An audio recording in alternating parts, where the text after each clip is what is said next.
Sorry about that. My streaming program has difficulties at times, and if I change things in the streaming program while I'm streaming, it freaks out and it stalls, and that's what just happened. I tried to turn off this camera giving a feed, and it didn't like it. So there were 2 people in the stream before that happened. Sorry about that. So yeah, when you get back in here. Anyways, I'm going to be going through the comments on the... Okay, cool. Thank you, Malachi. Yeah, sorry about that. I adjusted the camera in my streaming software, and it hates me. So going to be going through the comments. Oh, no, now it's on again. Okay, so this... I might just... I might just leave this on so that it doesn't stall out. Oh, I'm so tempted to hit the button. There's a button right here that just, it makes that camera turn off. And I'm going to do it. I'm going to roll the dice. Did it freeze? No, okay, it didn't freeze. All right, good. Whew. All right. Sorry about that. Okay, so we're going to be going through the comments on this video, how to be a good tabletop RPG player. And from it, I'm going to get my index cards out, and I'm going to make some notes so that I can make a video for parents, how to teach your kids how to play a tabletop RPG. I'm assuming the information in here will be helpful in such a way that a person could take this information and learn how to play a tabletop RPG. So maybe I can take this information and learn how to teach a parent how to teach their kid how to be a player. Does that make sense? I hope that makes sense. We're good. If I'm in OBS, I can use studio mode to smoothly transition. So I think, okay, so I'm in OBS, but I'm in Stream Elements, which is like, I don't know how to explain it, but it's like, it's OBS, but with a proprietary adjustment or something. It's the version that I downloaded a few years ago, and it's the version that I learned how to use. I need to do something to it. I need to update it or change it in some way. I'm just not sure exactly how I need to update or change it because it's super glitchy. At some point I need to spend more time and energy working on streaming software and like all the background information. I haven't put it as a high priority. My apologies. All right, I'm going to start expanding these out and going through them. I got my first note card. All right, and if you all have any thoughts or additions, I guess, yeah, just keep in mind while we're going through this, hey, TSL Frontman, how's it going? So my goal is to take this how to be a good player information and translate it into how to teach a kid how to play. I figure if I can make a video that says, here's how you teach your kid how to play, any other person could go and like, oh, okay, those are the things that would be necessary for a kid to play. Well, those could obviously apply to me. Maybe I'll make 2 different videos, you know, how to teach kids to play, how to be a good player. I'm not sure. That might be helpful. It might not. But for now, that's my goal, is make a video that has a parent learn how to teach their kid how to play a tabletop RPG. And some of it might just be like how to start a tutorial mission. I don't know. Again, this could be 2 different videos. I'm not quite sure. All right, let me start with Ingatama. How's it going, Swords and Stones? Yeah, Swords and Stones, in the back of my mind, every time I see a comment somewhere, I keep going, you know, your tabletop RPG is in the back of my mind. If it's possible, it'd be cool if we could, you and me, set up a time like where we could just talk on Discord and you walk me through your RPG. I don't know if that's something you have the ability to do, like free time wise or whatever. I'd really like to learn your system, but like I struggle to take new systems in, and like it's helpful if I can find a video online of someone talking through the steps. I can process them, but I can more process them when I see them playing or someone talks me through the mechanics. Anyways, let me know if that's something you can do, and you can hit me up on Discord or something.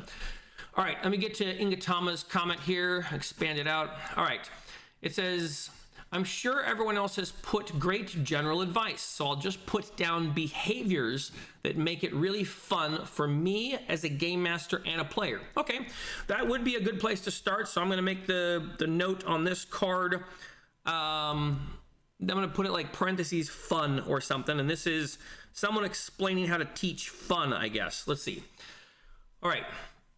Engage with the system. You don't have to be a master at the rules, but be willing to spend 10 minutes out of session to figure out how your character works. So I'm gonna keep going and see what these things, maybe these things congeal into a framework of rules or expressions or something. Because right now this is telling me like how to get into the mindset of a character, I think. You know, like spend some time learning who your character is in the world or something. All right, that's helpful, but I'm not sure how to structure that into a teaching lesson. Engage with the GM's prepared content. By all means, be creative and expressive, but respect the time your game master has spent prepping the session. Oddly enough, this only bothers me as a player, but it's probably because people who struggle with this usually also ignore what all the other players want to do as well. Interesting. Okay, so right away I'm getting the idea that this is probably definitely two different videos. One video that is like how to be a good player, and then a separate video that's like how to teach your kids how to be a good player, or how to teach your kids how to play tabletop RPGs. So I don't think I would dumb it down enough to just make it one video, because this expression is a little bit more aimed at an adult who can make good conscious decisions for a group. Okay, so I'm gonna set this note card aside for the moment. I'm gonna go with this one, and I'm going to write down social, because this is giving me a lot of ideas about the social interaction. So let me see what you all are saying. You guys give me any way to disseminate these things well? Let's see. Sounds good. Maybe Zoom. Okay, Discord kills me depending on your time zone. You're on the west coast of Canada, British Columbia Pacific time. I'm also west coast. Let's see. Dare to Wonder. How's it going? Mage's Musings. How's it going?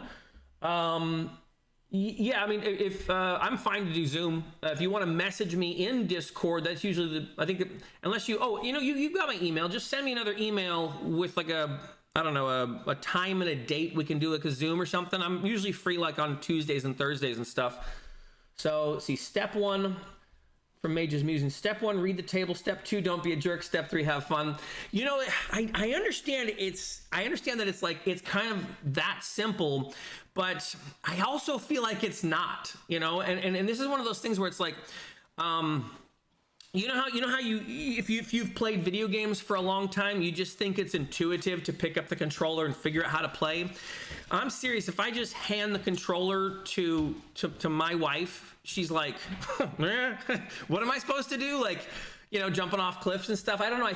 I think there is like a learned expression at tabletop games that is, it's not necessarily not intuitive, but it's not autonomic. And you know, because people, I think, approach the thing as though it's a board game or something. Let's see. TSL Frontman says, Port Moody here, outside of Vancouver. Oh, okay, you're all up in Canada. All right, KK will do. Thanks, Swords. Appreciate it. John says, I need you to understand that I stopped jamming out to James Bond theme songs to watch you. I could put on James Bond theme songs, but then YouTube would immediately, like, I don't know, I think it censors me or something. I'm not sure. Let's see, Nate should just have the GoldenEye theme on loop throughout the streams. Okay, so the GoldenEye theme is baller theme. That is probably, I mean, I think single-handedly that is the game that got me to buy a Nintendo 64. Nothing really beat GoldenEye as far as first-person shooters. That game was so mind-blowing. I had to get an N64 just to play that game. And then I had to teach myself how to play a game with a three-handed controller. All right, so, okay, I'm just gonna, you know what, I'm gonna go ahead and copy down Mage's Musing statement here. Step 1, read the table. Step 2, don't be a jerk. Step 3, have fun. That is the framework, and I just gotta build it out from there. So, let's see. This is almost as simple as the underpants gnomes. Step 1, get underpants. Step 2, step 3, profit. All right, see, step 1, read table. I do think it's more complex than this, but I'm going to start with this. Step 2, don't be jerk. 3, have fun.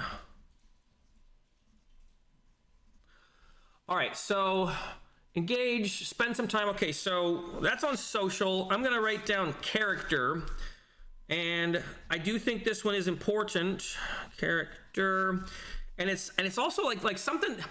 Okay, so let's see. Somewhere in here in the tabletop RPG is this. You try and explain a tabletop RPG to someone, and you have to kind of tell someone all the things that it isn't. Well, it's not really theater. Well, it's not really writing a story. Well, it's not really a video game. And that's the thing. It's like when you come to a tabletop RPG, you're sort of describing the elements of the gameplay through all the things it's not, and that is not the best way to teach someone to do something.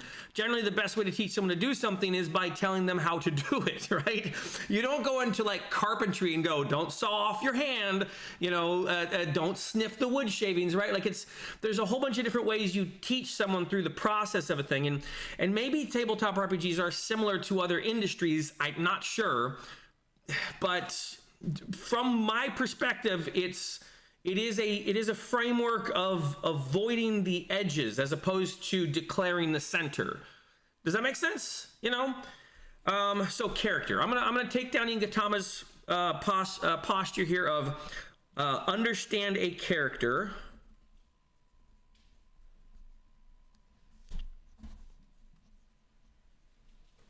Okay, and so I guess I might break these down into different cards where like there's a social card, a character card, a table card, a group card, and a GM card. Like that's kind of the pieces I'm seeing moving right now, because the player is going to be interacting with their character, with the social stuff, with the table, and that's more abstract, with the GM, and then did I say one more?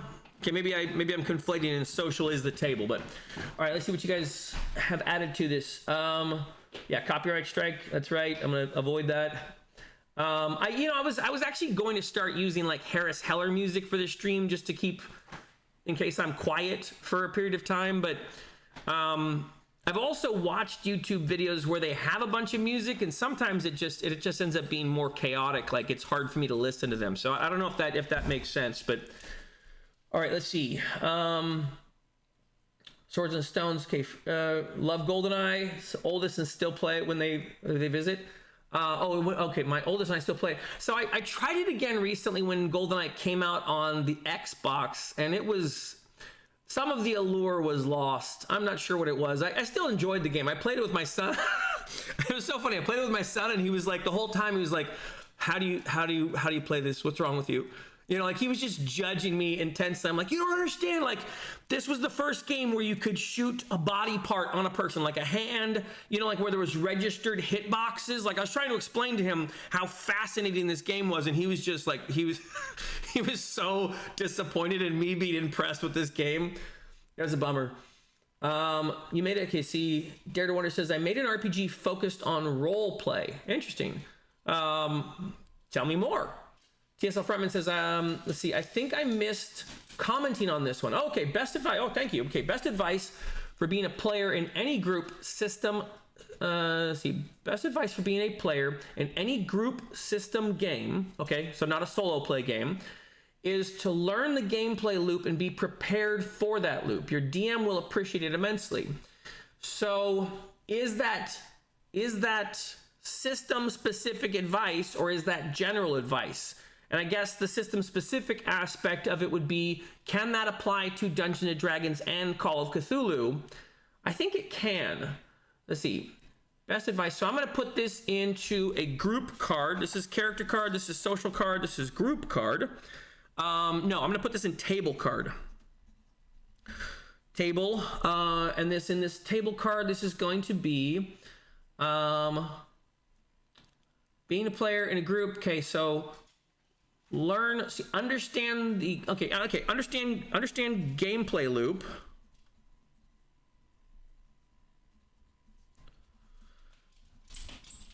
Understand gameplay loop. Understand the gameplay loop and be prepared. Okay, and prepare for that loop.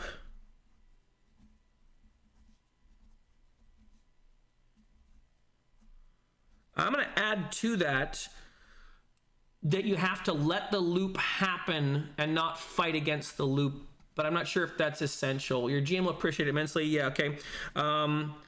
Let's see. Understand the gameplay loop. Prepare for the loop. Don't fight the loop.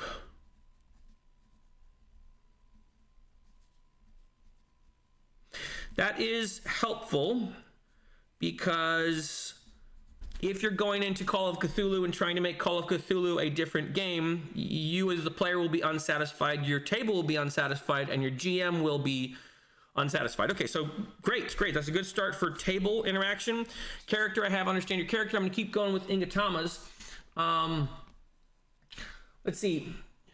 I'd like to pay attention to the chat also, but if you guys can do me a favor, if you're posting a comment that is adding to what was I gonna say? If you're posting a comment that is adding to the discussion about, because obviously some of these comments are about like GoldenEye and whatever I'm rambling on about, but if you have any comments that are basically adding to this dynamic of how to teach a person to play one of these games, put like an emoji or something in your comments so that it draws my attention to the yellow. I'm gonna keep going with Ingatama's and try and get through it, and then I'll come back to the chat. Let's see. Okay, so share the spotlight. Okay, so this is back to social. All right, so have fun. Don't be a jerk. I'm going to make a note on don't be a jerk. And that is to play with others. Play well with others. Play well with, okay, others. See, share the spotlight, share the spotlight, share the spotlight. Okay, you might even go out of your way to ask fellow players who have been quiet. Oh, I like this one a lot. I like this one a lot. Okay, so you might even go out of your way to ask fellow players who have been quiet what they want to do, or make use of cool thing other players have done in your own actions. That is absolutely true. I love that. This happened in our most recent game, and it was, man, it really helped the game. It really made my job as the DM easy when my players started responding. So Landon saw a goblin, a goblin chieftain on a warg, and it's riding in, and he casts levitate on it, right? And he gets a boon to his cast spell because the bard is playing a song and boosting everyone's rolls. And so he levitates the goblin off the warg. The goblin, fails to hold on tight and is being lifted up. And then my son steps underneath it with a spear and is like, drop him. It was this really cool moment where they were comboing their actions together. It was awesome at the table because everyone was engaged. I love this. Share the spotlight. And let's see. I'm going to make a note of share the spotlight because that I think is essential for the game to work well. Share the spotlight.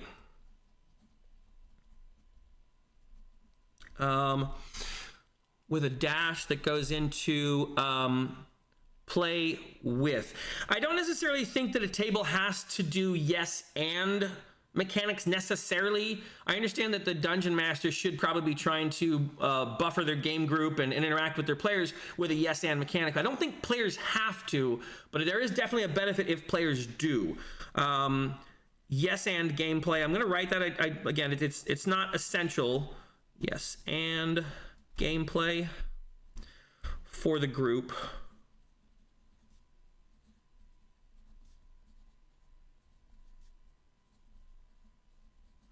I'm going to say it combos. Okay. Let's see. Engage in the setting. Okay. Okay. People love it when you remember things about them. That's also true. And that's okay.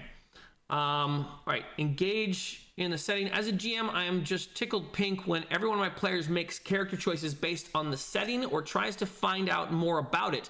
People love it when you remember things about them. Let's see. Cheer for your... Okay, people love when you remember things about them. Let's see. So this is a game master and a player focused thing, but I'm going to stick with the player focused one right now. So players, social. Okay. Learn about each other.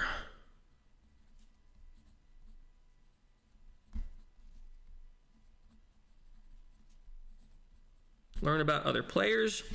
Okay. Cheer on your fellow successes and laugh with them when they roleplay shenanigans. All right. Express gratitude to your game master, whether that's thanking them for running, offering to be a task delegatee, bringing a treat or whatever you have. And these things are a little bit out of Matrix, but they're also a little bit in Matrix. I think those are good tips. Be very clear about your availability. If you're going to be late or absent or too busy to play for a month, let everyone know as soon as you do. Okay. And this would be social contract type of information.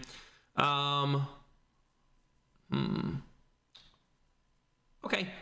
I'm going to go with table, and that will be, this will be agree to social contract, but I mean that specifically in the old sense of social contract.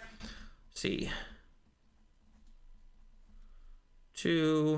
I won't call it social contract because that terminology seems to be like hijacked by these new documents, and I don't really like them that much, but agree to social conformity. Okay, the social systems. All right. The social systems of gaming.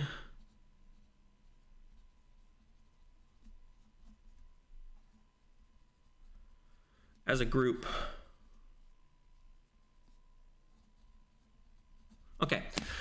Let's see what you guys have here. Let's see. 3B, play the game. Hold on. All right. No, can think of the miss. Commenting. Okay. All right. Midwest Malachi. Scott, let's see. 3A. Know the rules enough to play. All right. Let's see if we have character, table, understand gameplay loop. Okay. So table, game, character, social. Let me make a new one for game. Okay. No game rules. Okay. You got a 3B, okay, play game. All right, role play, okay. John says, let's see. Oh, hey, Swords and Stones, what's your Discord? Okay.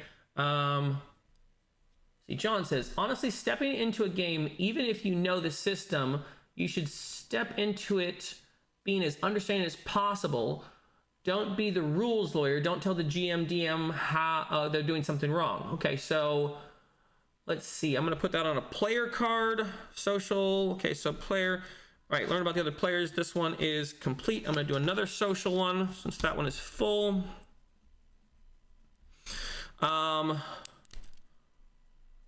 Don't counteract.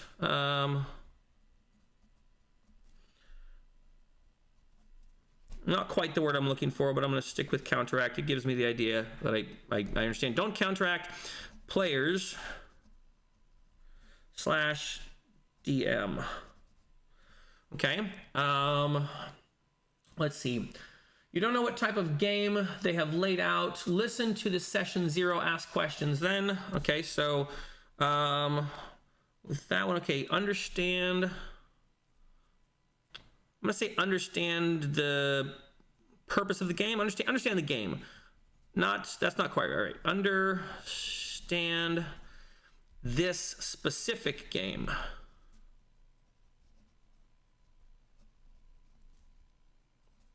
That's actually a really good one because you as a player could show up to a Dungeons and Dragons game thinking you were going to be going down for like loot hoarding dragon antics, but it's actually more of like a social, I don't know, it's a whole different game. It's like, you know, you guys are doing the upwardly la-di-da, you know, interacting in the city politics type of stuff. So understand, and I'm going to put quotes around this specific game.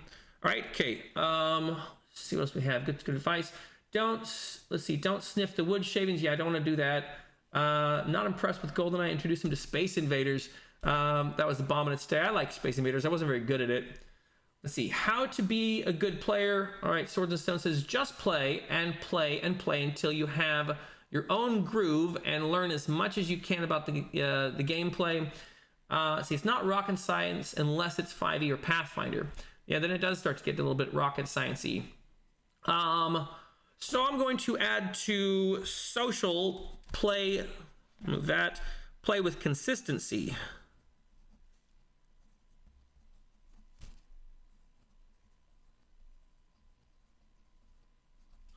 And learn one game.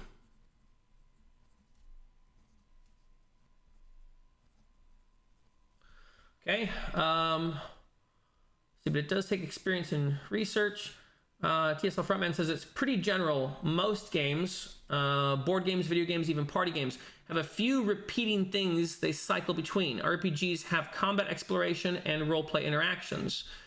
Let's see. Ages Musing says, if it's of interest to you, I have a video on this subject. It's one of the older ones, so the production is less refined, but the philosophy I live by for RPGs. Yeah, sure. If you want to post a link to it, or if you want to, I know YouTube is hinky about links or whatever, but if you either want to post a link to it or just write in the name of the video, I can search to find it. That would be helpful.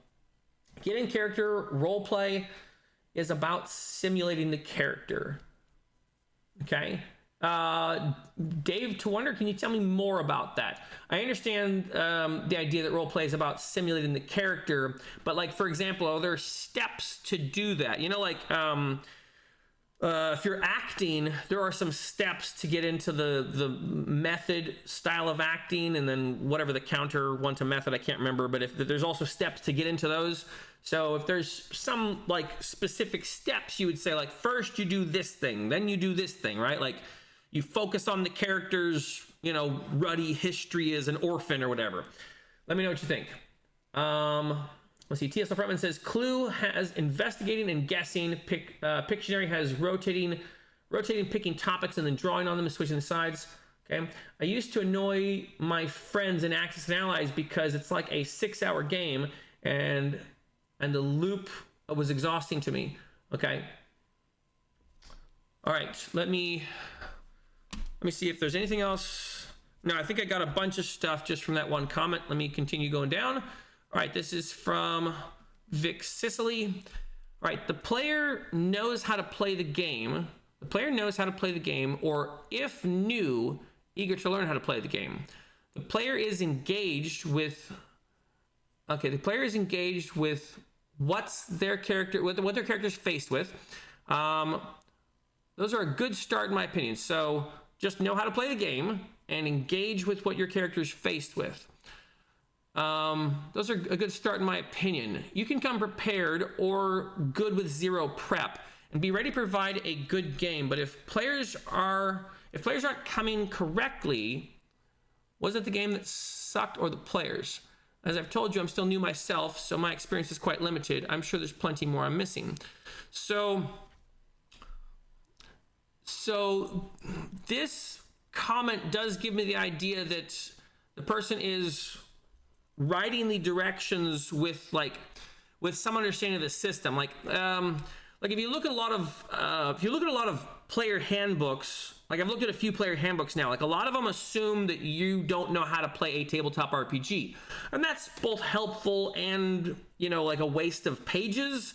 I'm not saying that they shouldn't do it. I've just noticed that they do. Like they assume that you've never heard of a tabletop RPG before. Maybe that's helpful. I'm not sure. This one comes at it with the understanding or like at least the framework established that you at least know what you're doing when you show up to the thing. Like, for example, if I had someone come to show up and play a murder mystery, right? They've never played a murder mystery before. I'm going to have to explain to them like, all right, here's the thing, right? One of the people in this room is a murderer, right? And we're trying to figure out who they are. But like, I couldn't just go figure out who the murderer is. I need to first establish with them that one of us is pretending that we murdered another person and maybe another player is going to be dead or something. Like there's some framework establishment you have to do. And this one jumps a couple steps, but that's actually not unhelpful. Because this is giving me like step 4 and 5. Learn how to play. Can you know how to play the game? The player is engaged with the characters facing. Okay. Come prepared. Zero prep. I'm not sure how to structure that into instructions.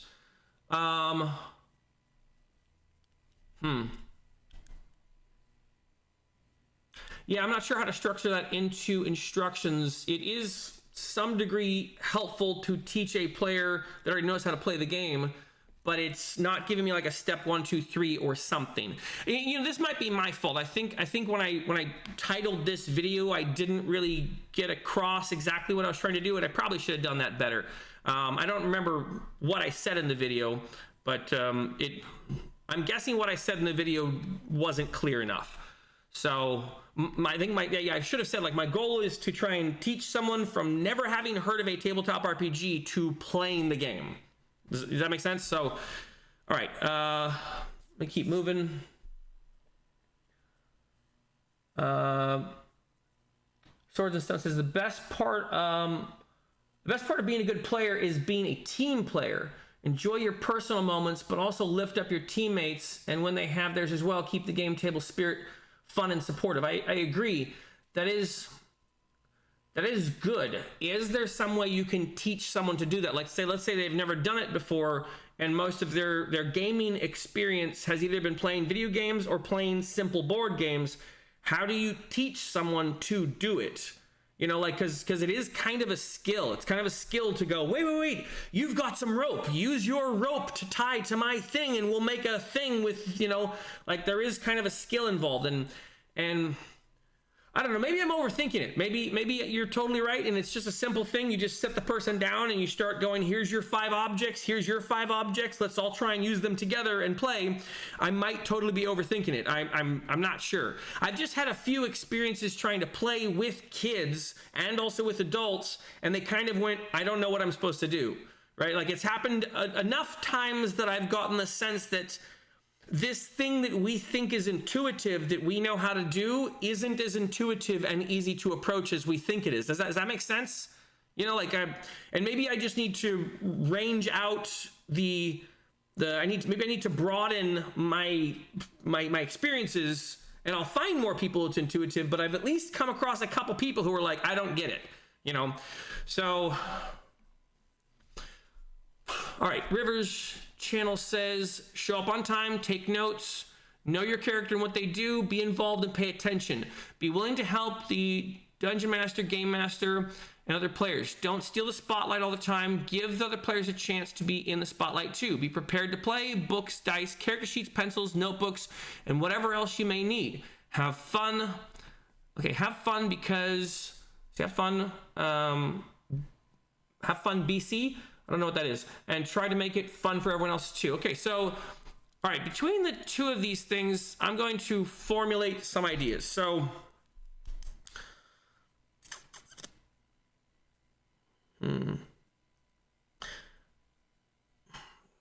okay, so from this information, I'm going to take that there is a way for the game master to get the players interested in their characters. And I'm going to put this, unfortunately, I'm going to put this job on the game master, not the players. And this might even be like a game master video instead of a player video. Man, is this this might be 3 different ideas for videos. Okay, so let's see. How to teach, okay, GM, how to teach players to play.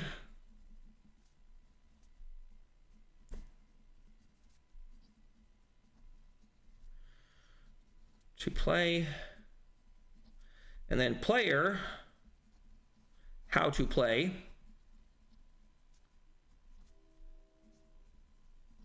and then kids, how to teach kids to play.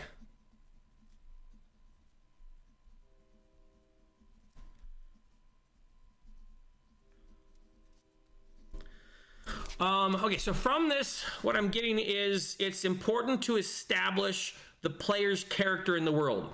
And if the player doesn't know how to establish their own character in the world, the way that it has to happen is the game master has to essentially step in and ask them framing questions for their player. You can tell me if this makes sense or if I'm way off track, but the idea I'm getting is that for the player, in order for the player to be able to play the game, they need to understand who their character is. And if they show up to the table not really understanding that they need to understand who their character is, it's someone's job to help them figure out who their character is in the world, right? I mean, like, you can't just go, okay, figure it out, stupid, right? Like, you have to, if you want a game to be successful, someone at the table, I'm going to guess this has to be the game master, is going to have to ask a few establishing questions or something. Like, they can either be unsettling questions, like, when your party encountered the Dread Pirate Roberts, how did you escape from his ship, right? And boom, like, the players can go, well, we, you know, made a raft, and, you know, we stole all the swords, like, whatever. They basically can create some sort of backstory. Or you say, like, how did you escape from the orphanage, or something. Like, you establish some line of questions. Essentially, you do the Morrowind opening for your players. All right, I'm going to actually write that down. There has to be some sort of backstory builder. I don't even know where this goes, essentially. This is table, or I'm just going to write down backstory builder.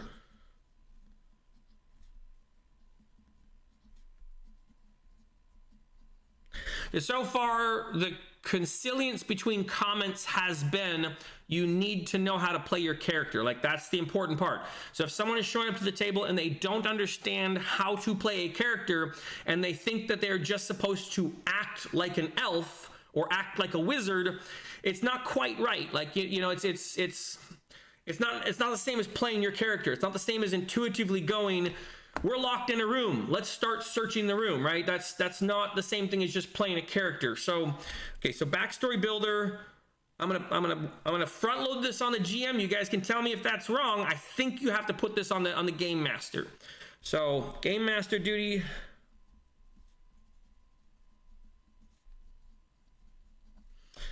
Build your players' backstories with questions.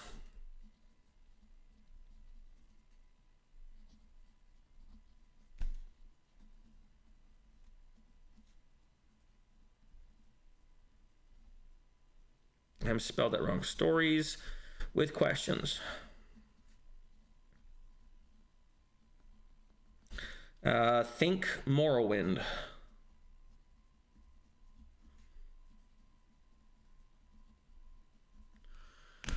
Let's see if you guys have any counter information for me.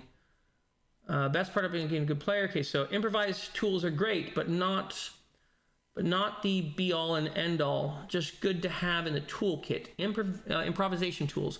I'm guessing when you say improvisation tools, you mean like those acting improv skills and abilities. And I would agree. Those are helpful. My wife has a lot of those, and she does a really good job of kind of improving into characters. See, Fiendish DM, I'm probably alone on this, but I'm not a fan of yes and. Tell me more about that. I'm also not sure how I feel about the yes and, but I am a card carrying, you kids get off my lawn, grognard. Tell me more what you think about the yes and idea.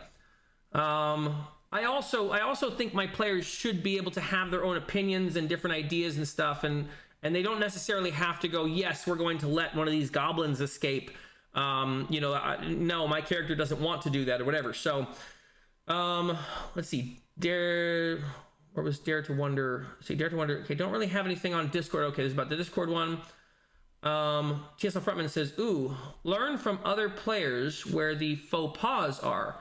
Interesting. Okay. Or what is out of line? If you don't teach a kid not to murder hobo everything, they might never stop and have less fun with everyone. That's a good point. Let's see. And I guess that, again, man, that comes onto the DM again. I feel like a lot of this stuff. Okay, so you tell me if I'm wrong, but I get a lot of the sense of like how the game has to work is coming from the game master. Yes, the players need to like show up prepared. They need to be on time. They need to agree to actually show up. They probably should bring snacks. They need to engage with each other socially, but like a lot of the establishment of the parameters is coming from the game master. Like whoever's running the game, like the game session is like this isn't, did I just spit? I did just spit, sorry. The game master is basically having to establish a lot of this stuff and set the tone at the table. Let's see. I'm going to write something down about that though. Players, I'm going to put that in the group. Social, learn game faux pas. And I'm going to put game, let's see, I'm going to learn game and parentheses, world, faux pas. Is there a U in faux pas? Nope, just S. Okay, faux pas. All right. Thank you, TSL Frontman. Let's see. Swords and Stone says, my guidebook is unfortunately that way as well. It assumes that you've played a TTRPG before, so even though I do not discuss roles, I don't get into how to be a player or a game host. Interesting. I get the sense that a lot of tabletop RPGs do the same thing. Like I read Dragonbane, and Dragonbane is like, so here's what a tabletop RPG is. One person's got to be the game master. Some people got to be the players. Everyone needs to sit at the table, and now you're going to play pretend. Okay, like they set up a framework, but they don't necessarily tell you how to walk into that, right? And I think the tabletop RPG space would really be benefited if it had a tutorial mode, right? Like a start out adventure that essentially has the game master read some series of things, and then the players respond to that series of things read out. Like, I mean, honestly, like, it could just be the Morrowind intro. You know what I mean? Like, you're standing there in an alley, and that bully has just taken your 5 copper. You know, he punched you in the nose, and his friends are standing nearby. What did you do? You know, and it's like, well, I took his belt and I whipped him with it, and I got a firm beating, but it taught me never to go in dark alleys again. You know, +1 to stealth. Or, you know, like, I mean, there's something about a game tutorial that could really benefit this thing, because, you know, right now you like, I feel like a lot of game groups might be doing the same sort of stuff that I'm doing, where they're going, try this, it doesn't work. Try this, it doesn't work. Try this, ooh, we're getting closer, right? You're playing hot and cold with your game sessions, you know. Yeah, I get the sense that the tabletop role-playing game systems and settings would probably be benefited if they had a little bit of a walkthrough. It doesn't have to be like Wizards of the Coast, where they're like, it's a whole campaign, but at least like a tutorial mission. You know, and I don't know exactly how it looks or what it looks like, because you obviously don't want to have like a follow the little golden arrow thing. That's not helpful, because then you have to like ease up and like let your players loose in the world. But some kind of tutorial. Otherwise, what you have to do is you have to do this like secondary module thing, where it's like, go buy Arbiter of Worlds, and the GM, it's on them to read it. Go buy Proactive Role Playing, and it's on the GM to read it, right? Like, you know, or you got to go follow a bunch of YouTube channels where they're going to teach you how to play the game or something. It's I don't know. It doesn't feel like it's okay. It doesn't feel like it's an easy hobby to just get in and be good at. You know what I mean? And again, maybe I'm totally wrong because I'm kind of new at this. I don't know. Let me see. Okay, it doesn't have the Swords and Stones. Midwest Malachi. I think about RP at the table like a chemical reaction. Okay, already that's a really good thing, because I am sensing the idea that this is alchemy, not science. Many reactions take place naturally, but do so much faster with a catalyst. Some never start at all. An experienced RPer is a catalyst. Interesting. An actor is an okay substitution if you don't have a role player. That's a really good point, and I don't know what to do with that information. Let's see. I think most people assume it has to be the GM. The GM can be the RP catalyst, but they don't have to be. All right, so I'm getting 3 different ideas from that, and I think the thing I'm coming hard and fast into, like the thing that I'm like, there's an extrapolation I'm taking from a lot of the information I'm getting. You guys can tell me if I'm wrong, but if you're taking a new group and they've never played a tabletop RPG before, and there's 4 players at your table, and they all want to play Dungeons and Dragons, right? And you're going to start to try and teach them how to play Dungeons and Dragons. The idea I'm getting is you need to give the group the Morrowind questions. Tell me if I'm wrong, right? Like, the best way to get them into their character is to ask them a series of questions as a group and have them establish and set the tone for how their group interacted when they came across the Dread Pirate Robert. And maybe you even adjust their group like notoriety in the world, or you change some things, but you allow a series of questions. It could be 10 questions, could be 5.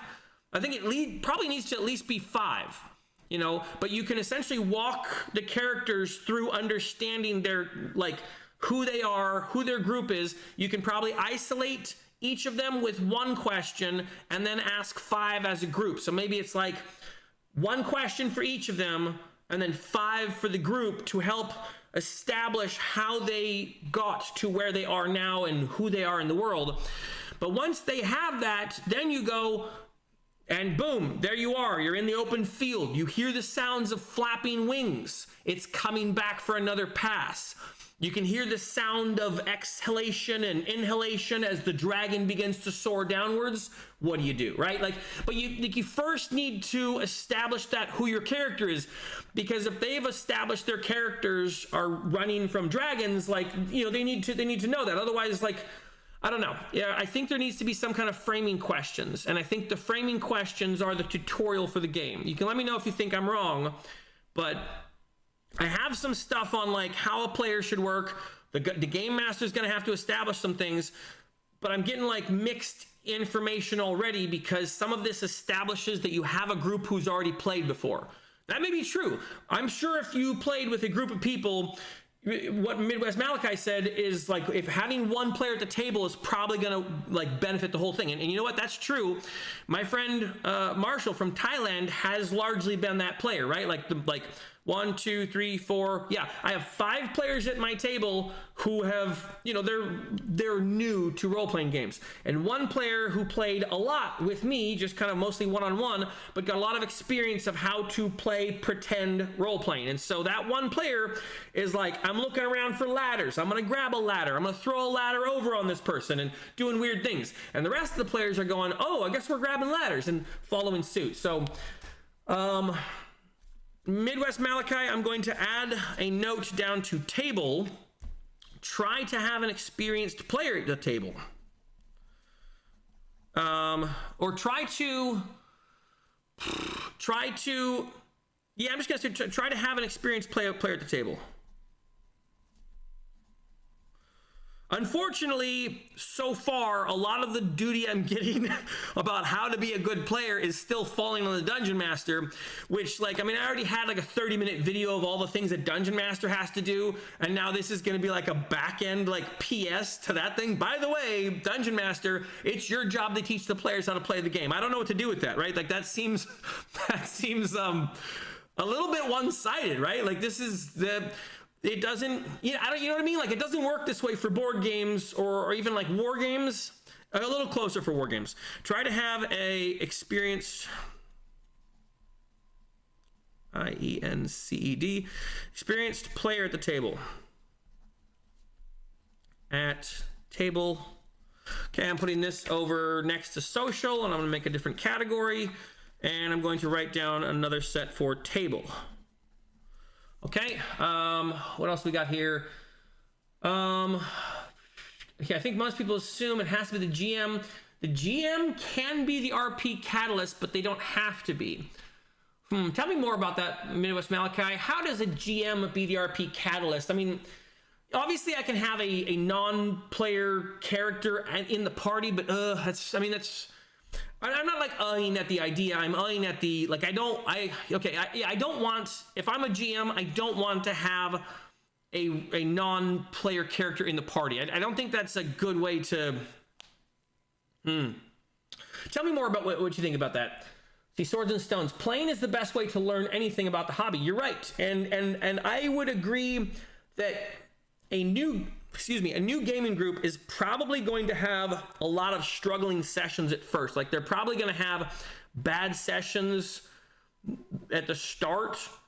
I'm guessing that a lot of gaming groups are probably going to start out and engage in a similar way that I have, right? Where they're just going to be going, whoops, whoops, whoops, you know.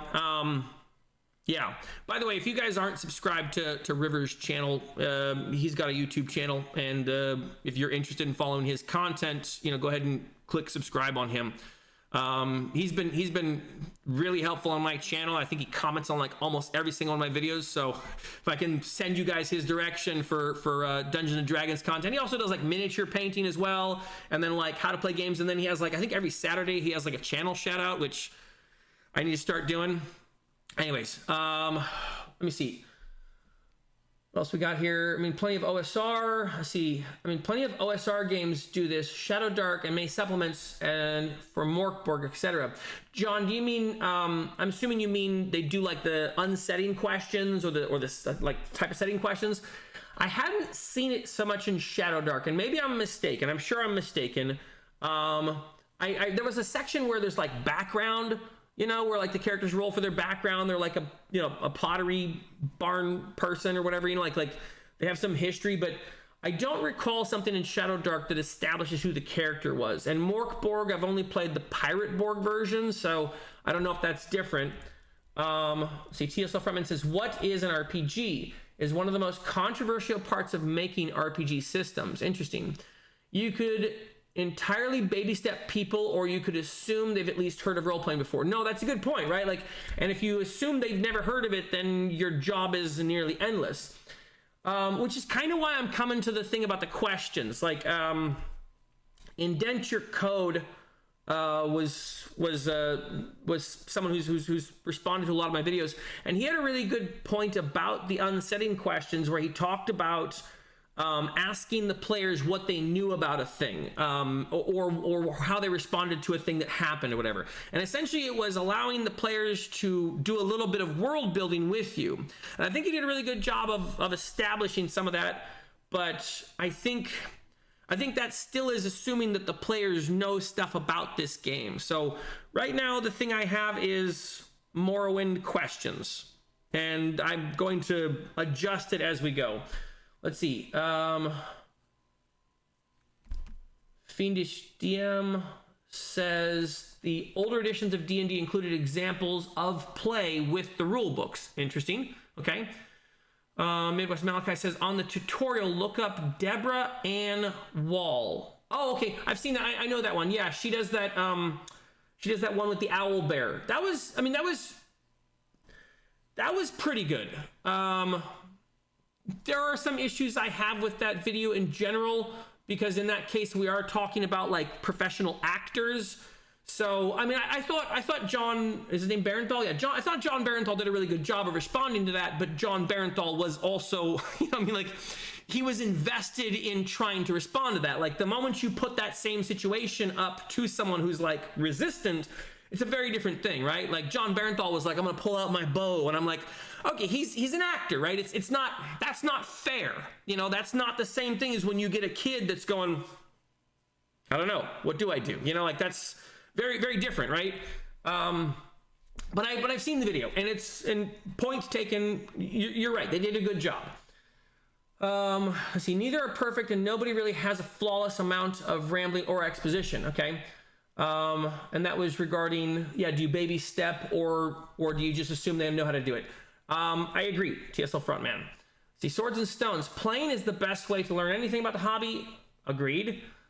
Professor DM says start new RPGs in the middle of the action. I like that. I think that's a good way to do it. Let's see. Everything about that is correct, except you shouldn't use the D&D system. It's awful. I'm not a fan of D&D. I agree. I would not. Mage's Musing says that sounds like too much homework for the normal player. Most players just show up and play. I think so. Well, okay. What if the Dungeon Master came up with 5 questions to ask the group, right? And 1 question for each player. And the 1 question for each player was generic enough that you didn't need to know what their backstory or their history was. Like, it could be, you know, maybe even the question insinuates something about their backstory, you know, but you had like 1 question for each player and then several questions. It could be 3 questions for the group. It doesn't need to be that much, but it's like, how did they respond? Like, because if you think about the Morrowind questions, those Morrowind questions are very specifically aimed in different aspects of gameplay. Here's combat, here's a social dynamic, here's a romantic idea, right? Like they structure it in such a way where they're trying to help you engage in the world and system, and so that when they stop that little question and answer thing, you can just go out into the world and explore, but you now know a little bit about your character, right? Yeah, I don't like bullies, I pop them in the nose, right? Like, those questions are very helpful, and I think they were really well designed when Bethesda put those together. I guess the reason I keep coming back to them is because the unsetting questions are kind of doing a similar thing. You're insinuating something about the player's character and how they've experienced the world previously for the purpose of helping them experience the world later, right? And so I just, at the moment, I'm stuck on those. And so maybe I need to try and come up with a framework of questions to ask players and their group, you know, and like here's the 6 questions, here's the 10 questions, whatever. And you ask these things, and as the person hears those questions, they in their mind answer and go, here's what I do. I'm almost tempted to just go and copy the Morrowind ones, but that's, you know, I don't think that's going to work. Let me see. Mage's Musings, Sword and Stones. Okay, so for me, I just played, okay? The DM coached me on my options and how to do things like dice mechanics, okay? But after time, you interact with others and learn from them, and then you get your own way, right? And no, and that sort of trial and error is okay. That sort of trial and error is important, and I think that's like something that's coming to my mind. Is like, yes, it might just have to be you fail at this for a while. I guess my concern with that is like, okay, so some family, I'm going to go with 2 different examples. Some family goes and picks up Mouse Ritter, you know, a parent tries to run the game for their kids, and it just doesn't work, right? It just doesn't go off the rails. And now they've got like another board game that just goes on the shelf, and they're not trying to pick it up again because the thing didn't run the way that they thought it was supposed to, and they didn't understand exactly how to take it step by step through it. And so now it's basically just on the shelf with Junior Monopoly and the rest of the board games that the family didn't take to. And I'm like, that's a really big missed opportunity for a type of seamless integration game, right? Whereas if they did it the right way the first time, that's obviously better, right? Like doing it the right way the first time. So like if you could set someone up to not have to do this trial and error thing, because like, okay, obviously I'm guessing a lot of you were people who were interested in this in the first place, as opposed to someone who's like, I'm trying to do this because it might be easier than board games, or someone suggested I try playing it with my family, you know, as opposed to just throwing them into this thing with like all this area to go off the rails, you know, because this isn't like Monopoly Junior. This isn't like Scrabble where the rules are clearly defined and you can just add house rules wherever. This is kind of like, man, you got to figure this out, right? And there could be a lot of potential for failure. What if there was a way to mitigate some of that open-ended failure in such a way that you set someone off that their first time trying it could be successful? Some of it's going to come from the game master, and some of it's going to have to come from the players. But maybe there is a way to tutorial a group into a more successful game. Does that make sense? Like that's kind of what I'm trying to do here. I'm imagining a group of people, a new dungeon master, and maybe new players, and there's something that they do so that they try this again next week, right? So that their game is at least as successful as it needs to be for them to go, you know what? Let's try and play that again, right? Okay, so I'm gonna open up this one, read a couple comments, and then I'm gonna get to what Wickedly says. And I know I'm meandering around in circles right now, and it's just what I'm coming with is like a lot of this falls on the dungeon master, some of it falls on the players, which is again hard to do if you have new players at your table, and you go, hey, by the way, here's some chores for you to do before we have a fun game session, right? And then some of it is on the group. So some on the DM, some on the players, some on the group, you know? And I'm trying to figure out how to structure that out in a cohesive, a clear way. Just played a lot. Okay. Regarding having an experienced player. Okay. Honestly, I just put at the front of my books, look, one of you players knows more than the others. Okay. That's a good point. One of you players knows more than the others. Learn from that player, or they're the DM now. Well, that's pretty direct, and I think that's probably helpful. With the amount of info online right now, new players can be overwhelmed quickly. That's also a good point.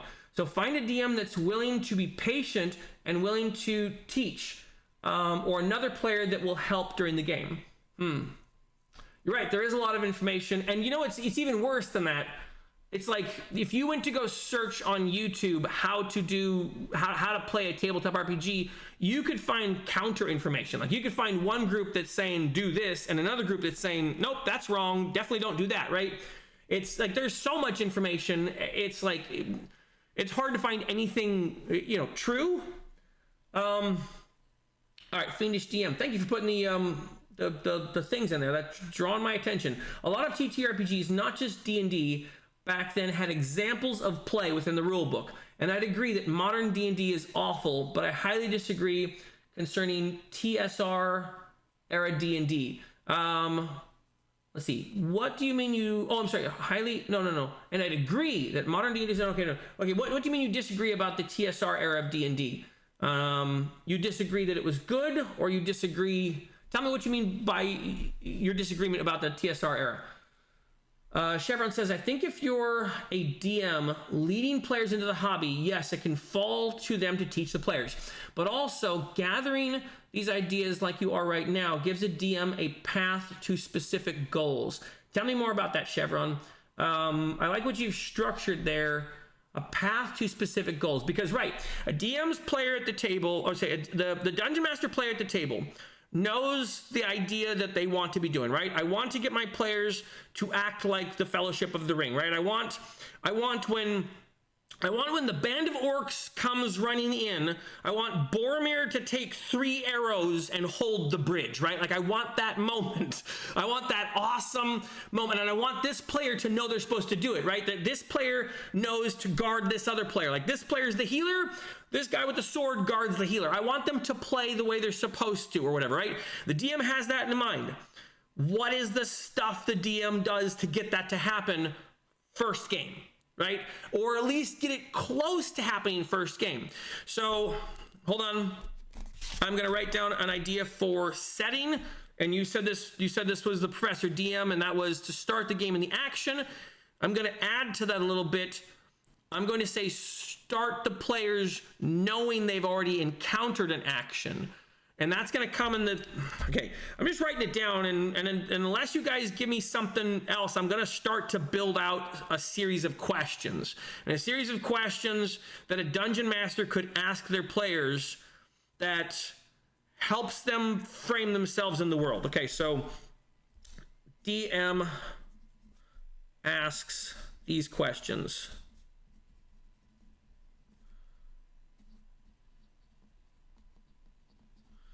So in my mind, these questions have to be so open-ended that they could apply to any system and setting, which is already difficult on its own because a question that you would ask in Call of Cthulhu is not the same as the question you might ask in Shadowdark. So maybe I can't come up with the question, but I can come up with the, maybe it's like a Mad Lib type of question. I don't know. I'm going to set that aside for a moment. I'm not going to focus on that because I don't have that at the moment. All right, let's see. Think for the DM. Okay, lead players into the hobby. You're right. Okay, got that one. Okay, Swords and Stones. Learning to play is no different to anything else in life. You try it, you screw it up, you move forward. Hopefully, you pick it back up again. Keep on rolling. That is very fair. You are right. Midwest Malachi says every player needs a character with a reason to engage in the story. That's right. That's exactly right. Start with a simple one. Why does your character need the treasure in the dungeon? That's okay. All right. Okay. Thank you very much, Midwest Malachi. Okay. It is okay. I'm gonna make it even more generic than that. Why does your character want to do the thing in the campaign I'm about to run for you? But something like that. And I'm actually going to write down your question exactly and then put like a blank underneath it. So why does your character want the treasure in the dungeon?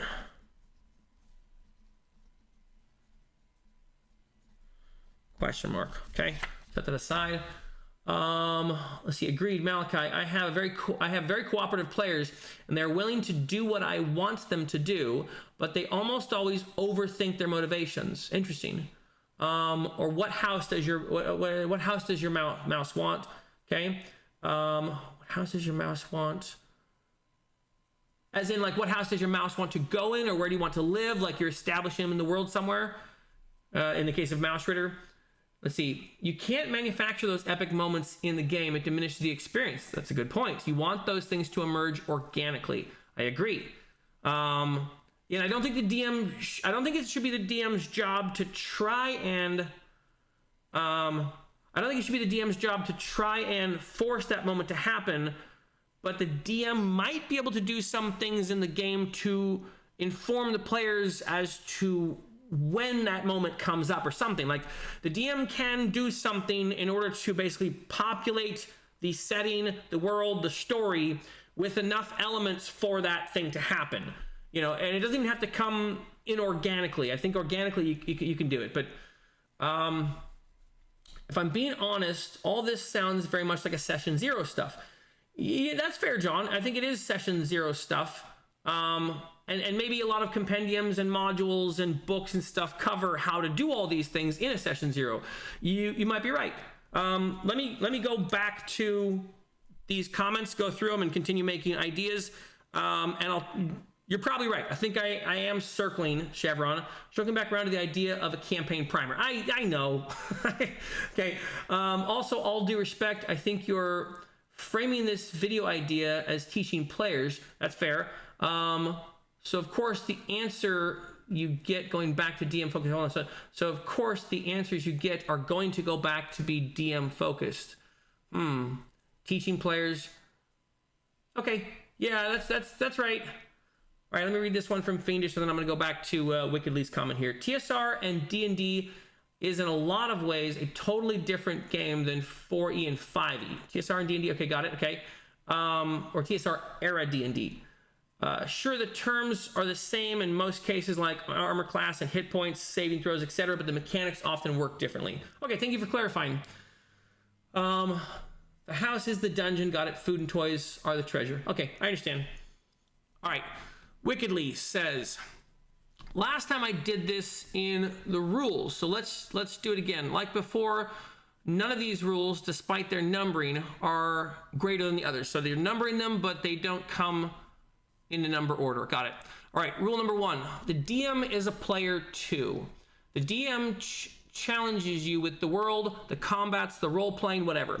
It also means they should be having fun too. And usually the way the DMs have fun is if their players are having fun. Okay, that's interesting. A symbiotic relationship of fun. Come in with an open heart, ready to enjoy the game, but refer to rule 6. Okay, hang on, I'll get there in a minute. Talk to your DM, and if you don't like how, let's see, and if you don't like how you'll be challenged, you probably shouldn't play in that game. Okay, interesting. So understand how the Dungeon Master is going to challenge you, and then try to enjoy that type of challenge. All right, rule 2, make a character for the game you're playing in. Please do not bring your anime character from Bubblegum Crisis into a Shadow Dark game. It will make you, the other players, and the DM unhappy if you insist, especially if you shoehorn it in. I'll be playing a human monk, but it's really Naruto, all right? Ask about the game's style and tone, and build a character you want to play. All right, so hang on. This is giving me some ideas for the player-related video. All right, let's see. Character, table game. So I'm going to put this into the social. That is already filled, so social. All right, I'm going to exclude the stuff for the GM. I'm going to focus on the player-only one. So, all right, player, social. This gives me 3 different ideas. Make character, spell character right, character, make character for game, quotations for game. Let's see, make character for game, no game,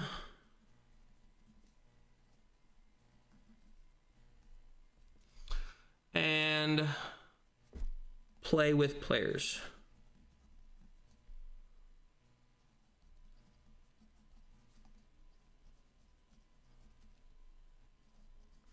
play with other players, and I'm going to put / for the DM because you're playing both with the players at the table and the DM. Players / DM.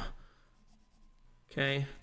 All right. All right. Be respectful. This is just a game, and people. Oh, I missed something here. No. Ask about the game style and tone. Okay, you might love that. And build a character you would like to play in that game in good faith. You might even come to love that character. That's a really good point. I'm gonna write good faith on these things. Underline. Okay. Be respectful. This is just a game, and people want to have fun. If you get negative, it can bring down the group and the game. That's also a really good point. We all understand you're invested. We all understand you're invested, and I think it's when we all understand you're invested, and makes people angry when it is messed with. We all understand you're invested and makes people angry when it is messed with. It is worth reminding yourself, especially during frustrating times, it is just a game, and there will always be a next session. Also respect people's boundaries. They're important to them, and they shouldn't be stepped on or wiggled around to get the things they are uncomfortable with into the game, regardless of your reasons. That's a very interesting one because it's a very difficult one, since the boundaries are relatively subjective, and understanding the boundaries is nearly almost arbitrary. I like that idea. That's correct. Okay, so we had a situation in our last game of Dragonbane. My ex-wife wanted one goblin to escape the fight, to like tell the tale of the action, right? And my son wanted to kill that goblin because he just raged out, and according to the rules of Dragonbane, if you allow a enemy to leave the fight when you are berserking, you essentially take on a mire. You take on a bad condition. So my son was like, no, I'm gonna kill this goblin. My ex-wife successfully talked through with a charisma roll an attempt to convince the barbarian to let that goblin go. But one of my other players at the table really wanted to kill that goblin by throwing his axe at him while he was running away. And she was totally into it. And it happened, right? The goblin died, and now my ex-wife is super upset, right? She's like, eh. And in some ways, she took that into her stars and wishes. I wish people would listen to me. So she was expressing that she had a boundary. Unfortunately, it was arbitrary what the boundary was, and that boundary was violating the boundaries of the other players at the table. So, yeah, this is a difficult area to navigate things between players at the table, because you don't know when you're crossing a player's boundaries always. Even when they get frustrated, it's like, yeah, but that's just your opinion about what we should do with this goblin. So I like this idea. It's almost like saying, when you go to dinner, don't shoot a spit wad at someone across the table from you. It's kind of yeah, duh, obviously don't do that. But at the same time, it's not that. It's something different. Know when you shouldn't put your elbows on the table at dinner, right? Or know when you're in a group who wants you to put your napkin on your lap. It's something unspoken, but also unclear. So it seems like it's obvious, but it's not obvious, because this thing with the goblin really upset my ex-wife to the point where it came out in Stars and Wishes. I don't know if you saw that video, but she went on about it for a little. She was really upset. And my other players were like, I don't think you understand. We're playing our characters, and we're in the middle of a fight. And anyways, I like this one. I just don't know how to formulate it, because you're saying intuate what other people want. I'm gonna write that, and I don't know what to do with it, but intuitively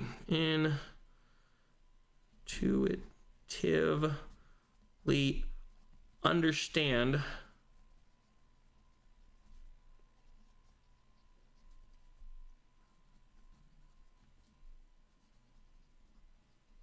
other players want.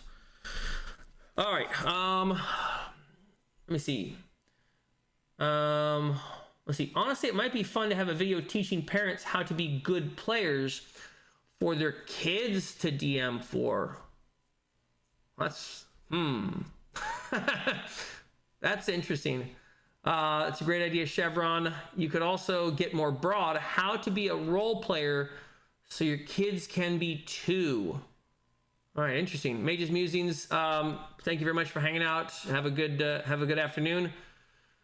All right, let me write down a second set of things. Okay, that goes over here for videos. How to be. All right, let's see. How to be a role player so your kids. Okay, so how to be. So all right. Parents. 2 different videos.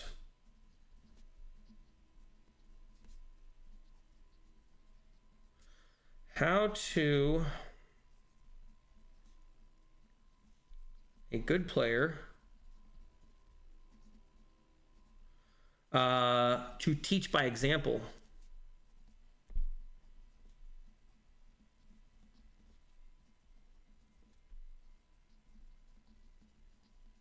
Okay. Let's see. How to be a good player, teach by example, and then what's the other one? Let's see. It might be on. Okay. Video teaching players how to be good players for their kids to DM. Teach your kids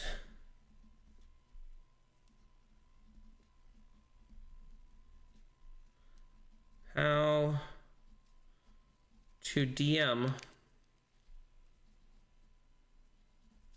by playing.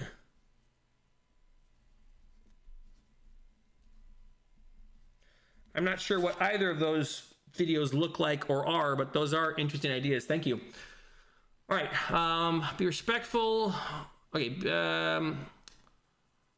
I have that idea about the boundaries, which means you need to intuitively understand what other players want in order to respect boundaries.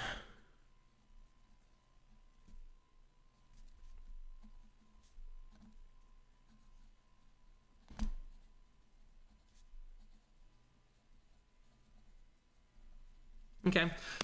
All right. Number 4, be committed. It breaks my heart when I write an adventure and people aren't committed to actually playing the game or show up for a couple hours just to leave. If you can't commit, please just say so. Your DM will not be offended and you won't develop the name, the one who might be here. Ooh, interesting.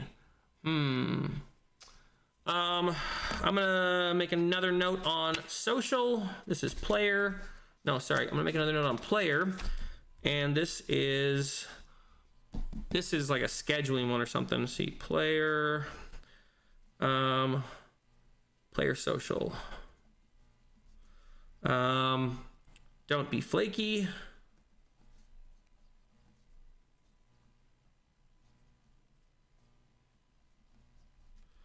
I hesitate to write this down, but I'm going to. Don't be a narcissist. But I think I mean spotlight hog. Don't be a spotlight hog.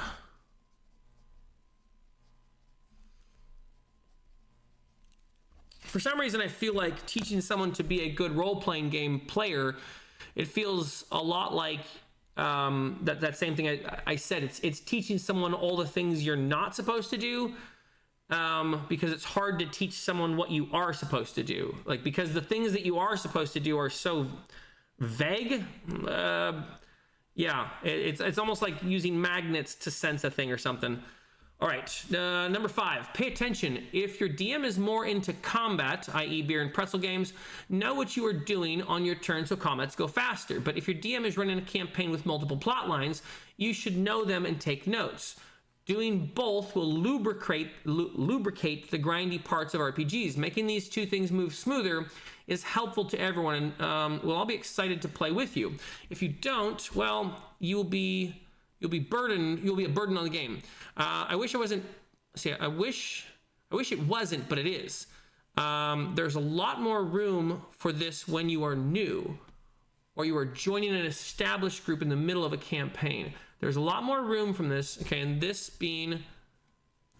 Okay, I get it. So if you're joining into an established campaign, the other players are already going to be taking notes and doing beer and pretzels games, so you'll be able to just follow suit. Okay, this goes to kind of back what... I think what Chevron... Was it Chevron who said that? It was either Chevron or Midwest Malachi, where they're saying like having an experienced player. I think it was Midwest Malachi. So if you have an experienced player, it kind of helps to round things out. Okay, I'm getting the same idea. So this is knowing the DM's game, I guess.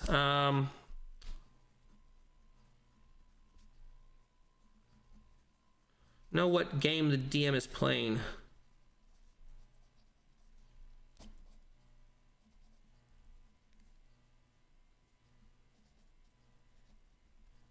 Okay. Be trusting and mature. All right. RPGs aren't serious. Okay. And this is the rule that refers from 1. Come with an open heart, ready to enjoy the game, and refer to rule 6. All right. Let's see. Rule 6. I'm now wondering what order Wickedly wrote these things in. That's interesting. All right. Let's see. Trust means a lot. Okay. RPGs aren't serious. Give your DM your trust until they lose it. This is a really good point. And this, I think, is the reason why I don't like the social contracts that Dungeons & Dragons is using. I think it establishes a table where trust is not inherent. I'll ramble on more about that later, though, probably. Trust means a lot. I agree. And a failing DM player must... So hold on. And a failing DM player trust dynamic will erode fun and friendships if it is not handled maturely. I think that's accurate.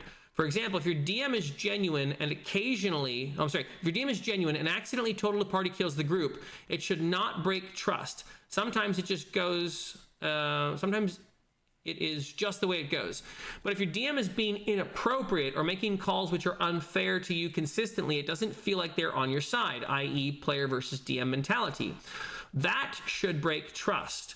When your DM breaks your trust, choose to either have a conversation about it or just tell them that this isn't the right group for you and leave. No gaming is better than bad gaming. Interesting. And that lack of trust will always put you a step back from having legitimate fun at the table. All right, so this is a really good point, and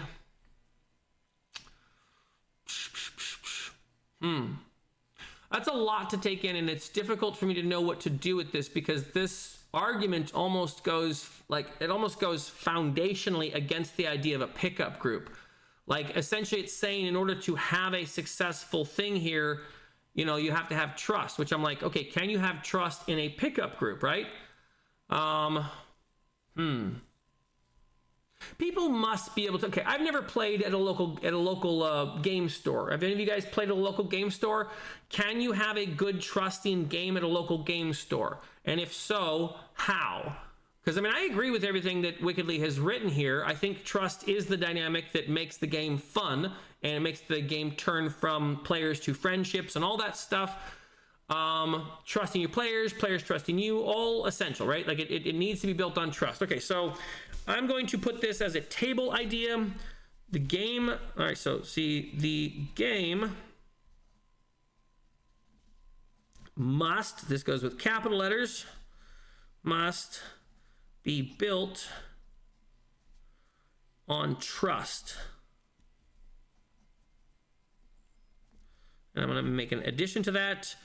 DMs, 2 players, and players to players. Okay. All right, number 7. Not all groups are for you. I hate GURPS games, and so I do not play them. I also do not like overly strict DMs, but there are many successful DMs who are.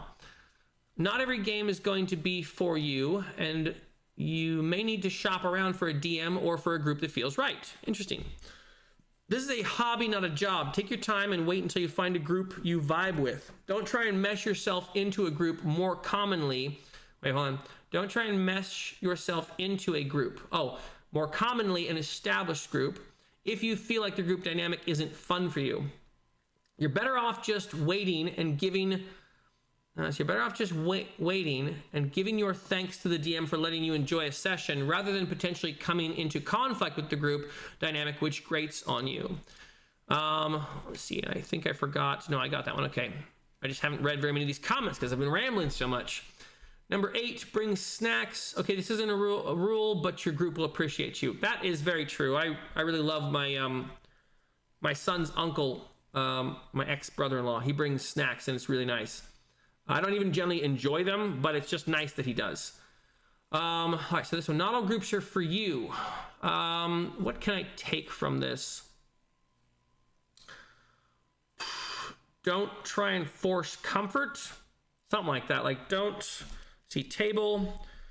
Comfort has to be built. It can't be forced. Find a group. All right, so find a group you vibe with. Actually, no, this is a player social one. Find a group you vibe with. And then I'm going to go down here in the table setting and go, don't force table comfort.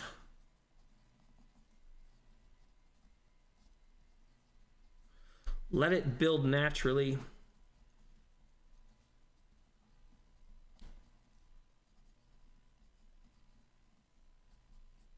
Interesting.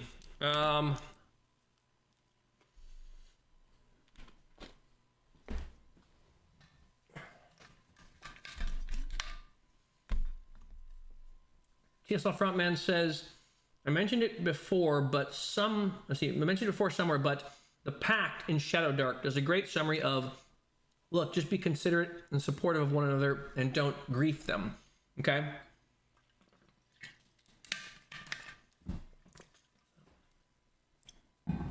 I have to go through the Shadowdark Pact again. I do remember it was well written, concise, and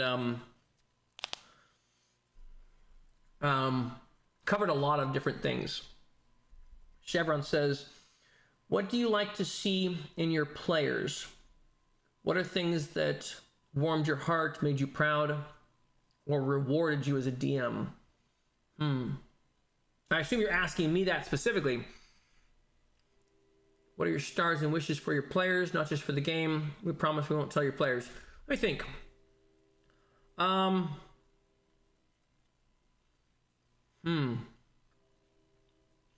So I'm just gonna go from our last game session. I think one of the things that really worked was allowing my players some time during the first, whatever, the session 0 was the first session. It wasn't really a session 0 because we did it and then we actually played. So it was like a session 0.5 or something. But I really liked that my players tried to work it in such a way that they knew each other. And they all, because I asked them, what is it you want from the Misty Veil? And they all came up with their own various reasons. And then they worked together for, it was about like 30 minutes or an hour that we were talking. And these two players met each other in the circus. This player met this other person on the road. This player picked up a player from an orphanage. And they all kind of merged together and they formed this group called the Bloody Circus. I think it was great. In fact, the entire session went fantastic. The only part that was like any amount of a hiccup was when my ex-wife wanted to spare one goblin. That was a really fun group because everyone was trying to engage. And there was one moment where my son was being a little bit abrasive to his friend Landon and wasn't like letting Landon do a thing.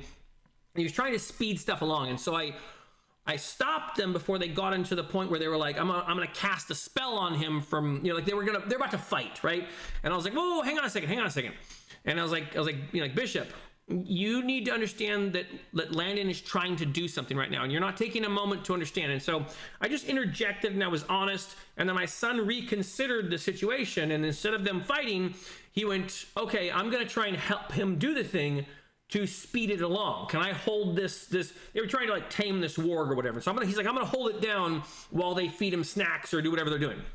And I think that reworking was really good. That was really that made me happy. I think the thing that really worked for this last game session was asking them each the questions about why they're going where they're going and giving them time to connect each other with like their story, like their backstory, whatever.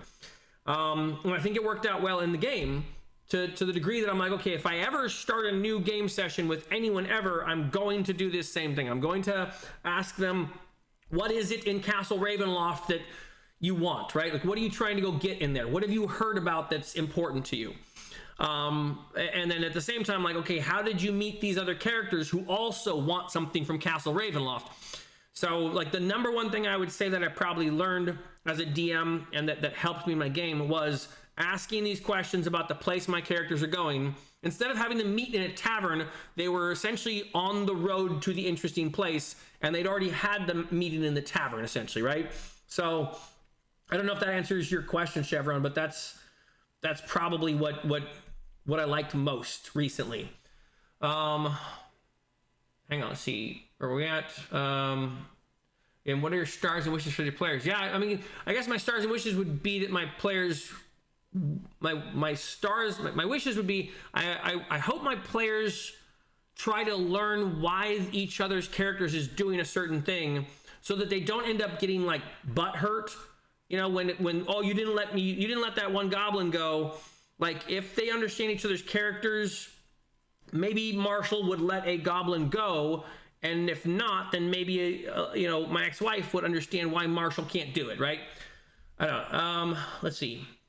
I think you can go into a friendly local game store, especially with trust, but it requires faith. It requires faith. So that means you have to have faith in, like, people who are a little bit socially spastic, right? Because we're all a little bit socially spastic. That's why we like these games, right? If you're willing to play with strangers in a way that helps their fun. See, if you're willing to play with strangers in a way that helps their fun. Interesting. So that means you have to go in with a lot of faith that they actually want to have fun, right? You have to assume that none of them are a troll. They will help you have fun too, all right? Crafty Matt says this is a Russian novel. It is a little bit, but yes, not every group is for you. Find a group of like-minded individuals. I'm going to add that. Vibe with group of like-minded individuals.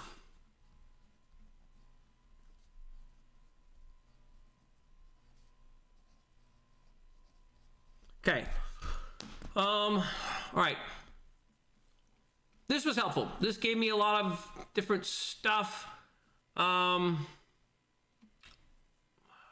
Bring snacks. I'm going to say be hospitable. I'm going to make a new player card. Player social.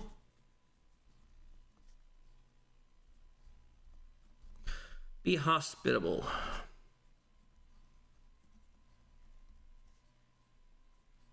Okay. Moving on. Here's from Krem. Okay, I got another little novel here. Let's go through it. How to become a good TTRPG player.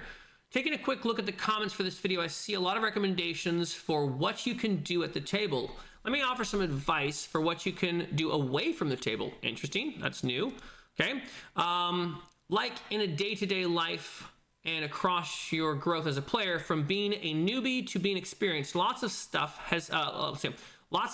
has helped me. All right. When you have free time, when you have a free minute, practice breathing, gentle, deep, and otherwise. The idea is, it's good to practice to get into a number. It's good to practice to get into a number of reasons. As a gamer, though, it is a practice that helps me stop what I'm doing and think. Take back that minute of time for myself and my character in the session. That way, I can see the motion or lack thereof around me. Ask things like, what are other players doing? What am I doing? Breathing is one of the most vital body functions I have. We do it every day, every hour of our lives. Get into the habit of taking a minute. It will help. It will help you. It will help you game. Do it instead of being on your cell phone. All right, that's helpful. I'm going to say, be present and pay attention.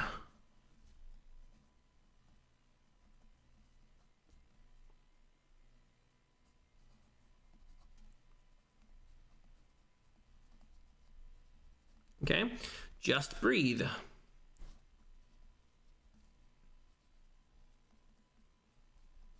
Okay, all right, let's see. Number 2, make an observation about the world around you. This is the idea.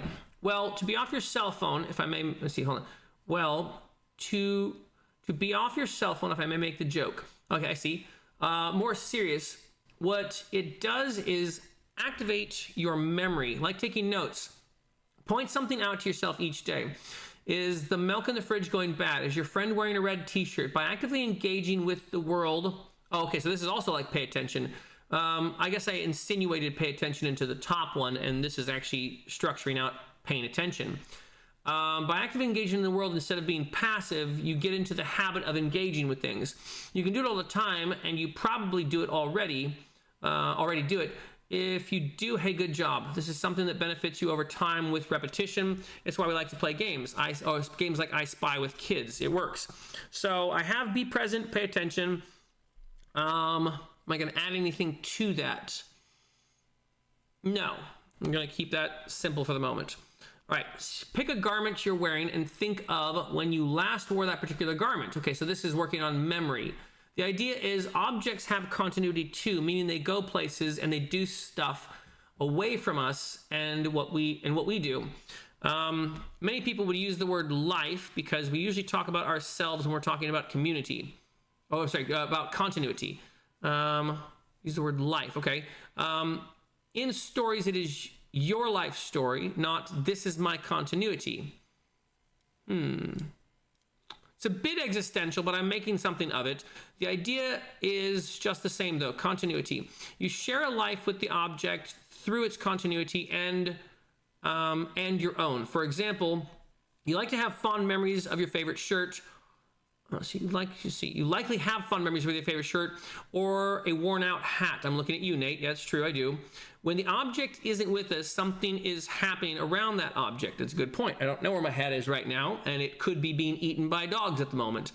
It gets washed, the dog tries to eat it, and so on. By practicing remembering the continuity of objects, what has happened while we were around, we gather greater respect for the part they play in our lives.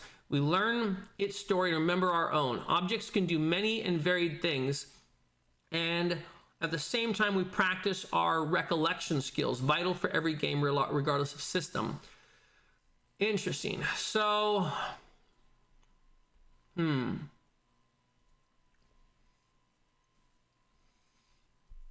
idea that's coming to me with this is to objectify aspects of the character and the world. And if I objectify aspects of the character and the world, I will materialize some form of reality for them. So, for example, my son made his miniature and he designed his character, and his character has this, it's over here, this oar, right? So this oar is his father's fishing oar, like from his father's fishing boat. And it's my son's weapon. So he's basically started the game with this weapon from his dead father, and it's like a club weapon. He has like a dice pool, he rolls for it. But now I know that my son has this object in the world that I, as the dungeon master, can mess with. I'm not necessarily saying I'm going to break it, but if my son gets imprisoned, he's going to want to know where this object is, right? So now I can have a big goblin putting it up on the wall above his throne or something, you know, or something. They've captured my players and they take this oar and it's like a victory trophy or something. That object is going to incentivize my son's actions and inform his thoughts in the world. So the idea, as I was reading through this, that was the idea I was getting, like to formulate character, to formulate an identity about your character, materialize or establish some objectivity about them. And I don't just mean objects, but some objectivity. So I'm just going to say objectify your character.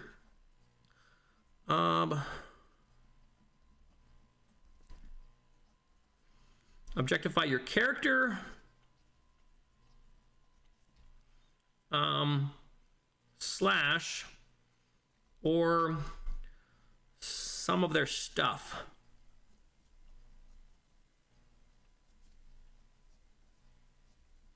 Okay. All right.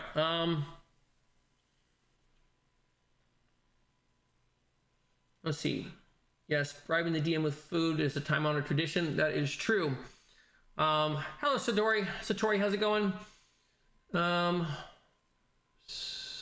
Snacks. Snacks is really the ultimate rule. all the rules cascade down from there. I was just thinking that there is something about the cordiality of feeding people. I don't know. It's kind of a fundamental thing. I agree. If I get into a fight and a fellow player slowly to insert a Cheeto in my maw, the fight is over as far as I'm concerned. Well done. Let's see. Or cup and ball with toddler. Let's see. Spit. Hey, Lurker here. The key to being a good player is to understand that player buy-in is as important to creating an atmosphere as the GM's descriptions. It's a good point. Be someone who buys in. How am I going to say that? Like, do player buy? Go right here. Buy into the character / world / story. Thank you. Thank you, Spit. Let's see. And Spit also says, am I crazy, or did you post a Discord link at some point? You are not crazy. I did post a Discord link at some point, and I had to take it down because we were having fights.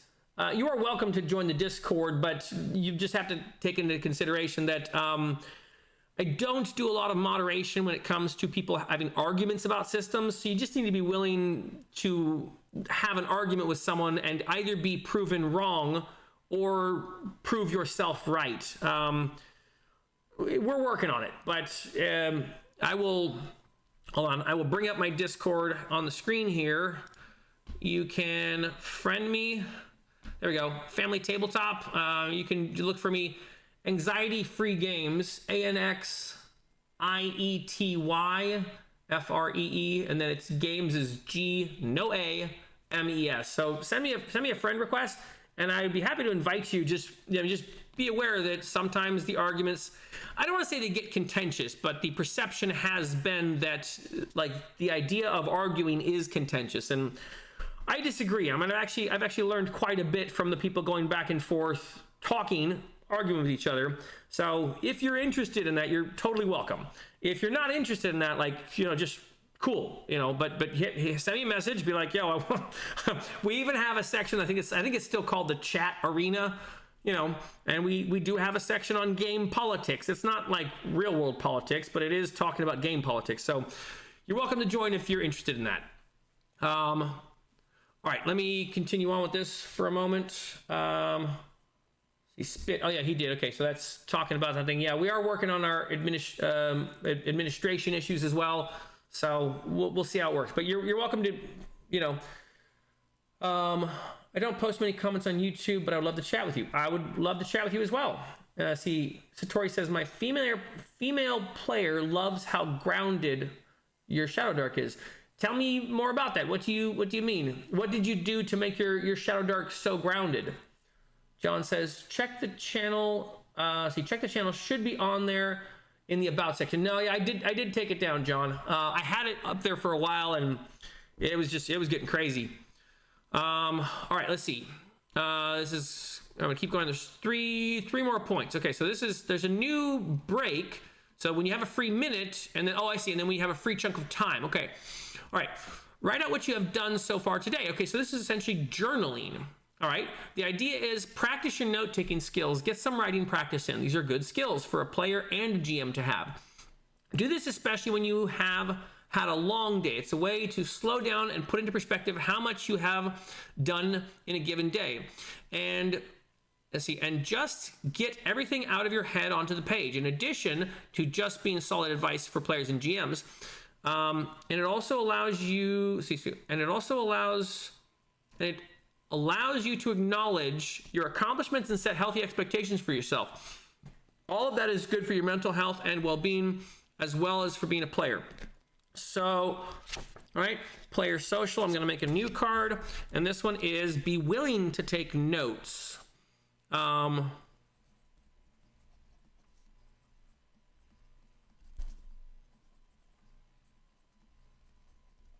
willing to take notes. As I'm reading through this, the interesting thing that I'm putting together is, if you learn to be a good player in a tabletop role-playing game, it's very likely you'll learn some other good life skills. So Krem here has actually done like a reverse thing from kind of what I was thinking about, but it's actually interesting. So Krem is establishing that if you put together some good life skills, you might be able to be a good player. And I see the point that they're trying to make, right? So like, my players at the table that are willing to take notes are people who've also probably done this journaling thing, right? And they're taking notes in life and they're writing and stuff.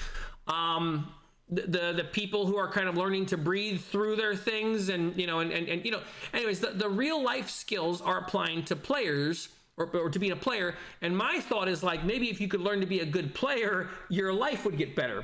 As I'm reading through this, I'm like, you could do this in either direction, right? The stuff you learn as a player, both a game master and a player, could be a benefit to you in other places of your life. I'm gonna keep going. There we go. Okay, all right. Look up a subject you're interested in and spend time learning about it. Okay. So I mean, yeah, this is basically suggestions on how to have a better life, and that will apply to being a good player. The idea is practice learning on your own terms. Doesn't have to be game related, but bonus points to you if your passions overlap with other passions you have. As a player, knowing how you learn is a good step in the right direction. It helps you to learn new games, ask questions of people, and generally be more open and comfortable with yourself. All very important for developing who you are in the game table, or who you are at the game table. So there, this is another good point, right? Like, as I'm reading this, I'm going, yeah, I have figured out the way that I learn in life. I have a much more difficult time going through a rule book and trying to put together aspects of the rules and frame up like how this game plays.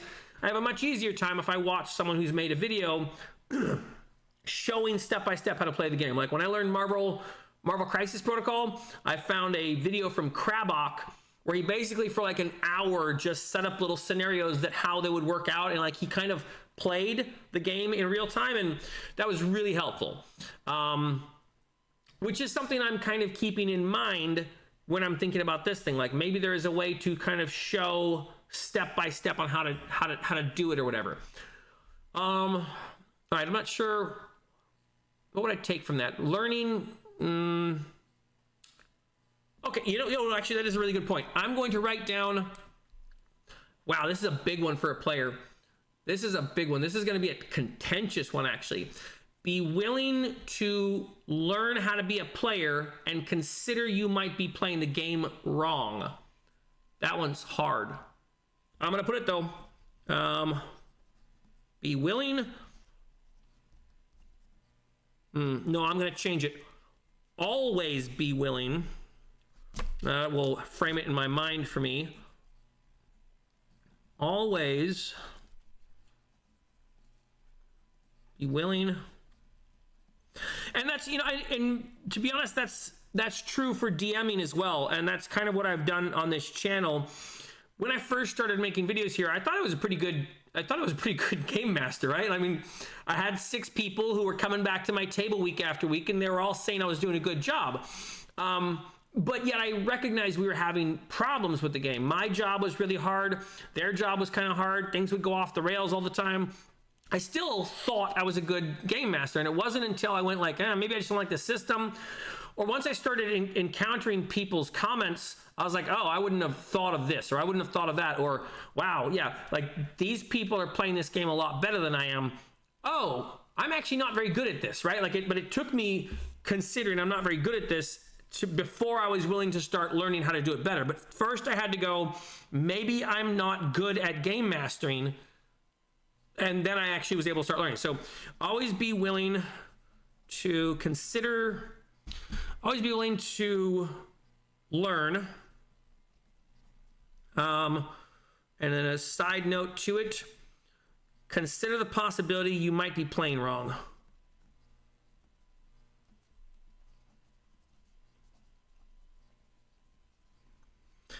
And the reason I say that this one might be contentious is I've already heard people argue from their position that there is no wrong way to be playing the game. I understand subjectively you can play at a specific table, and your table might have a system of playing that is very different than another table, and so therefore the nature of correct play and incorrect play can become subjective. I contend that that is true. But at the same time, within each table, there is the potentiality for wrong or incorrect play to occur. And to say otherwise is a conflation of misunderstanding right and wrong. Like, I can be DMing wrong for my group of players, or I could go to a local game store and DM wrong for a local game store. And to say otherwise would be like, be misconstrued. Well, no, I was playing my own version of the game, but I wasn't playing right for this group of people. So consider the possibility that you are playing the game wrong, or could be playing the game wrong. You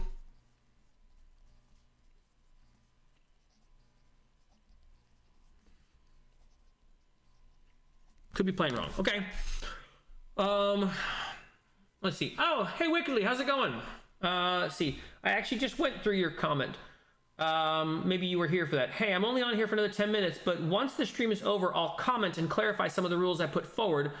At work right now, so I might not be immediate. That's okay. I will look for the comments. I really liked going through your comments. They were helpful. Let's see.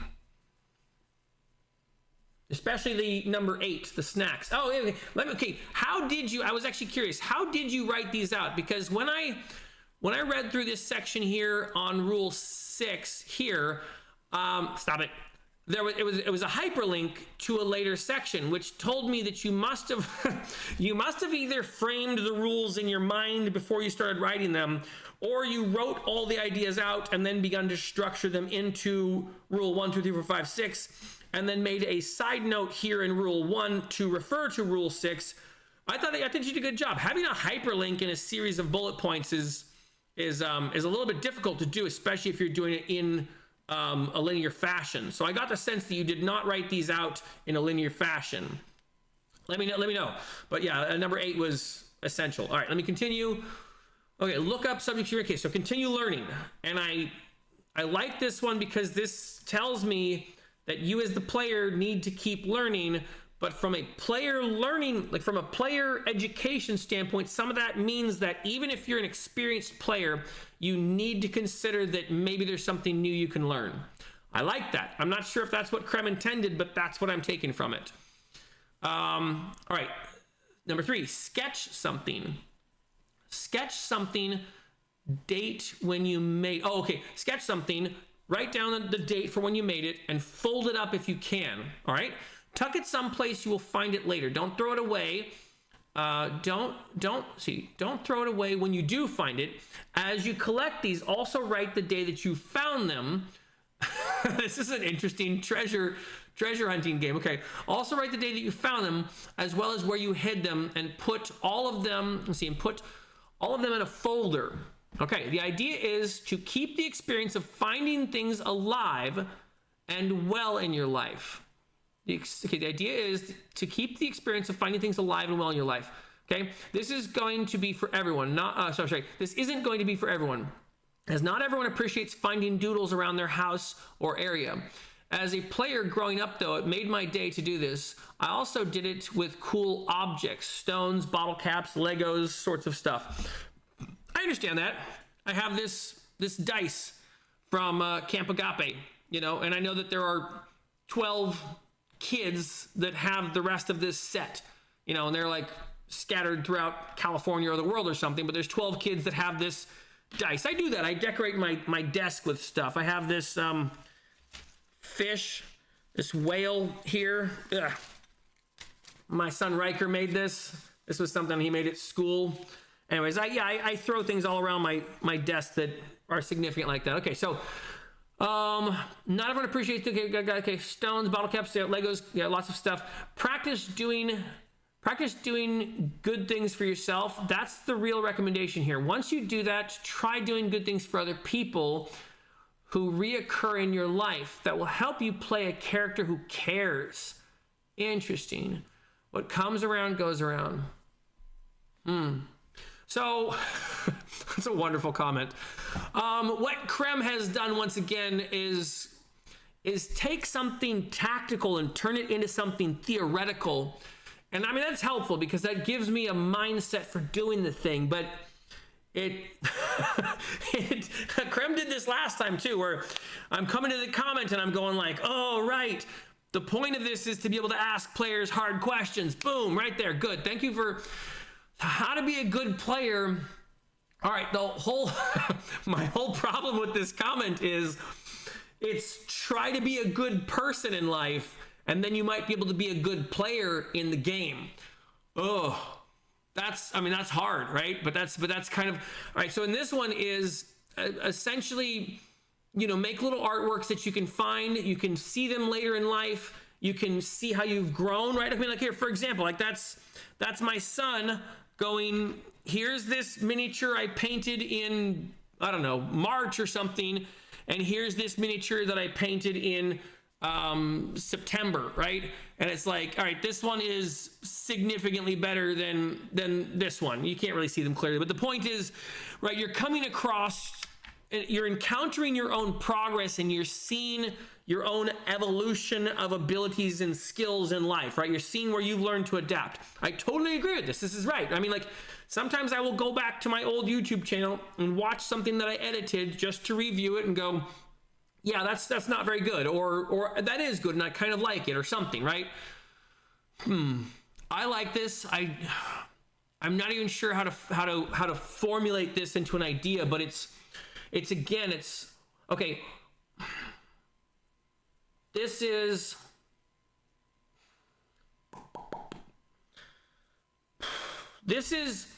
try to remember how you've learned as a player or something. It's really good. It's I guess it's like self-authoring or something. At this point, I'm basically at this point, like, giving the person player advice. I'm kind of giving them like, here's how you should live advice, right? Like it's a whole theoretical dissertation in self-authoring and trying to make yourself a better human, learning how to adapt to the community. All right, so learn how you've learned. I'm going to summarize it close to that. Like, try to see how you've learned. There we go. Try to see how you have learned. Okay. Krem's idea, once again, has helped me to create a bookend for the video. And maybe it's even the title or something like, learn to be a TTRPG player to learn to be a better person. I know it's a little lofty, and I'm not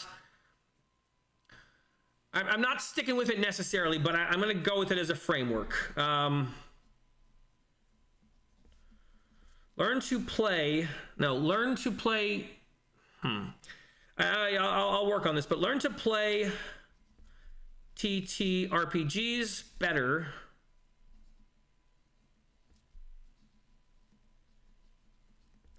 Slash or comma, to learn to be a better player. I don't like that, but that's I'll mess with it. Learn to become a better person.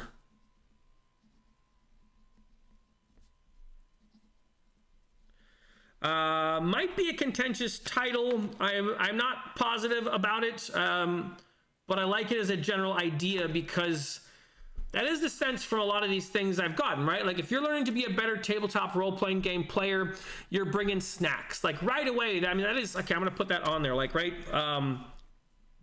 do you bring snacks to the game?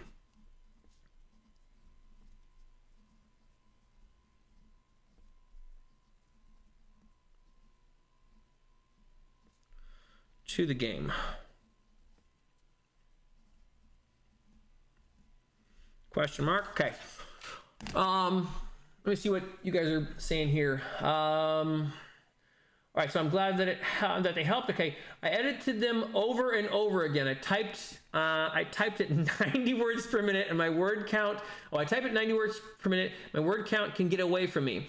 So it was easier to just refer to a rule than repeat myself from a rule that's later. I got you. Okay, I still ended up being long.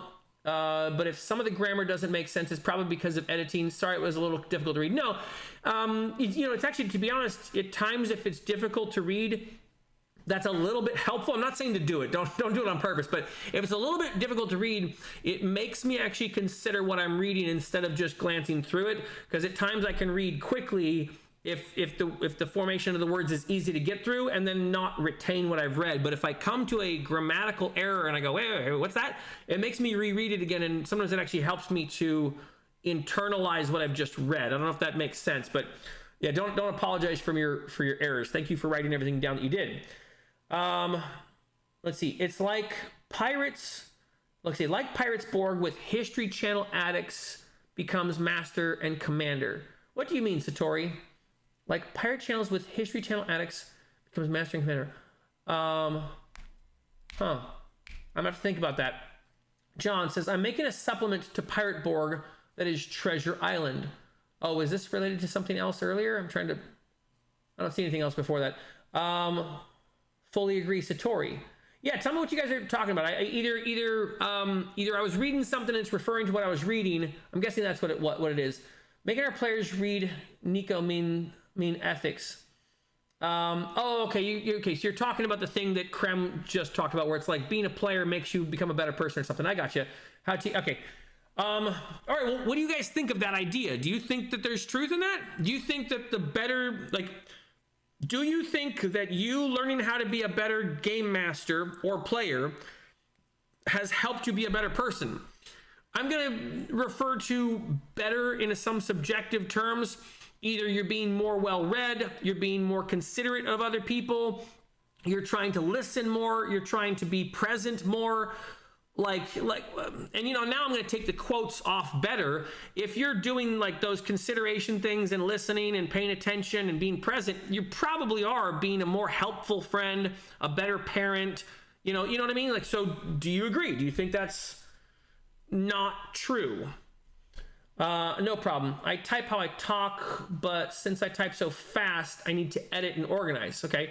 As for how I got them written out, I just sat down and thought about past experiences. Wow, well done. You did a good job structuring them. I think Satori is talking about how to blend the game around your players by learning about them and noticing things about them. I got it. Okay. Interesting. Okay, so I'm making a supplement Piper. It's like Pirate Borg with History Channel addicts. Oh, okay, I get it, Satori. Okay, so you start out with Pirate Borg, and then at some point with your History Channel addicts, you recognize the parts of the game that they're not interested in is the gory pirate, whatever, and then they end up like becoming master and commander because that's what they were interested in doing. I got you. Okay. Let's see. As they popped into my head, I wrote what I learned from them. Okay. Chevron says, to convincingly portray a different person, you must be able to think like someone else, which is empathy. that is all right, hang on. I'm writing that down. Okay, hang on. Let's see. To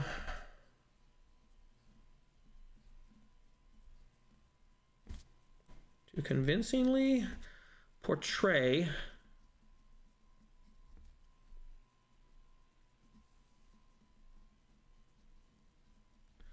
another person, comma, there we go. You must be able to think like someone else. This is probably going to go in the thumbnail shot for the video.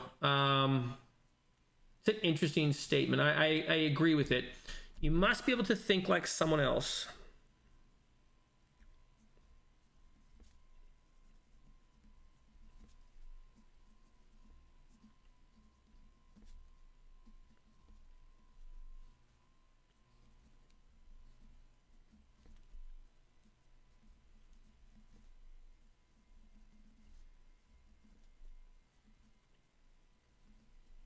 okay, which is empathy.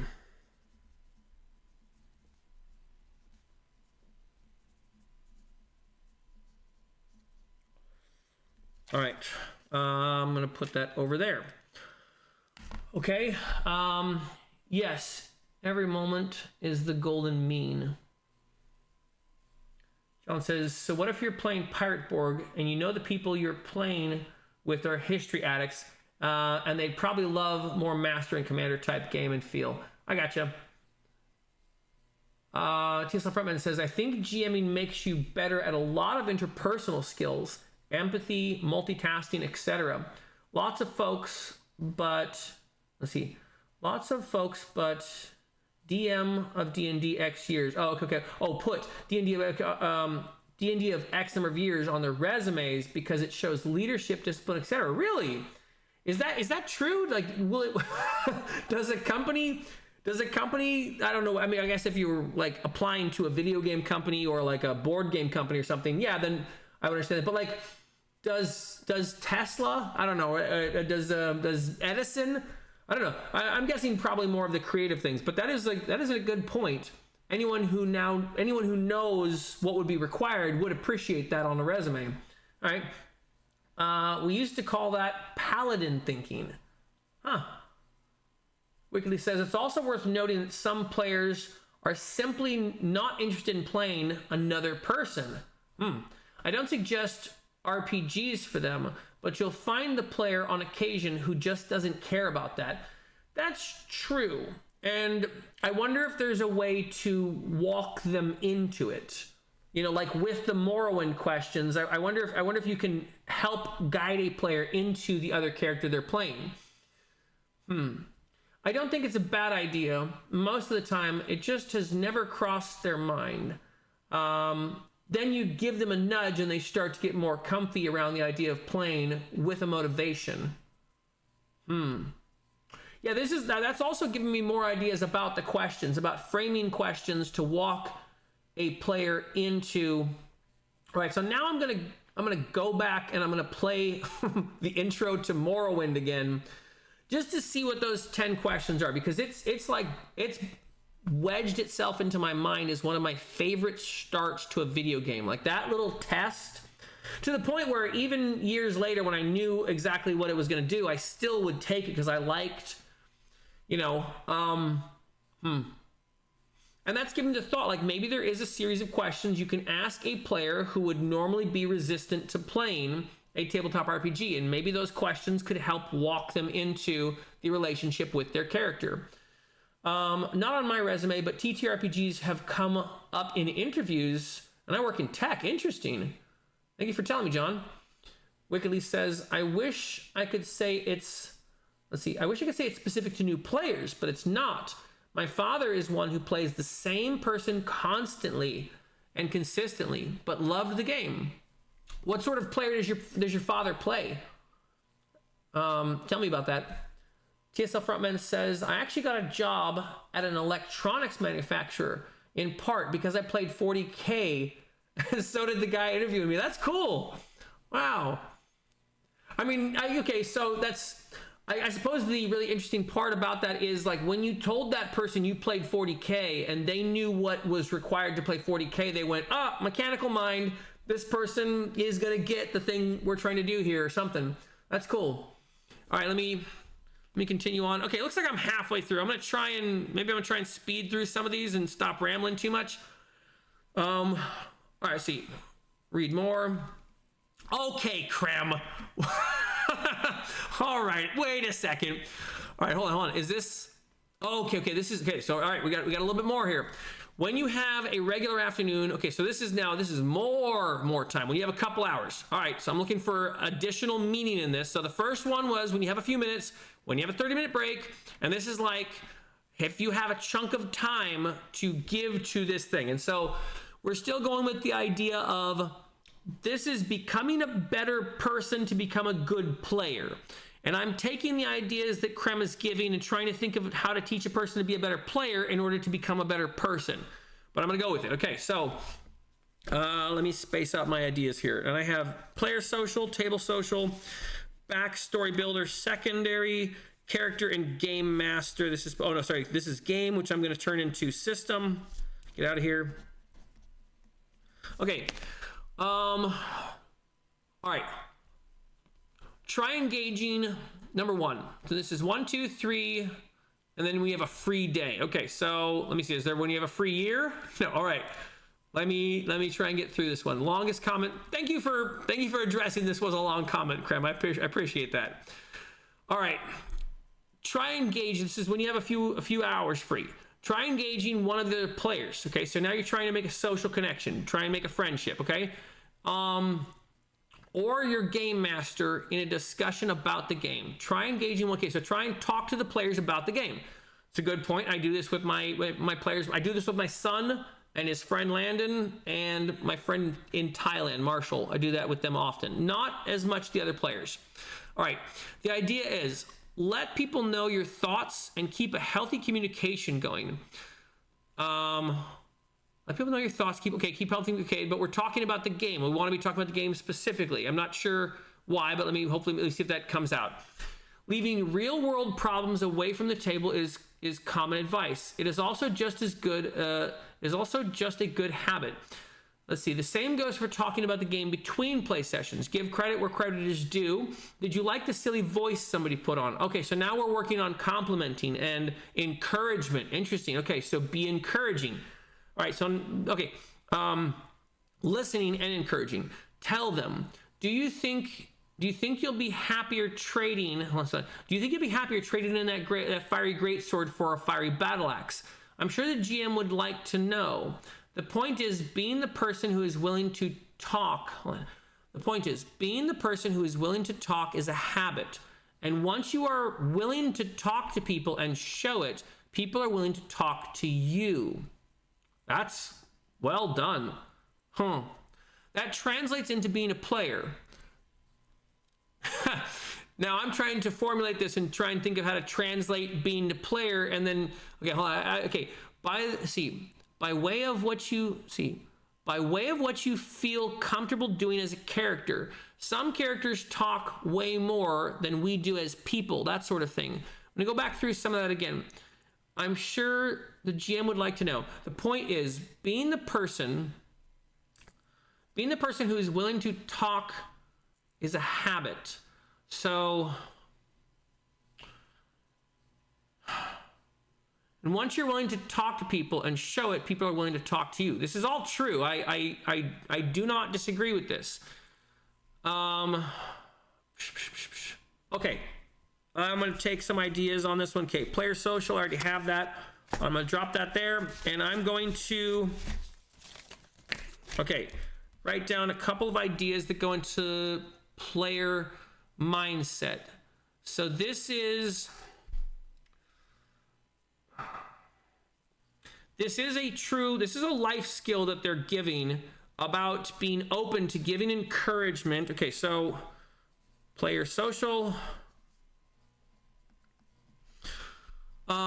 And again, I'm going to reverse all the stuff that they're doing because I'm trying to make someone get player skills to learn personal skills. And this would be, okay, learn to encourage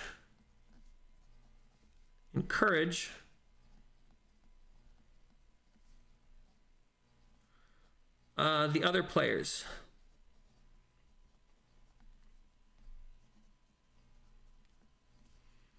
In game, by doing these things. Let's see. I'm going to take from this one. Be willing to look foolish.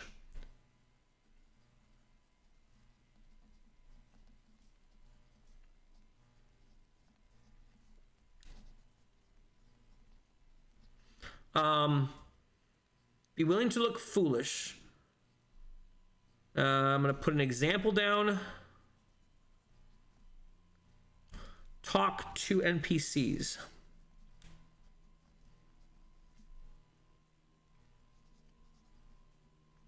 Talk to NPCs. Make the world real for other players.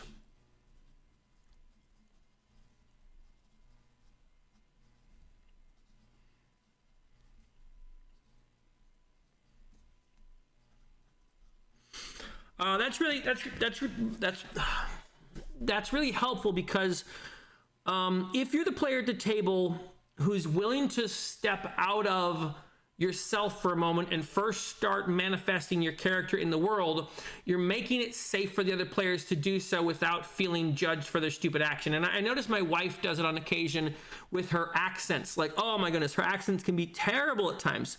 She tried doing like an Irish accent the other night. And the moment she started doing it, she started playing her character, and she was doing like, it was like Scottish Irish, but it sounded foolish, right? I mean, like, I didn't make fun of her or anything, and I probably won't tell her, and she doesn't watch any of my videos, so I'm not worried about her finding out. But she sounded silly, and she didn't mind that she sounded silly because she already knows she's playing a duck in this world, and she's kind of a silly character. So she was like, this is my pig here. I'd like to, you all meet my pig here. And she was just being silly, and other characters started becoming themselves too. And then, there was a point where, a couple goblins attacked her pig, and instead of going and attacking the goblin, but those goblins died. Some goblins attacked her pig, and then they died, like almost immediately. Instead of going to attack the goblins in the world that were still fighting, she went and stabbed the ones on the ground a bunch in rage. That opened up the door. She did this dumb, totally tactically unsmart thing, but she played into her character, and it opened up other people playing into their characters as well. She did a good job with that. My friend Marshall also does that a lot of the time. He plays his character. So be willing to look foolish, talk to NPCs, make the world real for others. So, and then let's see, encourage, and a separate idea, learn to encourage others in the game by being willing to look at, commending them on their actions. Commending them for their actions.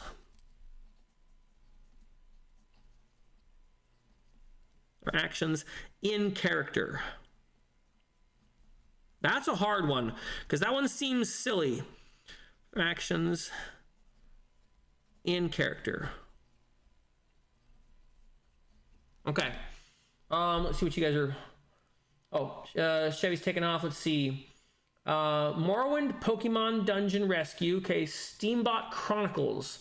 What is Steambot Chronicles? That sounds familiar. All have really good questions for both personalities and game mechanic reasons. Okay. D&D. Oh, okay. See, 3.5 mostly, but also 2E.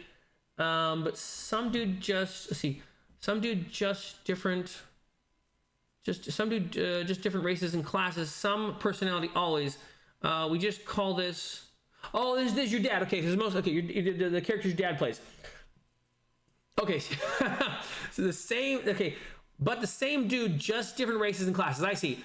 Same personality always. We just call it his go-to Henry. Okay, I get it. He's been playing the same since the 80s. Wow. So not specific to new players. Okay, interesting. I assume he always has fun. Chevron, have a good afternoon. Thanks. See, TSL Frontman, 40K interview, mechanically inclined, lots of steps to follow, fine detail work on my models. Interesting. Yeah, right, because it's painting, fine motor skills. The job involved a lot of precise fiddling with very expensive things. Also, workplace conflicts. That's cool. I can totally get that, how you explaining 40K to someone goes, whoa, okay, I know what that means. Right. All right. Encouragement, commitment for actions. Okay, I'm going to keep going. I like this comment. All right. Clean the area you play or the stuff you bring to the table. When was the last time you washed off your favorite dice? I don't think I've ever washed my favorite dice. Okay, I'm gonna go with it though. The idea is treat your gear with respect. Okay, backpacks need to be aired out from time to time. Okay, I'm gonna get in the idea of paint your own miniature. I'm gonna put that in the video. Paint your own miniature. Contribute to the game. I like this. Treat your gear with respect. Paper organized. All right, character sheet and item list updated. All right, dice should probably get a little rinse every once in a blue moon. Same goes for the desk area or game table, dice towers and dice trays too if you have them. On that note, it's cool to have special stuff for the game that you play. Make sure your cool gear fits in the play space. Take the time to integrate it and organize it. It saves time on setup.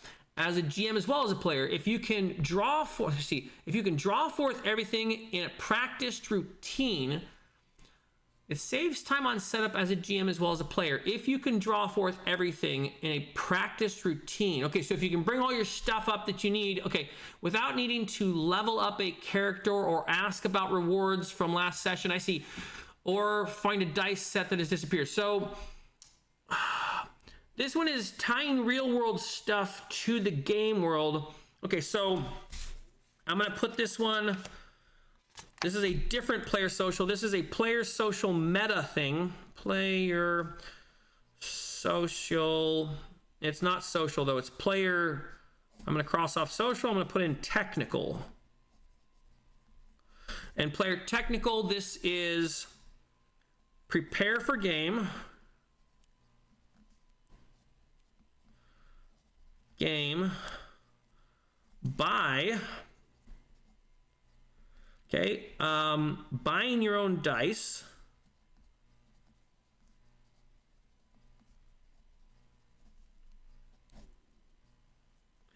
Buying your own dice. Keeping your character sheet nice or something. Organizing character sheet. Organizing character, I'm going to say materials. Organizing. By the way, Wicked, oh yeah, I was going to say, Wickedly, you said you got to take off. So yeah, I was going to remind you, it's time to leave, man. Have a good day. Thanks for hanging out, and I really appreciate your comments on here and hanging out with us in the chat. Let's see, buying your own dice, organizing character stuff. I'm going to get character stuff. I'm going to add bring snacks to this list as well.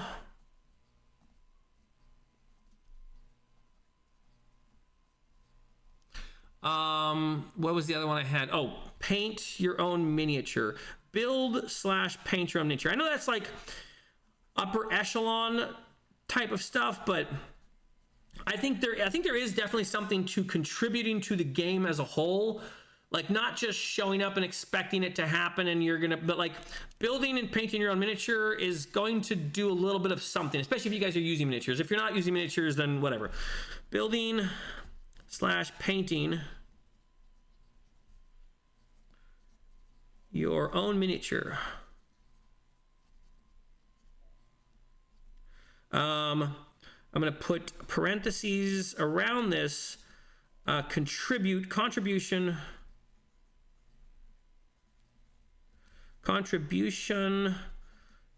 to the game, contribution to the game table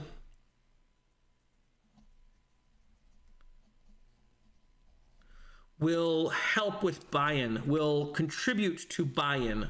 Contribution to the game table will build player buy-in, something like that. I'll try and fix that later. Build player buy-in. Okay. All right, let me see. Oh yeah, here we go. We're accents and talking. Let me see. Take time session. Okay, got that. All right. Practice your favorite accents. Oh yeah, this is one of my favorites. By talking in character. The idea is, this is a prompt. You are your character for the next insert amount of time here. What would that character say and how would that character say it? My sister and I used to recite commercials and blurbs back and forth at each other when we were kids. Speaking in silly voices, same with accents from movies. That's why most of my dwarves sound like Gimli or Shrek. This is just an easy way of becoming more comfortable talking in character. Even if all you do is change your voice slightly and practice being in character, time invested into it goes a long way. It's a really good point. I'm going to put this on player technique. That was technical. This would be player skills, I guess. Playing skills.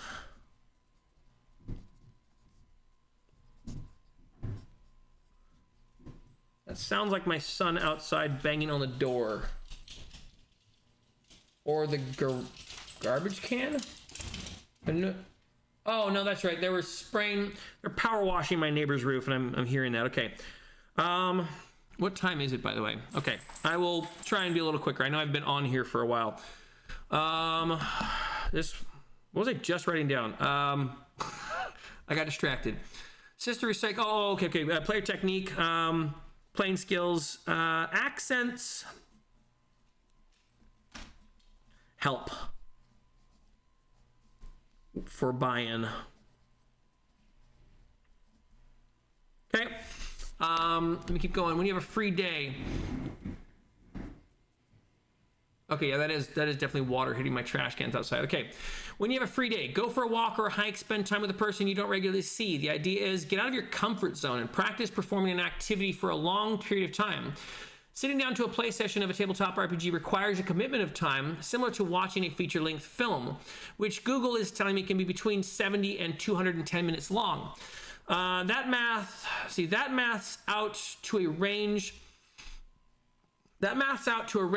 of an hour and 10 minutes to 3.5 hours, okay? To put that in perspective, the Lord of the Rings Fellowship of the Ring extended cut is 2 hours and 58 minutes long. The Disney version of Pinocchio from 1940 is an hour and 28 minutes. That means you've got to be actively engaged for a length of 3 showings of Pinocchio. Okay, cute. I checked Pinocchio for Nate's sake. Thank you. My examples aside, this point is staying in the game like that takes practice. Going on a walk is easy practice. Spending time with people is more moderate practice. Do it. Okay, so...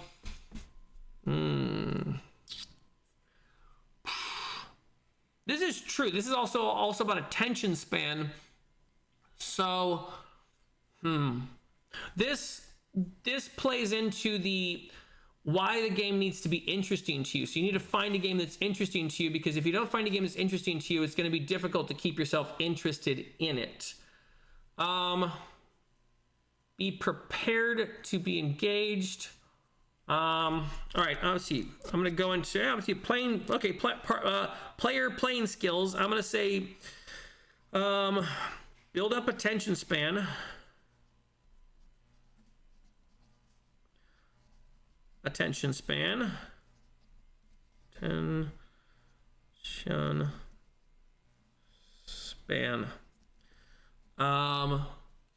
Be in a game that's interesting to you.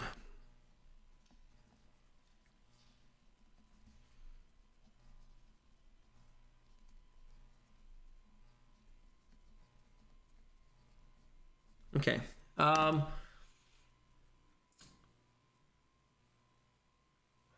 That's immersion. Okay. Thank you, Satori. All right. Attention span. Let me see. Okay. All right. Take time to complete a chore, project, or activity you haven't engaged in yet, but is already on your to-do list. The idea is don't come to the table stressed about stuff you have happening away from the table. Bring instead yourself. Ready to play. Bring yourself instead, ready to play and participate. You can take the trash out in 5 minutes, clean up some dishes, and clean your sink in 10 to 20 minutes. And sweep the living room all in one morning. To get the place where you can do all that sort of quickly takes time and preparation. And learning to be okay with that isn't so different from coming to terms with how growing as a player. Let's see. Learning to be okay with that isn't so different from coming to terms with how growing as a player from a newbie to an experienced player takes time. Okay. Giving yourself as a whole day to do it. Give yourself a whole day to do it, as it might seem like overkill, but 5 extra minutes to tackle a stain can make a world of difference. Some advice applies to being a player. Some you need to take a snack break, heck, or a bathroom break, and come back to whatever you're doing. The table. It's hard to think with a full blood and empty stomach. Okay, so this is try to approach a task that is going to be difficult for you.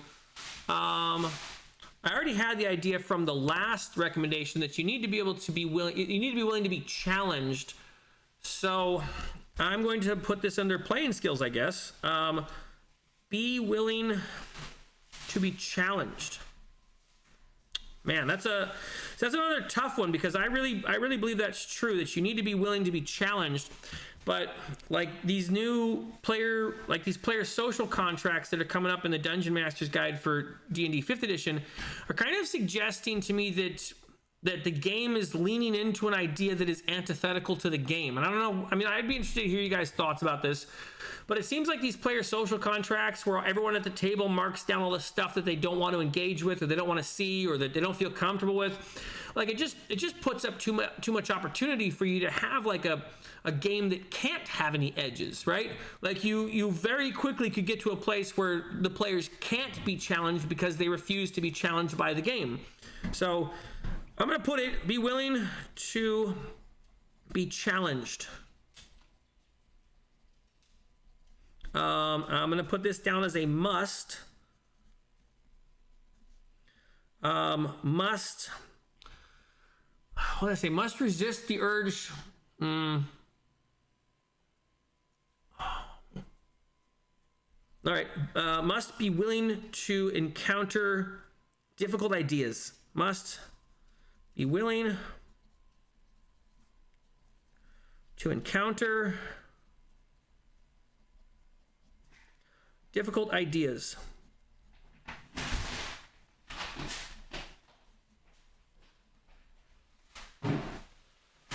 Ideas and subjects.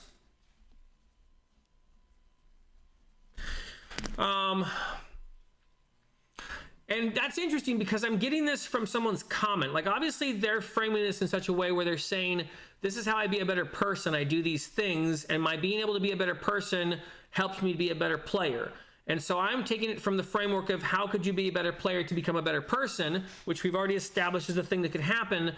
I think Krem is right. I think you need to be able to challenge yourself, make yourself do something. So if we're approaching this game from this perspective, like this psychological framework, this is telling me that Dungeons and Dragons with their social contract ideas is totally off base, right? Because I'm like, this is someone taking, this is someone who plays the game and they're taking all the things that they try to do to be a better person and they're applying it to the game, which I think is very helpful, because what this is helping me see is if you go with the Dungeons and Dragons social contracts thing, you're not going to get this experience. Like it's not going to come out where you become a better player to become a better person. You're going to stagnate in this gaming aspect of your life. Tell me what you guys think. But I mean, I feel like this is coming out naturally from just reading the comments. Like I already had my own thoughts and ideas about that. I was probably going to make a video where I say D&D and their social contracts are garbage. That was its own thing. This was just going to be how to be a better player. And it's kind of coming out just from reading the comments that I'm like, if I went through a checklist of all the different things I wasn't allowed to address or talk about, and like no violence or no subjects about like childhood slavery or something, like if I make a game where like none of my sensitivities will be challenged, I'm gonna make a game that can't make me a better player, because it can't make me a better person. To be a better player, I have to be able to be a better person. That's what I'm understanding. You guys tell me if you disagree, but that's what I'm getting from this. And what I'm getting from this is if you use the Dungeons and Dragons system, like the social contract system that they're releasing in their new player books, you won't be able to become a better player. You won't be able to become a better person. Tell me I'm wrong, right? Let's see. It's immersion. So Tori says either side of the screen needs to inner child time. I agree. That's really well said. Rivers, how's it going, buddy? I got your comment a little earlier on. Thanks for jumping in, man. No problem. No problem that you're late. It's okay. I'm at this point, I'm just kind of rambling on. I feel like a crazy person because I'm like, I totally agree with this person, Krem, with their take on how you play the game and how you become a better player by trying to become a better person. And I feel like that happens naturally in life, right? Life is difficult, right? This person is not saying take all the chores out of your life. This person is saying address the chores, deal with the stain, go wash the dishes, become a better person, right? All of these things are going to help you be a better player. If you go with the Dungeons and Dragons social contract, it is saying take chores out of your life. That's my interpretation, at least. Let's see. TSL Frontman says life only gets easier the harder you work. Let's see. Life also gets harder the less work you do. All right, this applies to the work involved in learning new and uncomfortable things. I agree. So staple that on top of Dungeons and Dragons. Let me bring up, since I'm talking about it, someone sent me a picture. Did I post them? Oh, they're on my phone. Let me see. I don't want to go into my. Here, I'll try and look it up. Dungeons and Dragons D&D social contract. Let me try and move this out of the way. D&D social contract. There might be an image of it. Let's see. Agreement between players, establish boundaries for session 0. Let me see. They have an image of it. Let's see. Copilot images. There we go. Consent. All right. Let me bring this up. That's really blurry. That's not helpful. I want that, but I want it to not be blurry. Do they have one that's not 230 by 320? Does anyone know? See. Pirate Borg turns us all into naughty 6th graders. That's probably true. Maybe they're calling it something. Oh, wait. D&D contract template. What do they have it in Old English? Okay, all right, there we go. D&D consent sheet. All right, role-playing comfort checklist. So let's look at this thing. Okay. All right, mental abuse, gaslighting. So these are all things that basically I could send around the table and we're just not allowed to do or something, right? Like, okay, so hold on. Role-playing comfort checklist. Hard pass, do not put this in the game, okay? I don't love it, but don't hate it, soft line. This does not trigger me. So we go around the table and we all do this. And okay, let's say I'm going, yeah, you know what? I don't like gaslighting. I don't like imprisoning. Imprisoning? That's supposed to be imprisoning mental health. What does that mean? Like, okay. Well, I see. Mental health patients against their will. So putting people in psychiatric hospitals. Yeah. So I go. Each one of those is a soft pass for me. Okay, fine. Exclusion. Witch prosecution. I haven't actually read through these, so I can't. Okay. So and the person goes, yes, I don't like that because I don't know, like I'm a Wiccan or something. Sexism.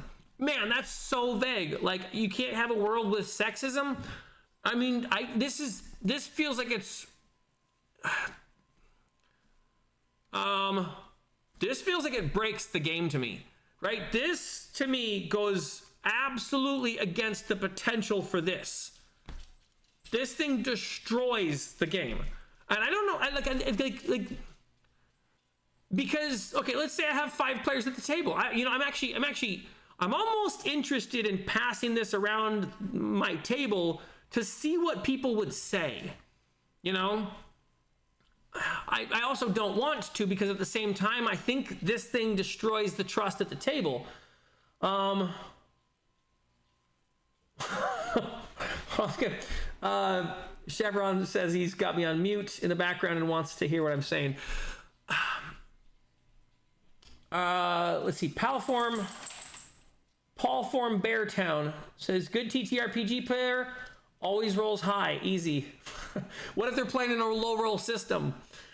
And I like your translation on it. That's good.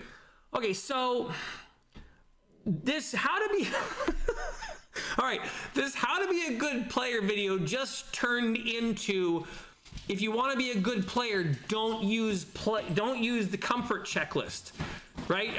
I'm not trying to be contentious. This is just what came out from reading the comments. Okay, these notes that I've put together are absolutely antithetical to this thing, and I'm totally interested to hear how I'm wrong.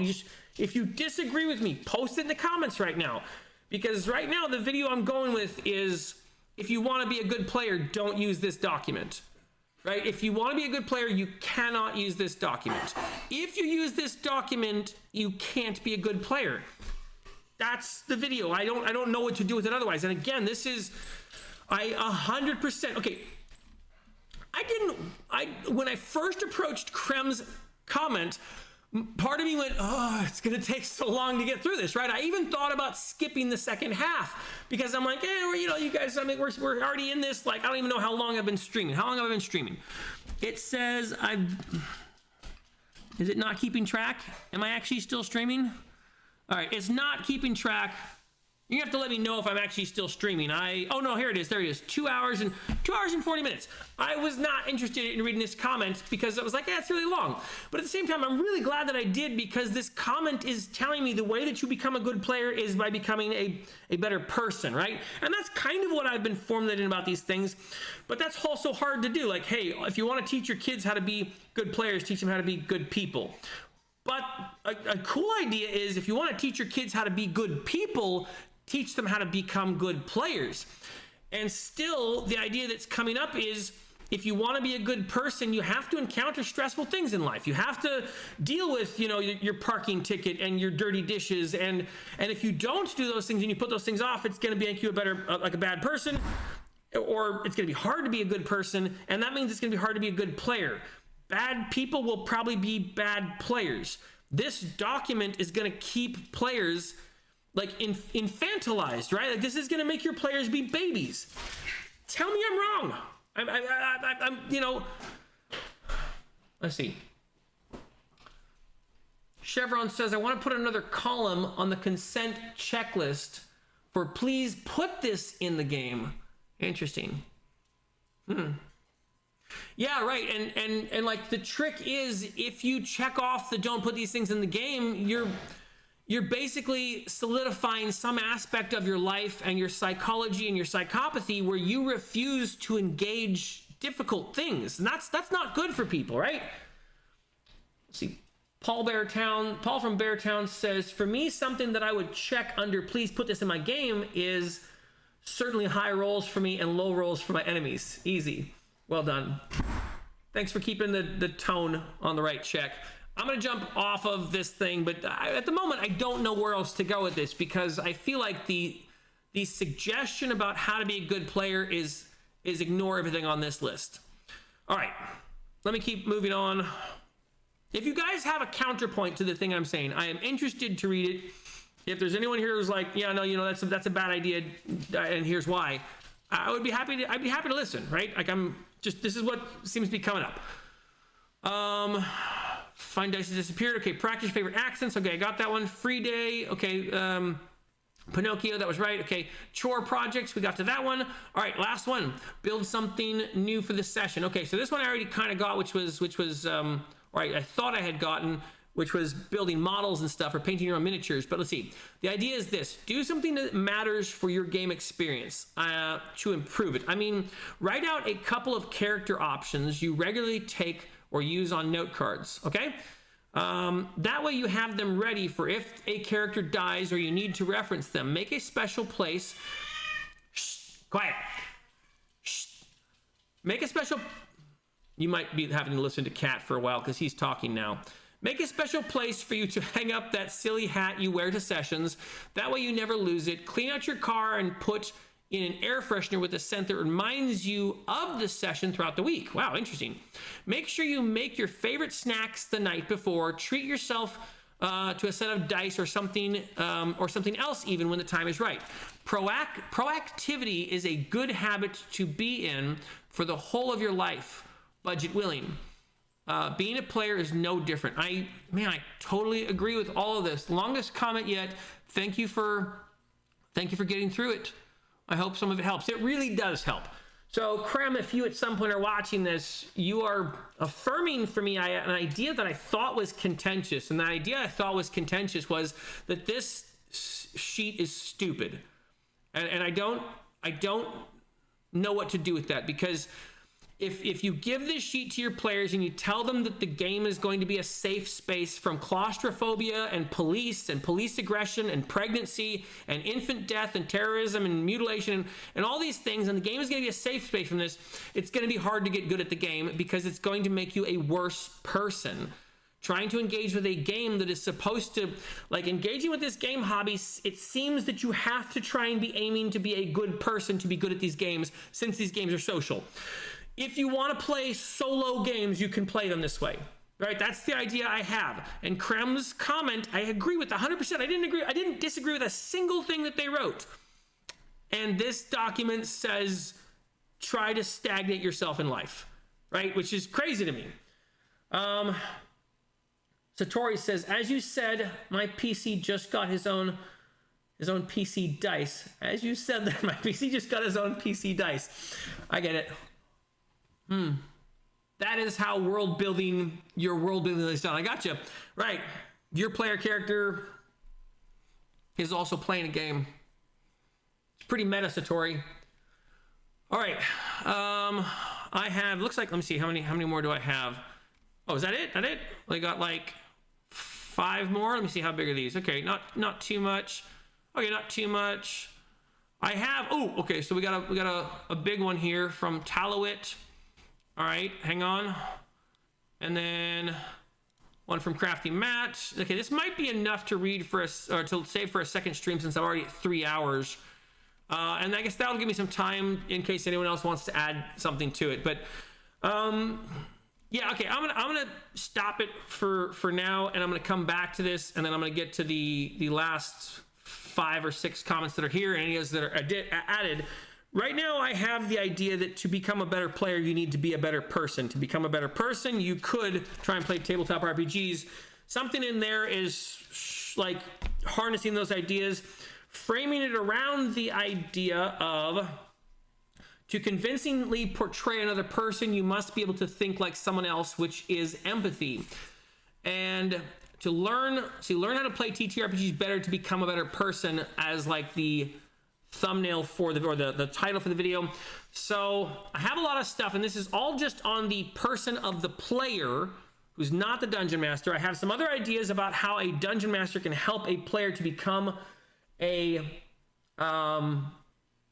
what was I just saying?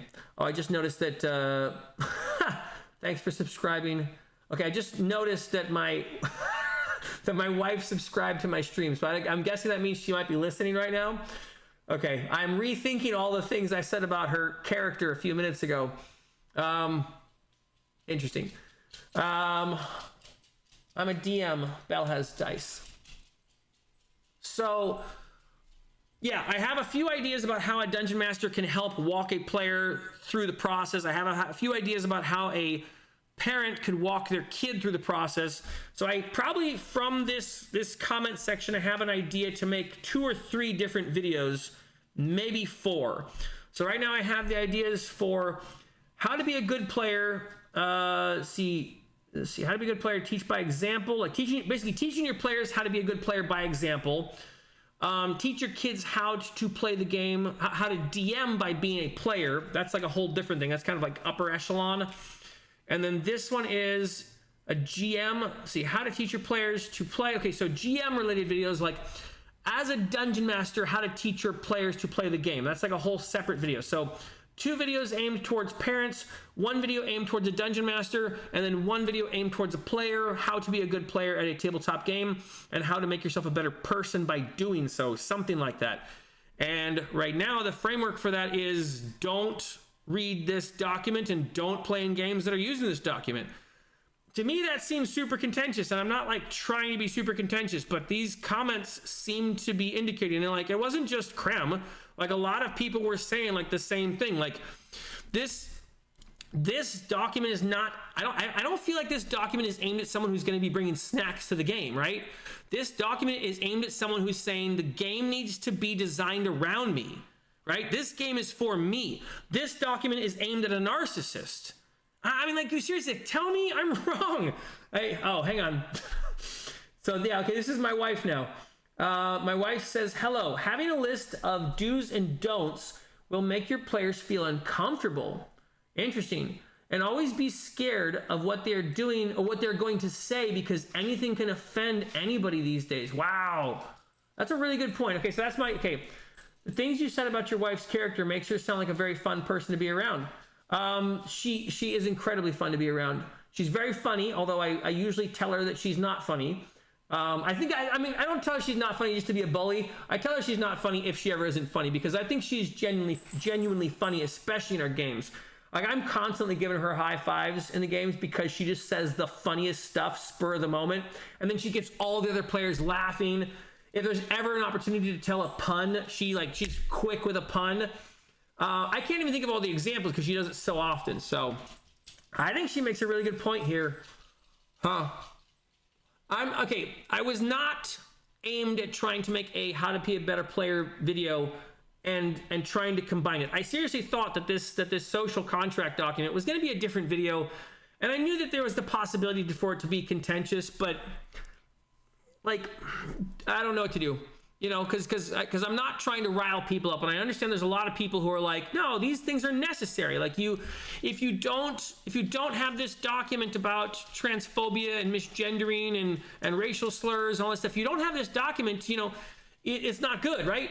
And I understand the argument that maybe these documents are only for like a local, friendly local game store. But at the same time, like even this at a friendly local game store, it makes it so that the real games, the real tabletop role-playing games, are done with friends and family. And the ones at local game stores are done for people who aren't going to be good players. You know what I mean? Like if you're using this social document at a local game store, you're essentially telling those players they're not the people you consider to be real players, right? Because these are not people trying to be better people. These are not people who are trying to aim in the direction of, you know, like I don't know, getting over your past traumas and stuff. All right, so yeah, I'm gonna wrap it there. I already have like, let's see, 1, 2, 3, 4, 5, 6, 7. I have 7 note cards on the player side, and I have a few scattered note cards for the DM other side. Let's see. Chevron says, I just happened to catch slut shaming out of the corner of my eye on that list. Oh, did it really? Was it really? I didn't read through it. Where? Hold on. I'm looking for it now. Oh my goodness. Okay, and some of it's like ridiculous. Like, dude, I don't think I'd put that into my game. You know what I mean? Like, I don't think I'd throw suicide into the game, right? Like, I'm not saying I wouldn't, but I also like probably wouldn't. You know, I know. I guess you're sorry. I mean, it's all right. Thank you all for hanging out with me for this. What is this sheet? Yeah, so okay, Spit. This is basically okay. If you go read some of the new modern tabletop role-playing games, this player comfort checklist is basically something that the games will suggest dungeon masters need to have this contract, right? And like you can see, there's a player name and a character name, right? So I, Nate, am playing at a table with Jeff, the dungeon master, and he hands me this sheet, right? I put my player name and my character name. And then I go down this list and check off all the things that are not allowed, that I'm okay with, and that I totally am okay with, right? And then all the other players at the table do it as well. And so we all do it. We all turn in these sheets. The dungeon master turns in his, and then we cross-reference and go, okay, so Susie said no witch prostitution, prosecution, hard pass. No sexism, hard pass. No, what is that? Sizeism, right? Okay, and then you know, Dan said no paralysis or physical restraint ideas. No severe weather. I mean, what do you do? I mean, okay, so we cross-reference everyone's thing. Let's say there's 5 people total playing. We cross-reference everyone's thing, and we come up with a list that we're not allowed to cross. We're allowed to cross, and then everyone's totally okay with. And the end result might be a game where, let's say 10. I'm going to be moderate and say 10 things are a hard pass. Maybe in an extreme circumstance, like, I don't know, 15 or 20 things? I mean, isn't there a possibility in a group of 5 people? Let's hear. I mean, okay, I'm gonna mess around with it for a minute, and I'm gonna go with some that could potentially trigger me if I were trying to be a little bit sensitive. You know, like maybe that's not the best. The thing is, like, in actuality, I would not play in a game that was using these things because I don't know. I think it's aimed in the opposite direction of trust. Like, that was the idea I already had was, if you put one of these in your game, my son even mentioned this in a stream the other day. If you put one of these things in your game, it says to your players and to the DM that you don't trust each other. And I'm like, yep, that's absolutely true. In a game where you're trying to trust each other, you can't have one of these in your game. If you have one of these in your game, you've already told your players, I don't trust you, and by the way, you can't trust me. I'm not socially aware enough to be able to determine what you guys are comfortable with, right? I'm not socially aware enough to be able to read the room a bit and go, hey, I'm playing in a room with, like, you know, some ladies. Let's not make, you know, hentai, you know, porny stuff happen, right? Like, I'm socially disconnected to the degree that I won't be able to know I shouldn't be pushing on your sexism vibes, right? Like, isn't that something you could just read into? Or, for example, if I do push on the sexism vibe, I'm gonna do it with like some sort of obviously narcissistic NPC that you guys either should kill or ignore, right? Like, I'm gonna make a believable, you know, chud character act like a chud character. Just, all right, let me see. Let's see what we have saying. What is that sheet? What a thing to return to. I know, right? Yeah. Chevron, this is my list for Goblin Gone Wild. Well done, Satori. Loose Stressor says, okay, they should add comfort checklists to that checklist. Okay, what do you mean by that? Describe what you mean by a comfort checklist. Spit says, what a lot of checks. A lot. Would be a pain to keep track of. I know, right? I mean, it's like, dude, this is more than like a video. Like, I could not DM with this checklist, right? I'm not allowed to talk about, like, okay, I can't ever say that a DM, I can't ever say that an NPC pooped themselves, right? Like, oh, they just peed themselves. Like, I mean, it's crazy. This is where it's at. Hold on. Let me get back to what it says. All right. Is slut a class? My wife asks. Be a pain to keep track of. I've sent you a friend request, by the way, name of Ural. Thank you so much, Spit. I appreciate it. Chevron, I have a lisp. I would prefer the DM not use S's while they're running. Is there one that has lisp on there? I haven't actually seen them all. Which one would that be triggering if someone had a lisp? Let's see. Alex is that mooncake. She is. No, she's definitely she definitely plays a little bit of a MacGuffin character. And in the last game she had that as well, where she kind of tied the party together. She does a good job of it. Hector Rodriguez, how's it going? Lester says, if Marge Simpson wrote a TTRPG, it was a very old DMG. Okay. Yeah, anyways, that's the idea I have. The idea I have now for how to be a good player is to never use this list. And I know that that's contentious because there's a bunch of people who are saying they want to use this list. And yeah, I mean, whoever's here, you'll know I'm not like, that's not my aim to be contentious, but I really do feel like these comments on how to be a good player are saying if you use this thing. All right, I've already covered it. Now I'm going around in circles. So I'm going to wrap it up there. Last comment. Okay, there's a couple more. Let's see. Midwest Malachi says, now I want to know why Nate hasn't run a Final Space sci-fi game for you guys. I would love to run a sci-fi game. I offered my players to play a sci-fi game, like a Star Trek one. I mean, that's kind of why I wanted to play Wild Sea, because Wild Sea felt like Next Generation to me. Let's see. Chevron says... see, there's not one on the list, but why wouldn't a lisp? I know, right? Wouldn't a lisp be silly? Right, because I could have a character who talks with a lisp and offend you because you really have one. You're right, Chevron. You're totally right. They missed accents. Right? Hold on. Is there accents on here? There should be accents, or okay. So am I allowed to do a French accent and make fun of people? They don't have a section for the accents. They totally missed out, and now everyone who has an accent in real life is going to be triggered whenever I do. So what if I go, yeah, I know how to do an Irish accent. You just say, wheels and tires, wheels and tires, wheels and tires. And like I try to get myself into an Irish accent by getting myself through the words of wheels and tires. That's a bit stereotypical. It's a bit stereotypical, obviously. But if I try to get myself into an Irish accent, I could be disparaging the people they're from Ireland. This is not quite how people from Ireland talk, but it's how I get myself talking a little bit Irish. I try to try to think about all the different ways that I could go up and down. I could be triggering someone, right? I could be totally triggering. Accents should be on the list. They're off. You can't have a game with accents. That's absolutely right, Chevron. Hector Rodriguez says, I'm all in for respecting people's comfort, but this is overkill. I agree.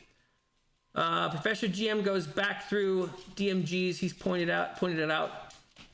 Session 0, ask what they don't want in the game, which things are not comfortable. Make a quick list for yourself with their answers, and that's it. Now, I know, right? But I know this is I don't know if I'm gonna see if I can find the actual. I'm not gonna do it right now. I'm gonna try and end now, but I'm gonna try and find Wizards of the Coast official document. I don't think this is Wizards of the Coast official one. I think this is like a general one. I don't know. Maybe this is actually made by Microsoft or something. Let me go back. Let me look up Wizards of the Coast.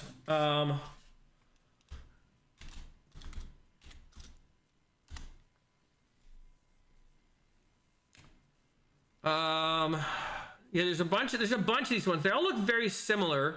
Oh my goodness, can't have any bugs, blood. All right,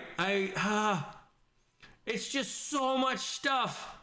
I'm gonna have to try and find it. I don't know where it is right now. I think a friend of mine might be able to actually link me their official document. But let's see. Okay, Vic for Fun says, hello, your videos are awesome. As Christian Brazilian, I really like how you talk about how to play games. Let's see, hold on. I really like how you talk about how to play games with my family.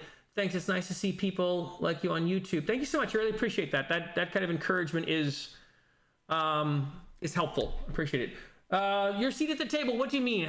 Tell me how I'm overthinking this. And I'm trying to come at this with an open mind.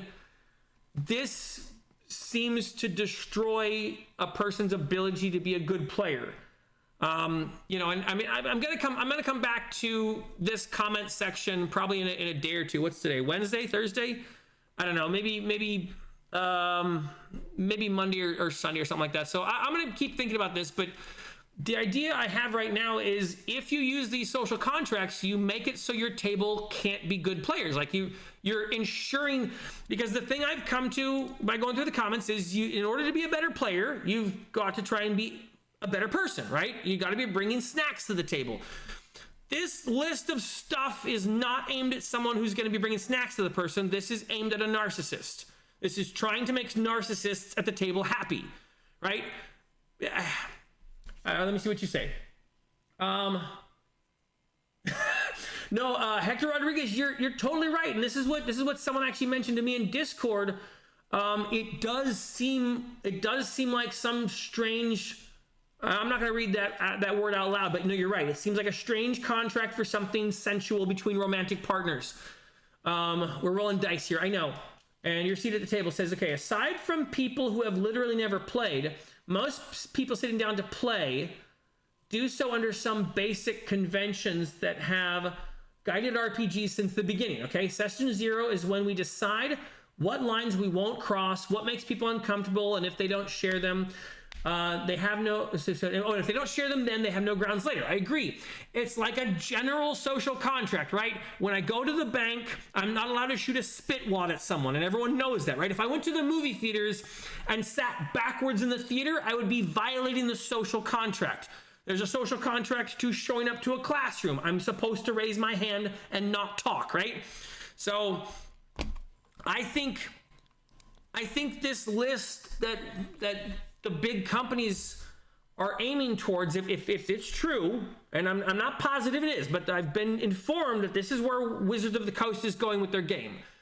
And that tells me that they're not aimed at making good players. So I have that in my head right now for the idea.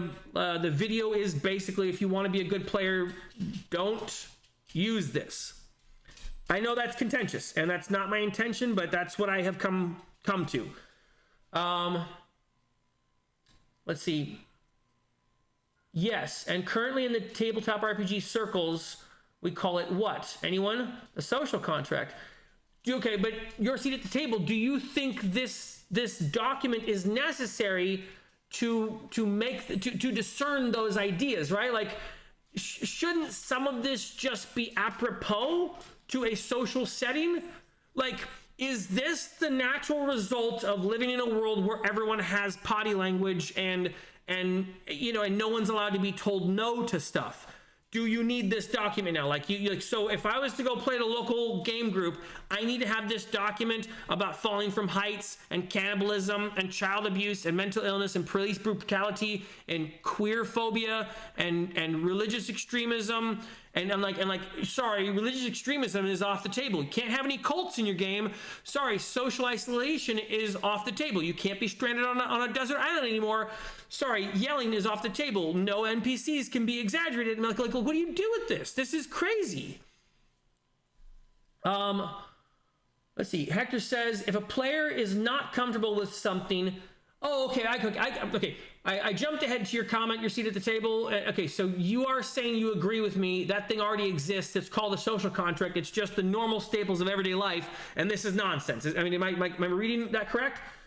Hector Rodriguez says, if a player's not comfortable with something, they can say it. Right? No, I totally agree. If someone's like, hey, I just don't kill any kids in the game, if you don't mind. Don't have any dead kids. I don't care if they get like Skyrim treatment and like people's swords grow through them. Just no dead kids. I'm totally okay with that. I'm like, yeah, no dead kids. And if I make the mistake and kill a kid, I'm gonna magically undo it because I'm not a doofus, right? If the player's not comfortable with something, okay. And if you are a DM and you're using some of the things presented here just for the shock value, and if you as a DM are using some of the things presented here just for shock value, yeah, no, I get it, right? But to be fair, Hector Rodriguez, I have gotten the sense that, I'm going to go to one of these different ones. This one, which one was it? Here we go, this one here. I have gotten the sense that horror games are one of the game settings. Like, for example, if you want to play Call of Cthulhu, Vaesen, if you want to play some of the scary games, even maybe the Morkborgs, it's going to be hard to play the game system the right way if you're not allowed to make the players uncomfortable.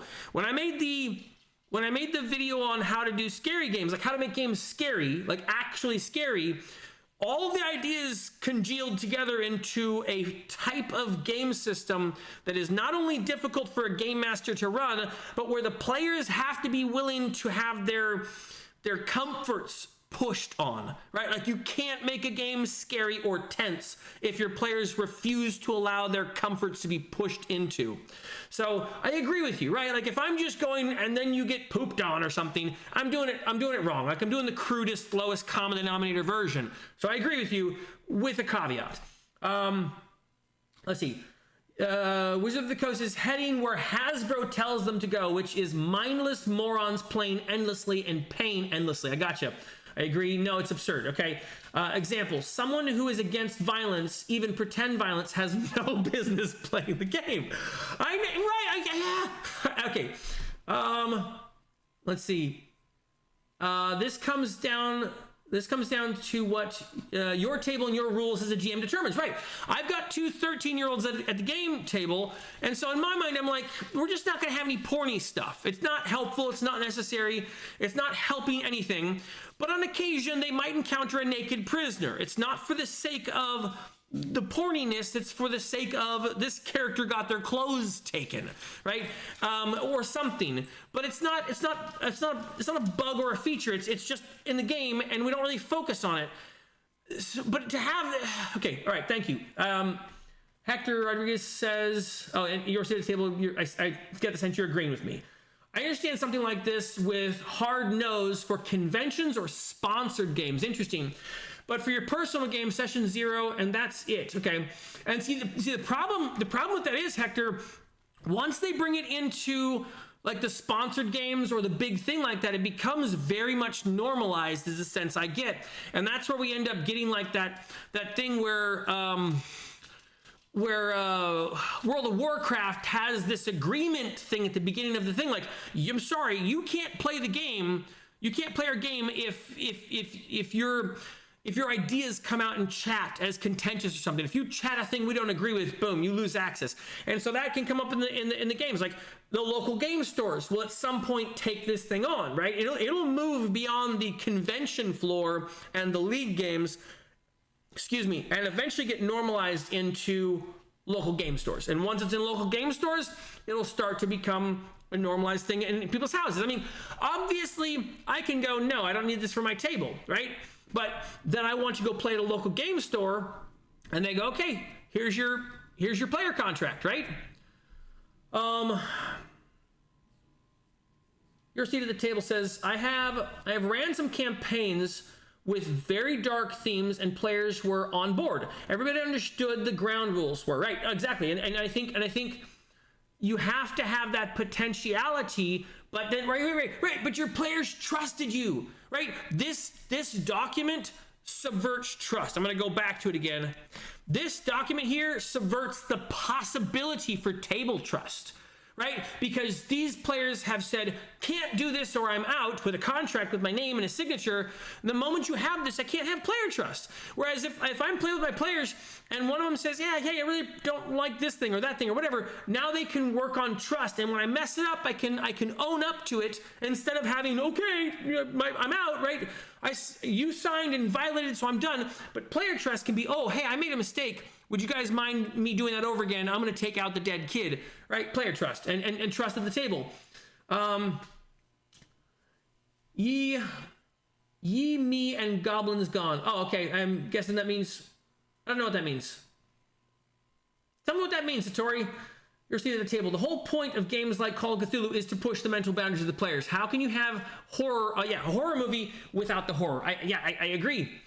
How did players and GMs used to go about this stuff in the 1970s up to 2020? No, I know it's at some point that just the normal idea of social decency has become so constrained that you need you need an HR department for your game, right? Because that's what it's come to. It's like, here I'm just trying to make a video going, how do you become a better player? And naturally it goes, oh, I guess you kind of got to be working on being a better human, right? Maybe you got to be journaling and walking and bringing snacks to the game.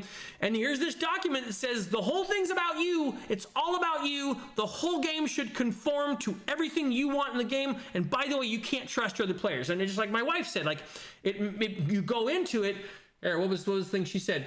Yeah, having this list makes you feel, make your players feel uncomfortable and always be scared of what they're about to say, right? So all the other players at the table are like censoring themselves constantly because what if they, right? In this thing, my wife could never make a pun, or say something towards the edge of humor. So, all right, let's see.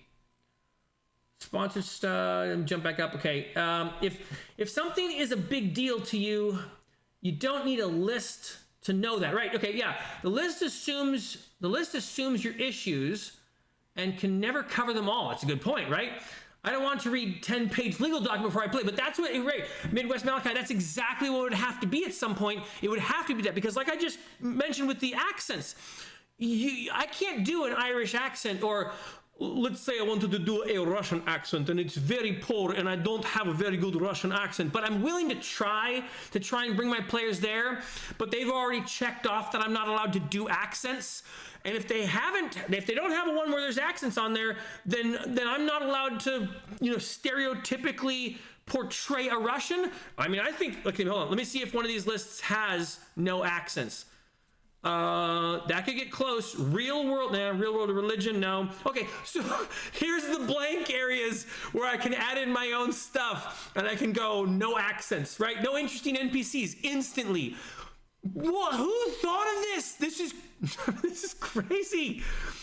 Oh my goodness. Okay.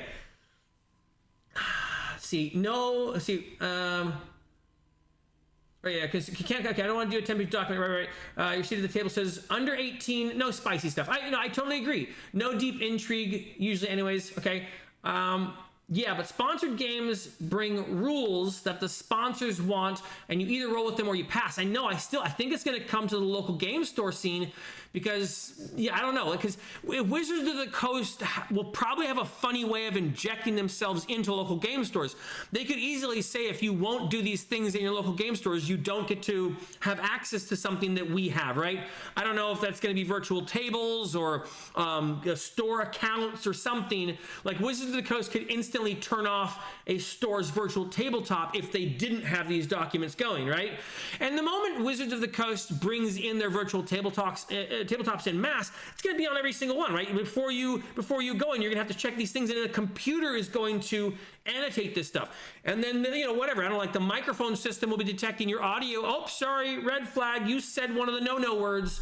That's coming with the digitalization of it, right? Like there's a thing that can hear the words I'm saying on my phone, and it types out a text message for me, easily applied, right? See, Chevron says, I was reminded today that the Ubisoft pirate game doesn't allow non-consensual piracy. Are you serious? What are you talking about? Chevron, you gotta tell me what that means. Hold on. You can't have non-consensual piracy? That's so ridiculous. Okay, so Tori, is it really is in the DMG 2024? Okay, so I'm gonna have to go to my game store today and take a picture of theirs, because I don't know. Does anyone know where to find the page of the official Dungeons and Dragons one? Because I think that's probably what I'm just going to use the thumbnail for, is a picture of their actual one, and say, if you use this document, you can't be a good player. I know, I know. I'm not trying to irk people, but it's gonna happen just by stating something true. I don't think you can play a tabletop RPG well and use this document. Let's see. From Malachi, maybe conventions models should have content warnings similar to the movies have ratings, right? The players don't dictate. Oh, that's a great idea, right? Okay, no, that's exactly right. Okay, this table is going to be R-rated. This table is going to be PG-13. No, that's exactly what they should do, right? That make the players not censor themselves, but make the players moderate themselves by entering into the theater that they want to see the movie of. It's a great idea, Malachi. They're not going to do that though, right? Because then they can't be narcissists too. Satori says it purges all transgressive. It purges all transgressive more. Yeah, I understand what you mean. World's OKS GM says just got here. I would find that contract very useful. Really? Tell me. Oh, okay. I would know immediately to not join that table. That's what I was saying the other night when I was talking. I was like, I understand the idea. Like initially I was like, okay, I thought, all right, I understand someone using this thing at a game, until I took it to like its logical conclusion about what it means. Like I thought there might be some way you could actually use this, and it's like, yeah, it's safe. Like I was initially a little bit on board at a game where you're playing with pickup group, right? Like I'm playing with people I don't know. But no, that's absolutely right. Basically, that means if I'm playing this at a local game store with this document, that means I'm in a game session where I'm not going to allow this dungeon master to press into me a little bit, right? And that means I've already set up an established rule set where trust cannot happen organically. I'm trying to force the comfort, and that can't happen, right? So like when I finally stress this out to its logical conclusion, I'm like, oh, no, there's no way you can use this document with a tabletop RPG. This can't be used. If you use it, you sabotage the framework by which your game could eventually become a trusting game. You know, like, because it will take a process, right? It will take a process for the players to learn to be good players, the dungeon master to learn to be a good dungeon master for that table. It's probably going to take 3 or 4 sessions. This document sabotages that idea outright. You can't have this document and have a game with trust. Like but initially, yeah, I didn't think about it. And I was like, sure. I mean, I wouldn't want to be offensive or be a bigot or something. You know, I wouldn't want to say that you have to have clowns or child abuse in your game. No, but you need to have the potentiality for clowns and child abuse in your game, right? You need to have the potentiality for the GM to suss it out and go, yeah, you know what? I noticed the last time I brought up child abuse, that person didn't like it and they were sensitive and they checked out of the game. I'm going to censor myself about the child abuse stuff, right? That's a natural thing that has to happen. And if it doesn't happen, you bankrupt your potentiality to have a good game. Yeah, okay. You would know not to play in that game table. Your seat at the table says, being one of those people who have played since 67-ish, we don't worry about any of this. That's a good point. Yeah, and the thing is, like, okay, well, we don't worry about this. We simply agree to play, played, had fun. Okay, so your seat at the table. What would you do if you started a game session with some people that you picked up on Discord or something, right? Like, let's just say let's say you had a game session with you and a couple friends that you knew, and one of them said, do you have the RPG consent checklist for us to fill out? How would you respond to that, right? Like, and then again, let's assume it wasn't a pickup group, it was a friend. Someone who you had a good relationship with, and they had just become, like, this had become normal for them. Like, what do you do when this becomes normal to the point where you play with a friend who you're fairly certain you have a good relationship with, and they go, where's the consent checklist? What do you do? But I understand, like, you're imagining that all the people you're going to play with wouldn't ever ask you for this because you already know them. I'm saying I think there's going to come a day where you're going to play with someone you thought you were a good friend of, and they're going to say, where's your consent checklist? And the next thing that they're going to say is, what do you mean you don't use the consent checklist? What's wrong with you? Right? Like, what? I thought you were one of the good ones. Like, that's coming. And if you don't think that's coming, it is. You know, and it's gonna be gonna be divisive because they're doing this thing the same way they do all the other stuff that's weird and abnormal. They're bringing it in like the Emperor's New Clothes and saying anyone who's moral and anyone who's not a bigot, only a bigot wouldn't want to use this. Within that framework, there's going to be a lot of people who are coming on the side of seeing the Emperor's clothes on this one just because they don't want to be called out as a bigot. Right? Even me saying, like, I know it's contentious. I know me making a video saying if you use this thing, you're going to be a bad player. Dude, there's going to be so many people in those comments freaking out at me, going, how I didn't know you were one of the bad ones. Right? Like, okay, I'm not following. I don't know how many people are in the stream, but no one here is saying that I would be some kind of crazy bigot for saying that. That's probably because they're just not watching the stream right now. But the moment I put a video out and 700 people go and watch it, and so, I had no idea you were a bigot. You didn't want, I didn't realize that you wanted, let me see, queer phobia in your game and police brutality. Oh, I guess you're one of those people who likes bullying people, right? That's how it's going to get framed because this document is being moralized. The argument is, if you don't use this document, you're a bad person. Within that framework of moral grandstanding, anyone who comes against this thing for any reason is a bad person. When I make a video that says if you use this document, you're a bad player, that's like there's gonna be so many people lighting me up for that, right? Like even just the pushback I've done so far, I got some people pushing back. I'm asking for it now. Is there anyone who can explain to me the reason you would want this document in your game? Like anyone, just explain to me, why would you want this document in your game? And I'm interested in engaging with it, right? Let's see. It's like having Porky's movie without the nudity. I know. It's like having Porky's movie without any kids in it. It's missing the thing. I get it. Yeah. Your seat at the table. Let's see. At the table horror. At the table horror movie without horror. Have you seen the more recent Halloween movie? It's okay. I see it. Okay, so you're saying you can do horror without horror, and it's the new Halloween movie. Let's see. Okay, don't call that horror. That's like having. Okay, Hector Rodriguez says neither do I. Okay, Chevron says no eyeballs. Okay, right. Can't have any eyeballs in the movie. All right, TSL Frontman. I don't think accents is really worth putting on the list like that. A lisp can be rude and is often used on awkward characters, but an accent isn't naturally offensive. But it could be, right? I mean, I understand what you're saying, TSL Frontman. Okay. TSL Frontman, I got the idea that last time I was streaming, you were on the side of this document. Like, you thought this document was a good idea. And I'm not trying to, like, call you out here to make, like, an argument with you, but I can just make your argument. Like, make your argument as best you can because, like, I'm not trying to be oppositional to this.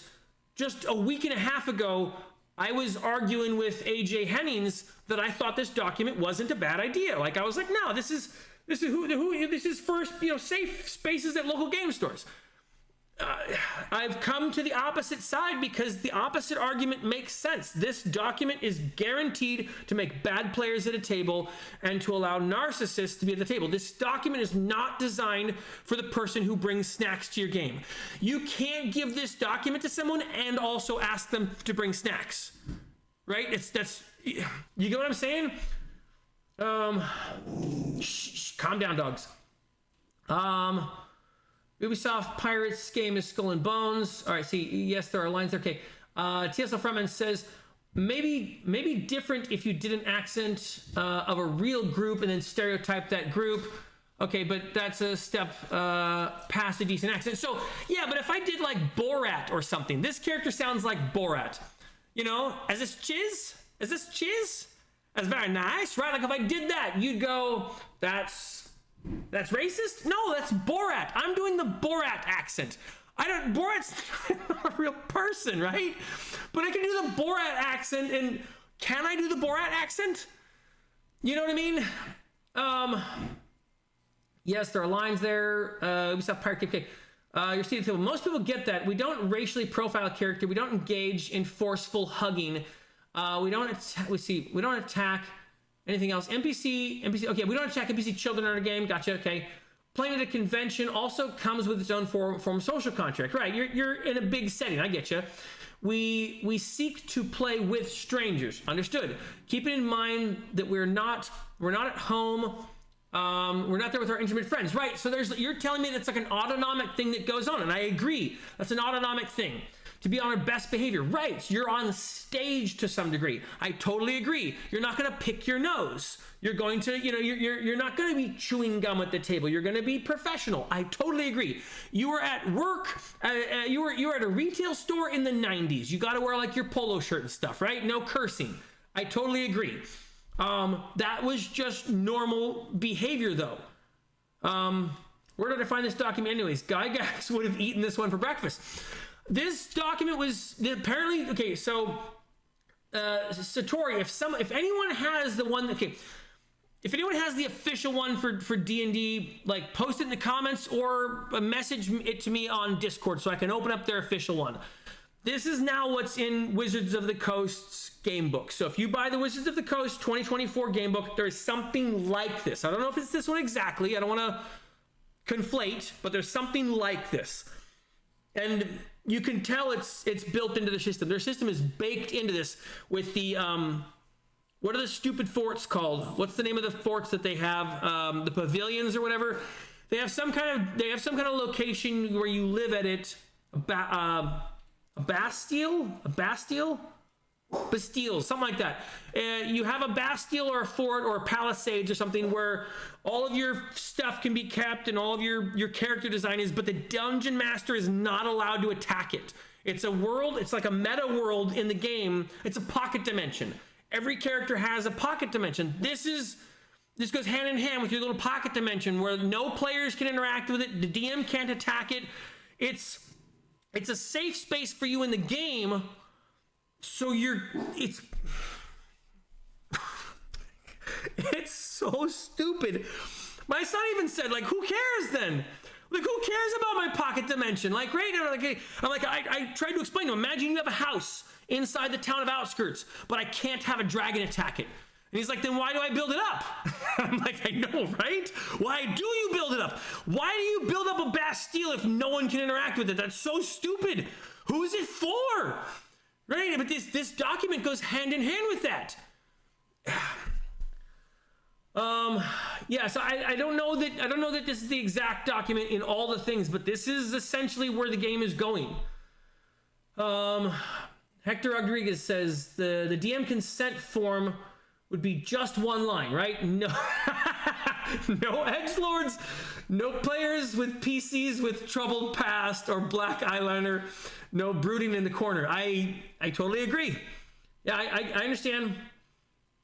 Draconia, see, Draconia already said that. You see the table. I would ask the what? I would agree. I would say then no, because we're adults. We understand what we're doing.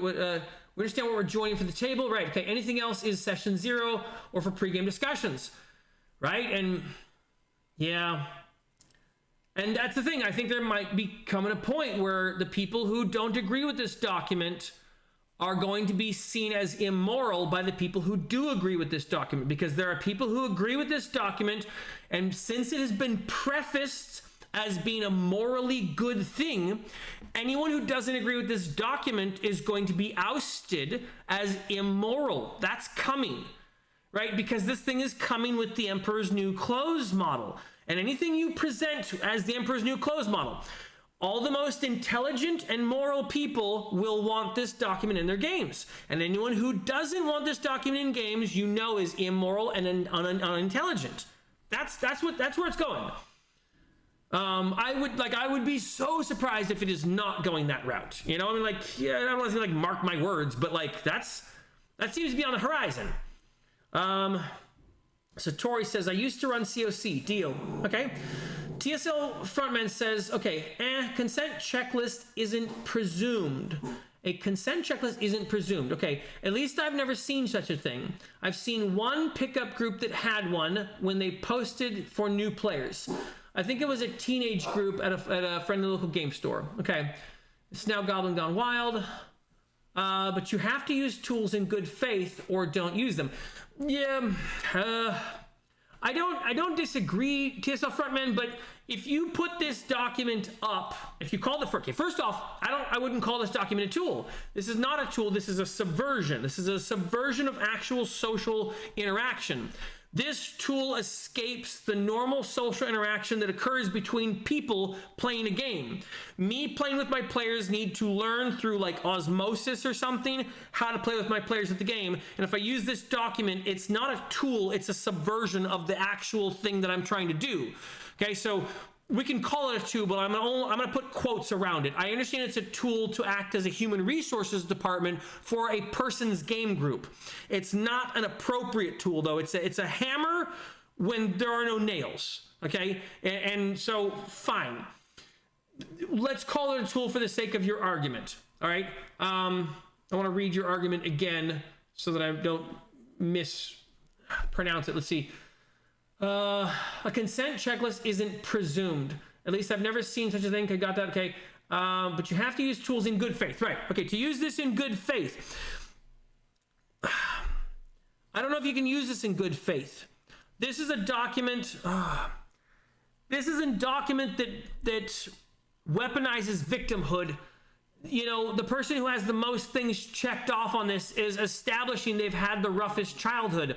This document incentivizes negativity, right? Because, like, let's say I'm green light on everything. I'm green light on everything. Ooh, okay. So-and-so at the table doesn't care about, I mean, that's the thing. You now create a document. Okay, so-and-so at the table is okay with abortion, ableism, cannibalism, child abuse, illness. No, I better, okay, if I'm a player at the table, I better be saying I'm sensitive to some of these things. I'm probably going to yellow list at least a bunch of them so I don't out myself as some, like, I don't know, right-wing religious nut or something. I'm okay with, let's see, where's the racism one? There's going to be racism on here somewhere. Torture, transphobia. Okay, transphobia. I'm okay with transphobia. No one's gonna check that off, right? Suicide. Well, let's say I know that so-and-so cuts themselves. No, I can't say I'm okay with suicide. Slavery. Oh, I'm definitely not gonna say okay. I'm okay with slavery. I'm definitely not okay with sexual harassment. Not okay with sexism. Not okay with self-harm. I'm going to red list all of those because I don't want to be outed, or at least I'm gonna yellow list them, right? I'm certainly not at a table of people. Right? Because all these things are basically, okay, police brutality, these things are all considered moral things, right? So if I say I'm okay with these things, I have outed myself as some sort of bad person to the table, right? So now, okay, and then I'm going to be like looking over my shoulder and going, are you okay with gore? Are you okay with spiders? Right? This one is, and this one, you can't do this in good faith because you have to, in good faith assumes that there's not one person at the table who's trying to be a victim. If you have at least one person at the table trying to be a victim, your game is totally off the rails. So the dungeon master can't engage with this. This is a not good faith. This document itself is not good faith. The good faith thing would be, have good faith at your table, right? Try to trust your table. Players, try to trust me that I'm going to be sensitive to your isms. And Dungeon Master, try to trust that we have isms. That's the relationship, right? That's naturally going to occur if I'm trying to be a good person and they're trying to be a good person. This document subverts good faith. I can't see it otherwise. I'm not saying I refuse to see it otherwise. I'm saying you haven't laid it out in such a way that explains it so that I can see it. If you want to, I'm trying to understand it, right? Thank you. I see bastions. Yes, that was what I was trying to think of. The DM consent form would just be one. Like, I got that. No, further down. Consent checklist. Okay, there. Okay, being honest here. This is your seat at the table. Being honest here, I would be hard pressed to remember the list. I know, right? That'd be crazy to try and remember all that, let alone how many players' versions. I'm trying to collate them. Forget about it. No, I get it, right? Okay, even if you have 4 players and each 4 players only had 3 of the red ones, just 3 red ones, that's 12 red things, right? And let's look at the list, right? Let's look at the list. I guarantee there's going to be some people who are like, no ableism, no homophobia, like hard pass homophobia, hard pass. And then you got to go, okay, so what do you guys mean by homophobia, right? Like, what do you guys mean? Like, I don't know exactly what you mean by that. Which thing is going to trigger you? Paraphilia. What is paraphilia? I don't know what paraphilia is. That like, I don't know what that is. Neglect? I mean, how do I play around neglect? That's an abstract idea. Let's say they got 12 things. Yeah, how do you put all those together as a idea?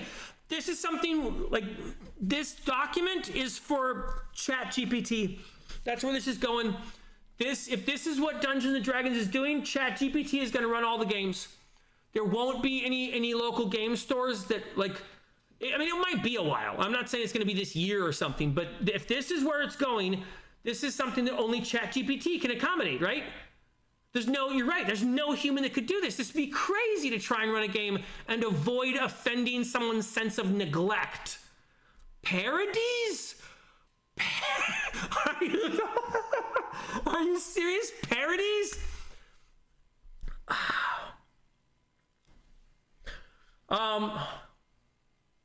Okay. Okay, I need to run downstairs and grab a bar to eat because I'm starving, but I want to get everyone to chat. So if you don't mind, give me like 30 seconds while I run downstairs. I'm also going to put a pillow on my stool. I'll be right back.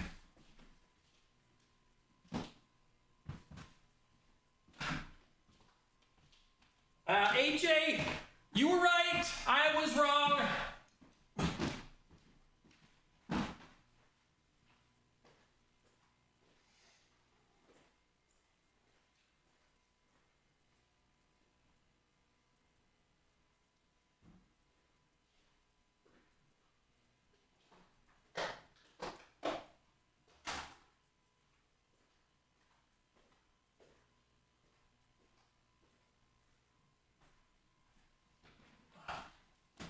Almost there.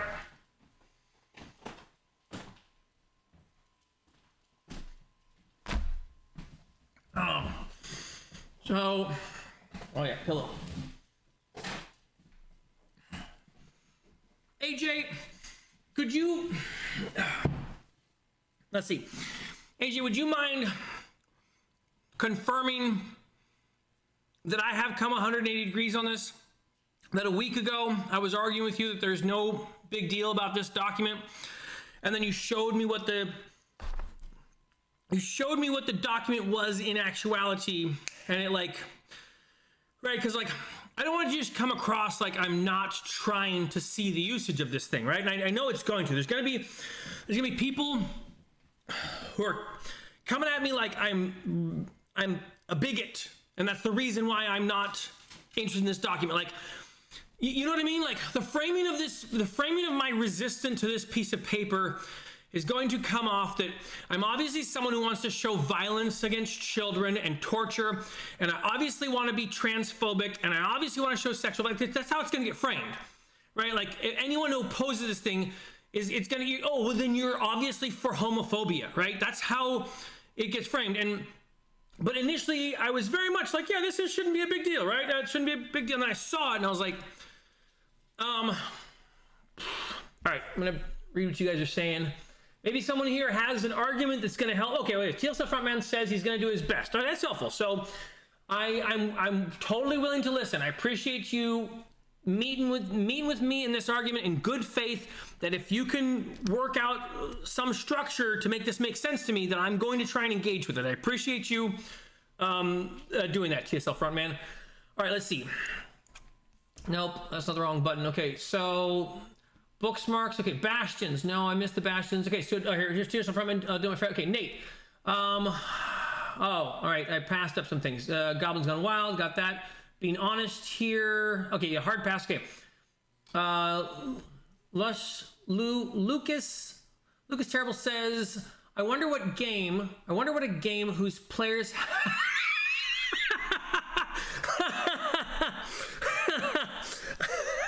okay, I'm having a hard time. I wonder what a game whose players have checked all the red boxes would look like. Right. It's just nothing, right? I mean, all right. You can't even play like you can't even play Hitchhiker's Guide to the Universe, right? You're standing by yourself in a dark room. Boom, game over. You offended their neglectism. All right, TSL Frontman says, Nate, I feel like you're taking a kite and running it off a cliff. It's entirely dependent on the audience. 99% of the time, the list might be harmful, but if it helps 2% of games, then that's why. No, you don't make rules for the exceptions. You highlight exceptions for the rules. Like, I mean, like, you can't make, okay, you know what that ends up, okay, you know what that is? That is a tag on a hairdryer that says, don't use in the shower, right? I mean, that is treating like your audience like they're the dumbest, lowest common denominator chud. Like, surely you would know to only rinse and repeat your conditioner one time, right? Like, you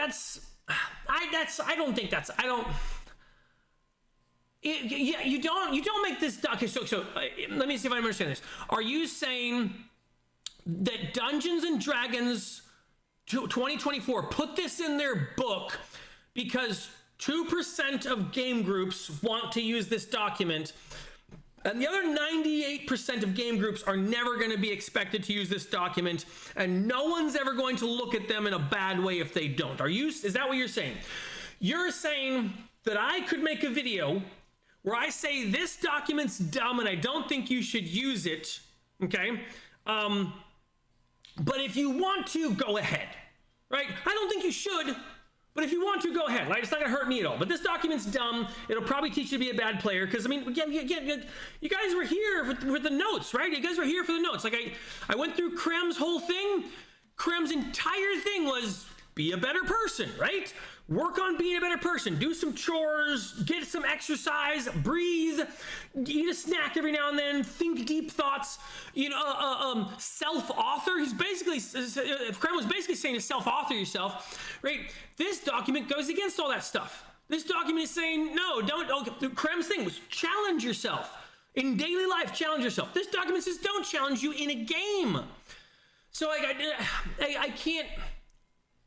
I'm having a hard time seeing that you're saying it's only useful for 2% of the people when it's already coming across that there's a moral grandstanding about this. So I'm gonna keep reading. Okay, is it okay for a woman to be catcalled on the street when she does not want it? What about a guy who keeps asking a girl out after she has politely declined? Let's see. Is it okay for a woman to be catcalled on the street when she doesn't want it? I would say it's rude. I would say catcalling is rude. If I saw someone catcalling on the street, I don't think I'd fight them for it, but I would probably shun them. I'm not quite sure. Okay, Peter, if you can try and link your question to what I'm saying. I understand that you are trying to vaguely link these two social pariah type abilities or actions, because the things you described are both the actions or interactions of a social pariah, right? Like the guys who catcall in the streets, like Yeah, they suck. We all know they suck, all right? So I'm not quite sure how it relates. Are you saying that this document does something to them? Because the guys who catcall on the streets aren't going to be stopped by a document like this, right? There is already a thing where, like, okay, if I see that guy catcall on the street, I'm going to give him like a "what's wrong with you" glance, right? I might even tell him to shut up. You know, I might. Depends on how big he is, right? But the guy who's gonna catcall on the street isn't gonna be stopped by this human resource paper. That's a ridiculous argument. What about the guy who keeps asking the girl out if she's already played? That guy's stupid too. That guy's not gonna be, that guy certainly won't be able to remember this list. And at the same time, this list doesn't mitigate that guy because we already have social things for that, right? We already have things in place where it's like, dude, come on. If the girl asks you to stop, you stop. Well, all the movies show that, right? Everyone knows that. That guy sucks. We all know that guy sucks. This document doesn't stop that guy from sucking. He just does it with this document in place. Okay, so then we kick him out of the convention. He's already kicked out of the convention. This document didn't enforce that. We did by our own. So, oh, I'm sorry. You're at the table and you keep hitting on Tiffany. Tiffany has asked you twice to stop doing that thing. If you do it again, you're out of my table, right? That's the end of that. This document doesn't solve that. Sorry, I know I'm yelling, but okay, I'll try and keep it down. Sorry. I disagree with that argument, and unfortunately, the way you've postured this document, again, Peter Bastato, you have basically now stated for certain the thing I was suggesting, I was hinting that this document might be a moral document, and you have just verified that. Because you've called out two socially spastic pariah behaviors that we dislike as a society, and you've tried to parallel them to this. I'm going to keep reading and try and get to the rest of your comments and see if you rationalize it somehow out of moral grandstanding, but it seems to me like you are morally grandstanding this document. I'm going to also click out of this. I know we're talking about it, but did I lose my mouse? Yeah, my mouse is over here now. Let me switch it to this and get back over. Come on, get up there. Okay, that was Peter. Okay, so TSL Frontman is going to do his best. I appreciate it. Thank you. Midwest Malachi. Yeah, I supported these in the past, like yesterday. No, I know, right? The arguments against it make sense to me. Okay, thank you, Malachi. I appreciate that. Especially when I consider the many wonderful games I've played without them. That's right. And Malachi, it is your job as a DM to sense out what works and what doesn't work at your table. And there is no document that can cover the gamut of things. Someone already mentioned it. I think it was you. At some point, it's going to be a 10-page legal thing, like where you got to cover the accents and the lisps, like you mentioned, right?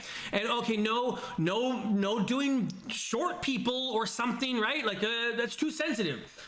And you're right, Malachi. You were on the opposite side of the thing yesterday, and I consider that you're a pretty rational and logical person.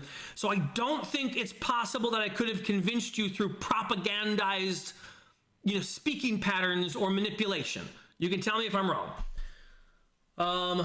Your seat at the table says, ask yourself, how can you immerse yourself into a game setting, theater of the mind, without having accents, inflections, and many other real-world conditions, issues, and conventions? Could you? No, I could not. No, how could you sustain a game? No, that would suck. That would be uninteresting to me.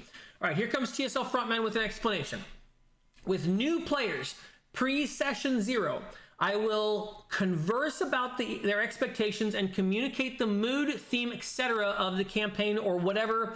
Then I'll do it again, session 0, with everyone. Okay, so I didn't quite understand that there's 2 session 0s in that one. Hang on. With new players. Before. Okay, thank you. Before session 0. Okay, so before session 0, you're talking about expectations, mood, theme, etc. Got that? Okay. Then in session 0, you're reiterating it. Okay, I understand. Then, session 0, we talk about the setting, what's going on, who's doing what the evil thing is. You talk about the story, okay, and what the player characters are going to be. Who the player characters are going to be. Oh, sorry, and what the player characters are going to be, like investigators or something. Got it. Okay, session. Hold on. Session 0 is where everyone gets on the same page. I understand, okay? Thank you for reminding me what bastions were. Okay, bastions are just a way to do Domain play, simple. Wait, it can't be attacked? Never mind. Yeah. No, the bastions are stupid. It's a really, really dumb idea. You set up this fort that no one gets to interact with. Who cares about your dumb fort? Right? Like, the DM can't attack it. Who cares if it has cannons? No other players can go there. Or you let them, but no one can invade it, right? It's like I have to get permission to come to your bastion or something. Like, is it okay if I go visit your bastion? Cool. Can I get that thing from you? Okay. That's the only way I can see any relevance of the bastion, is like that you could keep stuff there, but it's like, what's the difference between like that and a bag of holding, right? It's a bag of holding with extra details. All right, let me keep scrolling down. Okay, T-Cell Frontmans. Okay, T-Cell Frontman says it combines safety tools, social expectations, kind of like a social contract, as well as what's happening down there. Huh? Oh, okay. I feel. Has he eaten his lunch? No, but I'm gonna make a smoothie for him because, well. Okay. Any chance you can wait a little bit? I'm gonna try and catch up with this and end soon. Yeah. Okay. Cool. All right. See, where was I reading? Okay. It combines safety tools, social expressions, kind of like a social contract, as well as any hard limits like drowning the spouse example, right? Okay, and the drowning the spouse example was fair. Again, I don't know that this document would have helped that dungeon master from doing it, because they already mentioned it was brought up a couple times. So you get the dungeon master to sign on the document that they won't bring up drowning. That guy might just be dumb. He might just forget and bring that thing up again. So everyone leaves the table because he brought up drowning because they signed stuff. I mean, they had that ability to do it without the document. The document is a redundancy at best. It's a redundancy at best. It is a problem, more likely at worst, right? I'm gonna keep reading what you say. Let's see.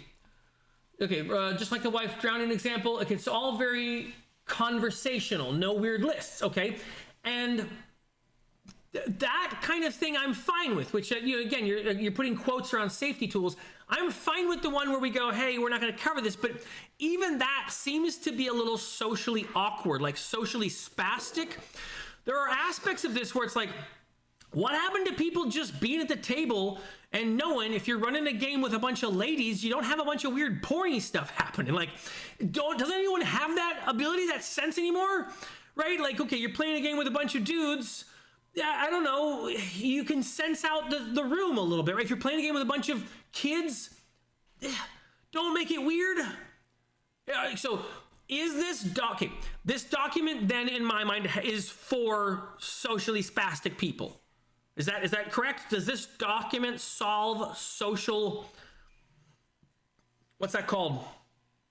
The R word comes to mind. That's not a good one. Spasms, spasticism. You get what I'm saying? Book smarts and college doesn't make one intelligent. No, I agree. World's full of them. All right, TSL Frontman says, I also tend to play with a lot of newer players. I still don't think this helps newer players because I think this hinders the ability for a player to trust their DM and their other players. Let's see, I also tend to, okay, this already went to this D&D versus. K intelligence doesn't negate bias. Now let's scroll down to the very bottom. There we go. Agreed. It is a tool that's impossible to implement at the table. I agree, which makes it a non-tool. Let's see, that makes sense. TSL. Yeah, I understand the play with newer players. I think this thing subverts it, but if you're just doing like a conversation thing and going, hey, we're not going to have any heavy themes, or I'm going to keep it a light, upbeat tone. We're going to go for like buddy cop comedy. All right, sure. World's okay as GM says, if you cannot figure these things out with conversations session 0, you probably can't play a game like this together. Anyways, that's a good point. And one more thing, who's tracking these forms? These filled out online. Oh yeah, right. If you fill these out online where Wizards of the Coast can get them, then right. You instantly can have a situation where Wizards of the Coast is banning people from playing on their servers or whatever, right? Now you have a thing where if you don't sign this, you don't get to play. If you do sign this and mess up, you don't get to play. Let's see. John says, if this was used for your actual PC versus your personal beliefs, and were used by the GM to make a game world that feels real. Hold on. All right. If this was used for your actual PCs, oh, I got you. Okay. And your personal beliefs. Okay, I got it. All right. And were used by the GM to make a game world that feels real, then this is great. Otherwise, it's trash. Okay, I understand what you mean. Like, if you use this in such a way where you were basically annotating, you basically were designing a game world that's either gritty or not gritty, sure, I can see some useful artistic measure for it. But when you're building it in a sense of like everything you have to have out of the world or something, it feels like a pretty sterile place to play. AJ Hennings agrees with World's Okayest GM. All right, so you're seated at the table. World's Okayest person hit the nail on the head. If you feel the need, this sort of stuff, a form that it's highly likely you won't be able to play an RPG for long. That might be why there's so many game sessions that burn out. People go there with the expectation that the game should be designed around them. Paraphernalia, items used to take illicit substances. Oh, I got you. Okay, drug things. Okay, all right. No insects, no spiders. So sorry, this apparently is not a game for you. How about a round of Twilight 2000, right? Or Call of Cthulhu. Paraphernalia is used, or also bedroom stuff. I got you. Thank you. Ever heard of Christian theme RPG? One that's lasted 10 years. And I don't even think I'd really like. Yeah, I'm not really okay with the idea of a Christian-themed tabletop RPG. Someone told me about a Christian setting TTRPG. I don't really understand what that is, and I think the problem is that a Christian RPG is probably a bastardization of the message of the gospel. Like, what, you're gonna like make players that go meet Jesus or something? Like, well, you know, you're gonna play the apostles. I cannot see that not becoming so sacrilegious that it destroys the intention behind it. Like, on its surface, it could seem like, yeah, I get it, right? We're going to try and spread love, but really that's just an open-ended area where blasphemy and I don't think it's going to work, right? A Christian-themed RPG is trying to come together in fellowship at the table to get beyond your differences, put your political and ideological differences aside, and try and make community with your players. Playing a tabletop RPG and breaking bread with people who have opposed ideas to you is probably like one of the most Christian things I can think of, right? It's trying to come together with friends and family. Making it themed Christian is, I don't know, it's some strange puppetry of the faith of Christianity that I would disagree with it on its premise. Someone mentioned a setting, I'd look at it, but I would come at it with the, I don't know, I'm not looking for a fight, but I would come looking at it with a bit of an argument at the onset. John says, oh, fun, one that's one that's lame. Thanks for saying what the word actually was. It was Hector. Okay. You're seated at the table. A lot of stuff on that list is actually a no-go for most tables. That's right, right? Many that were part of a dark campaign, which most RPGs graciously give you all the rules and nuts and bolts down them. Okay, yeah, it's a good point, right? Like, most of this stuff is like, I wouldn't bring this up anyways. The scary part is this particular document was made for running horror games. I know, right?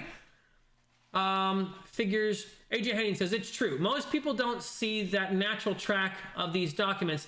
I think when I showed you the social contract for WoW, you were still pretty set that it was a flash in the pan. Okay, 180 degrees for sure.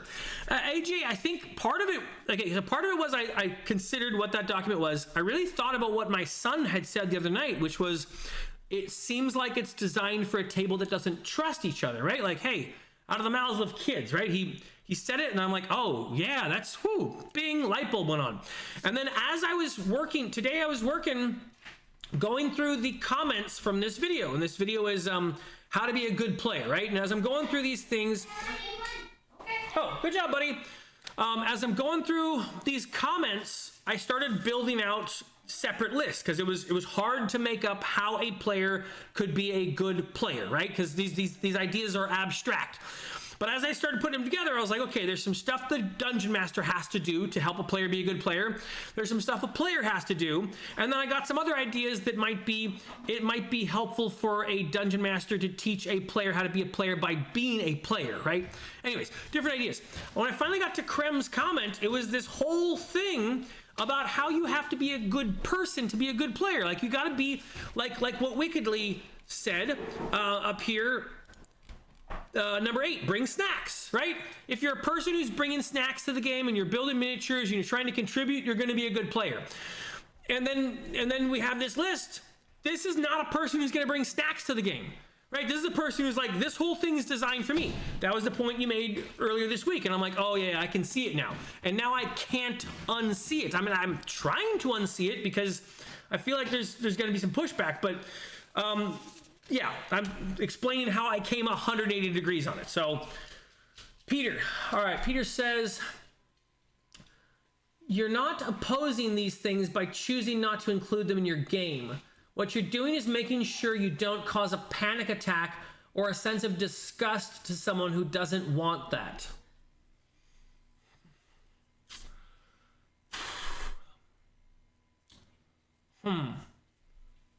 You're not opposing these things by choosing to include them in your game.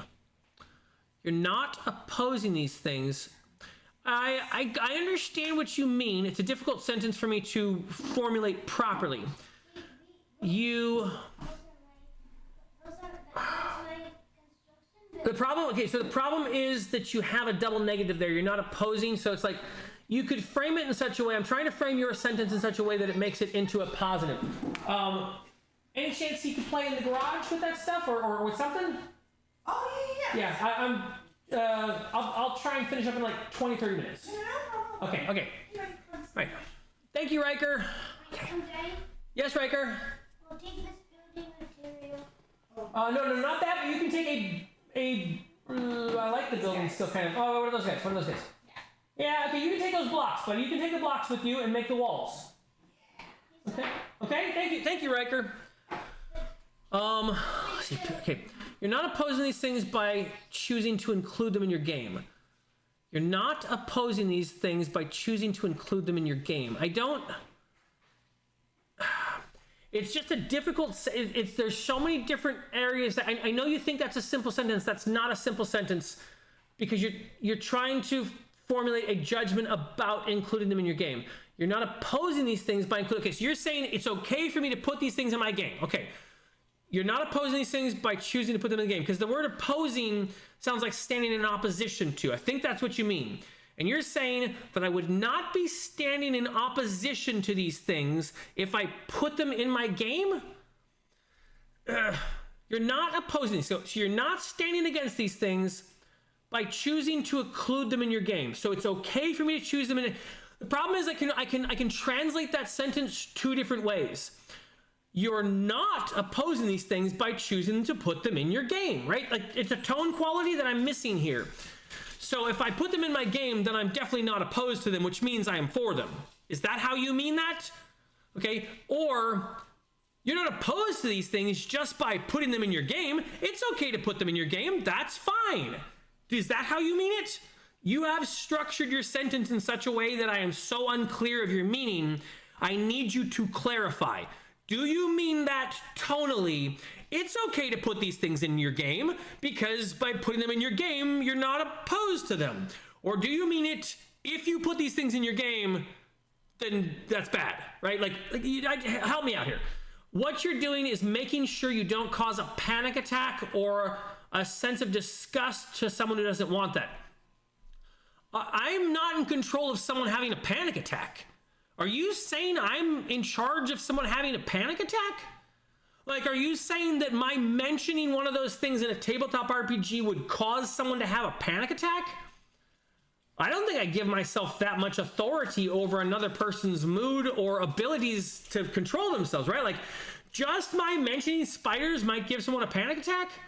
I mean, yes, if I'm graphically describing some sort of terrible, horrific act being done to children or something, sure. I mean, but who would do that? I mean, that's the thing is like the bounding leap of logic in this is so abhorrent. You're framing me as someone who might try to do that just by not signing this document. I think I can navigate the space of proper social discourse. I mean, I'm doing it right now, right? I'm not describing the thing in such graphic detail that you're getting any clear ideas, but I am subjectively ruminating about the potential for a graphic idea. You right? You understand what I mean? Like I just did it. I used my words and my language to describe some terrible act being done to kids without describing it so viscerally that you go, oh, you know, and shun away, right? I mean, do I need this document to help me do that? If I need this document to help me do it, I probably shouldn't be playing tabletop RPGs, right? And to morally state that I need this document to keep me in the framework of proper social discourse is such a distrust of me as a player. I can't see it. It's not coming clear. And Peter and TSL frontman, you got to make your case better, right? Try to make your case without moral grandstanding. Leave all the morality aside. Peter, you've already tried to state that it's somewhat comparable to someone catcalling a girl, right? You've already tried to state that it's somewhat comparable to someone, what was the other example you gave? Catcalling a girl and picking up on a girl who's already turned me down. So you've already compared not using this thing, and I'm gonna describe that person to a lascivious horn dog at a bar, right? Or some dude driving by in his pickup truck, right? We all don't like that guy. But you've just compared anyone who doesn't want to use this list to two different people. Now you got to do better, man. If you want to convince me, work out the scenario better. Give me a detailed argument for why I need to do this, and don't use morality. Try mechanics. If the mechanics is I might trigger someone, like I might trigger someone's panic attack, it's like, dude, these games might not be for that person, right? I mean, like we already went through, like if you want to play a scary game and actually try and be scary, you gotta try and press into someone. Okay, all the scary games are off the table. Well, they might only be able to play Wild Sea or something, right? A game that's not allowed to interact with their character unless they want it to. Let me see what else you've got written here. Okay, I want someone to be in my game to scare spiders. You have it. Okay, another one up here. AJ Hennings. Hold on, let me scroll back up so it stops scrolling down. Come on, mouse, wake back up. Wake back up. Are we gonna switch to KDM? All right, hang on. Switch. Okay. What are we saying here? AJ Hennings is okay. Figure something. Okay, there was Peter. Okay. Documents still pretty okay. AJ Hennings says the consent forms and social contracts have massive overlap, though. Guess peeps are starting to see. Well, I mean, I'm seeing it, we're seeing it so much that like last night in Discord we're talking about it and no one even knew what we were talking about. Like there's 2 different or 3 different things being talked about, and we're just trying to go like, okay, does anyone know what anyone's talking about? And Crafty Matt's there going like, yeah, that's always existed. You show up on time, you bring a snack, you're not late, you don't cancel last minute. Like, no, that's not what we're talking about. He's like, then what are you talking about? Because we already know what the social contract is. And we're like, no, it's this weird document that tells you that you're not allowed to talk about spiders or incest or addiction or whatever else. And he's like, what? And I had to link them in the Discord because no one knew what it was. Even Hector Rodriguez in your seat at the table, it seems like you guys didn't know this was a thing, right? Anyone who's looking at the new 2024 Dungeon Masters Guide is going to be seeing this thing, and it's coming. It's up over the horizon, right? Like, that means that this is the direction Wizards of the Coast goes. And if Wizards of the Coast goes this way, you guys tell me, how many different tabletop developers are going to follow suit? How many big companies? How many games being kickstarted? Which Dungeon Dude book is not going to include this, right? Do you want to be on D&D Beyond? Do you want your modules on D&D Beyond? You better jump in line, right? Like, if WotC pulls this stuff, everyone's going to pull this stuff. And if WotC says that you want to be on D&D Beyond, like a D20 guy, the Dungeon Coach, you better have one of these in your books, right? You want to do your D20 book? Probably going to have one of these. And if it doesn't, I don't know. What does that say about you, right? Because I'm already getting I'm already getting moralized against. The argument is if you didn't do this, you might trigger your players. What kind of bad person would you want to be for triggering your players? We just went over the list of how to be a good player at this game. And how to be a good player at this game is you need to encounter things that are difficult for you. I didn't make it up. It was the comments. Like, I'm gonna go back through it. This was from Kremen. This was an argument for how to be a good player in a tabletop game. I'm gonna try and find just the one. I'm not gonna read the whole thing because I already did it. Free time, look at stuff of interest, sketch something. Hang on, it was a comment on the comment. Okay, regular afternoon, ideas, clean your room. Jeez, they're basically writing a Jordan Peterson list. You know what I mean? Like, this is such a based argument for how to be a player, but it's so true. If you want to be a good player in these games, you kind of got to be a good person. The person who's going to bring snacks is the person who cleans their room, right? This is basic stuff, okay? Clean your area of play. They don't even talk about washing their dice. I don't even wash my dice. I'm from this, I'm going, man, I probably should wash my dice, right? They're talking about making miniatures and do work on accents for your characters when you have a free day. Go for a walk. They're talking about being healthy in life, okay? Build something for the session. Contribute. Right? Let me find the one about encountering difficult things. Clean up your area. Every chance to go to something. Practice things. Okay, I'm not finding it, but it's in here. Look at something interesting. Spend time. It's in here. I don't know. If you want to find it, you can go through. This comment is so spot on. Right? I cannot find any fat in that comment. That comment is talking about how to be a better person in order to be a better player. Okay, I'm rewording or restructuring it to try and make it be how to be a better player to be a better person, but they've got the right idea. You know, I might even just post their comments. It's a dissertation that perfectly examines how you'd be a better player. There's no fat in that document. Oh, I just realized I was scrolling through the document and I wasn't on the screen. You couldn't see it, but whatever. Let me go back to where I was. Let me KVM over. Who's tracking those forums? Okay, Worlds of Case GM. Where did it go? It's over here. Something, Muppet Babies. AJ, it's true. Scary part of this particular, okay. Running for horror games, that's right. Okay, and then we had Peter's thing. Okay, keep going. Use your seat at the table. Do not use in shower because a few morons have used them already, right? Exactly. That's what that comes to. Okay, so TSL Frontman does an okay sign and says, so I wouldn't use that document if it has those non-controversial things like parody. Interesting. Who is to say that parody is not controversial, right? Because parody is essentially the mockery of the political, right? Or at least it's the mockery of the normative, probably the normative political.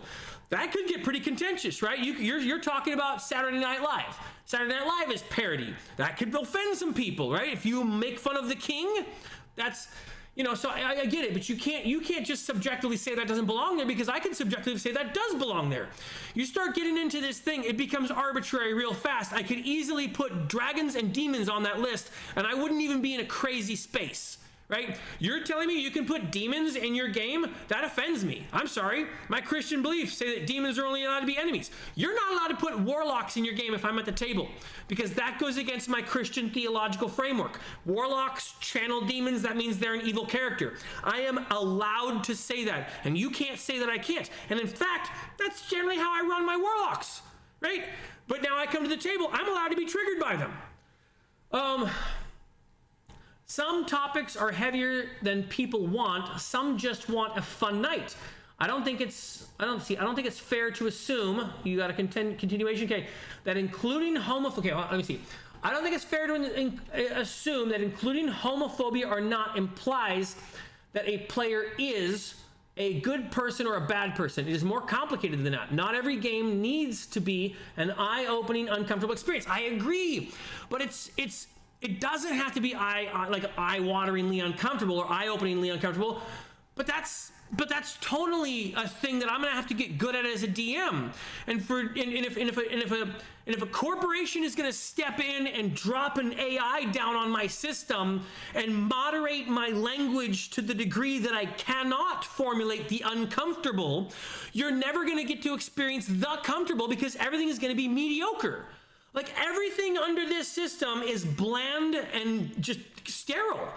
You're not going to have those interesting extremes from discomfort to comfort, thereby exemplifying the interest of the comfort. You're going to have absolutely eye-wateringly boring. Right? And it's like again, right? You don't have to have all those things. You could just have the extreme stuff, but you can't accommodate for all the different things that are extreme. At some point, no, seriously, I mean, like, take seriously my argument about warlocks. If I'm playing at your table and you run warlocks, you've destroyed my sense of suspension of disbelief. You've actually, if you have warlocks in your game that are good guys, you've actually destroyed my sense of suspension of disbelief, because I, as a player, go, well, what do you mean by evil? Are demons in your world evil, or are they good? Okay, so then this player has to be evil because they work for a warlock, right? Or they work for a demon. Okay, so no, so demons can be good. Then I'm like, then what do you mean by demons? Because demons to me are something really, really horrible, like bad stuff, right? Like a demon is supposed to be like, you know, like it's, I'm not gonna explain it, but a demon is supposed to be bad, right? Like a bad guy. But if you have a warlock in your game and they're a good guy player and they're playing with a demon and they have a patron that commands them to do, I mean, like, how do you make sense of that? And so I would put on this list, you can't have warlock players at the table because it destroys my immersion. That's not even like a moral compunction. I don't care about the stupidity of it. Sure, it's fine, you can run it, but that means that your game is dumb. I'm saying I can't have suspension of disbelief in that. So I'm allowed to put on this list no player warlocks. And if you say I can't do it, your list is stupid because it's totally arbitrary.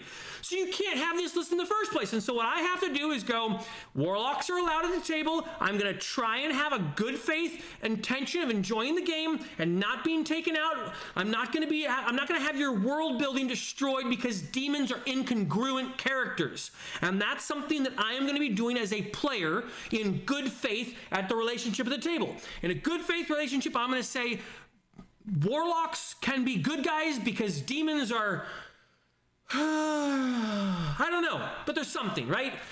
So, I'm gonna keep going. Let's see, I don't think it's fair to assume, this is the one, okay, that including homophobia or not implies that the player is a good or bad person. Yeah, but Peter already did that. And he explained, Peter said that if I don't use these documents, I'm a catcaller. At least that is the implication that juxtaposition of ideas does when applied to this situation. If I don't use these documents, I am akin to someone who calls out a girl at the bar or something, or refuses to accept no for an answer from a girl, right? That is a stark moral implication. I'm some guy that in a public setting doesn't listen to the words no from a girl. That's harsh. But that's the implication that Peter's argument makes. Okay, I'll get to more. Maybe you've explained it in some way that, I know I'm way behind in the comments. I'm trying. Let's see. See, I'd make that video. Okay, your seat at the table says, if I cared about WotC anymore. Okay, I'm going to make the video, or unless you're saying you're going to make that video. You should make the video. If you haven't already, make one. Everyone should probably make... All right, let me keep going. Hector Rodriguez says, I need to go in a moment, but I wanted to preemptively apologize for when you make the homework combat video. I left you an entire book. I had posted it in 3 parts. Yeah, so sorry. No problem, Hector. I appreciate I appreciate the stuff, and you can see I'm going through this with the desire to learn, right? Like I hope you guys watching me do this when I'm going through the comments are seeing that I'm trying to interact with your comment, and that there is good faith that I'm trying to learn and have my perspective open. So if you're doing that for combat, that's very helpful for me, because I'm not great at running combat, right? Like I'm okay. I have 6 people that are happy, you know, most of the time, but I'm definitely interested in getting better at it, right?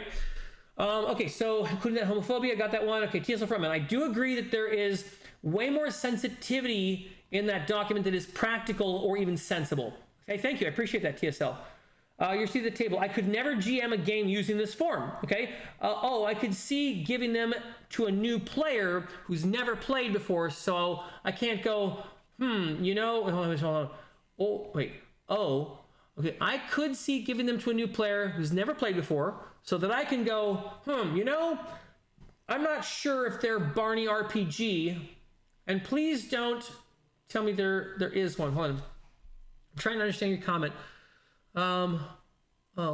I I could see giving them to a new player who's never played before, so that I can go, you know? Oh, okay. I think I understand. I'm not sure if they're a Barney RPG, so please don't tell me there is one.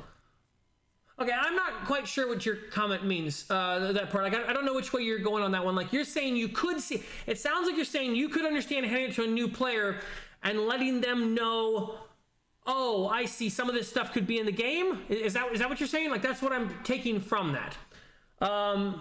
You see, TSM Frontman says, I'm sure a game of D&D hosted by a church might have a list of hard no's, or a game for people's kids, etc. I won't use that sort of list, though. I haven't in process. Okay, that's the thing. Like, I could run a game for a group of 6-year-olds. I don't need this list, right? Like, I know I could play a mouse ritter game with a game of 6-year-olds and have them fight rats and cockroaches.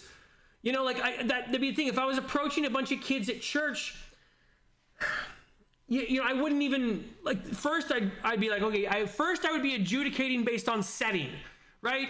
No, Call of Cthulhu, right? You know, and then I'm adjudicating based on, you know, like information level. Let's say I'm running for 8-year-olds, 12-year-olds, 15-year-olds, right? Like, I scale the game upwards. The 15-year-olds, they can deal with chopping the head off a goblin, right? Or, oh, wait, I did it one time. Oh, no, they didn't like that. You know what I mean? Like, that's something you do as you learn it, but, all right. Where was I? There we go. Okay, church. Okay, I understand. Again, that's where I was coming at it initially, from the argument of having hard nose.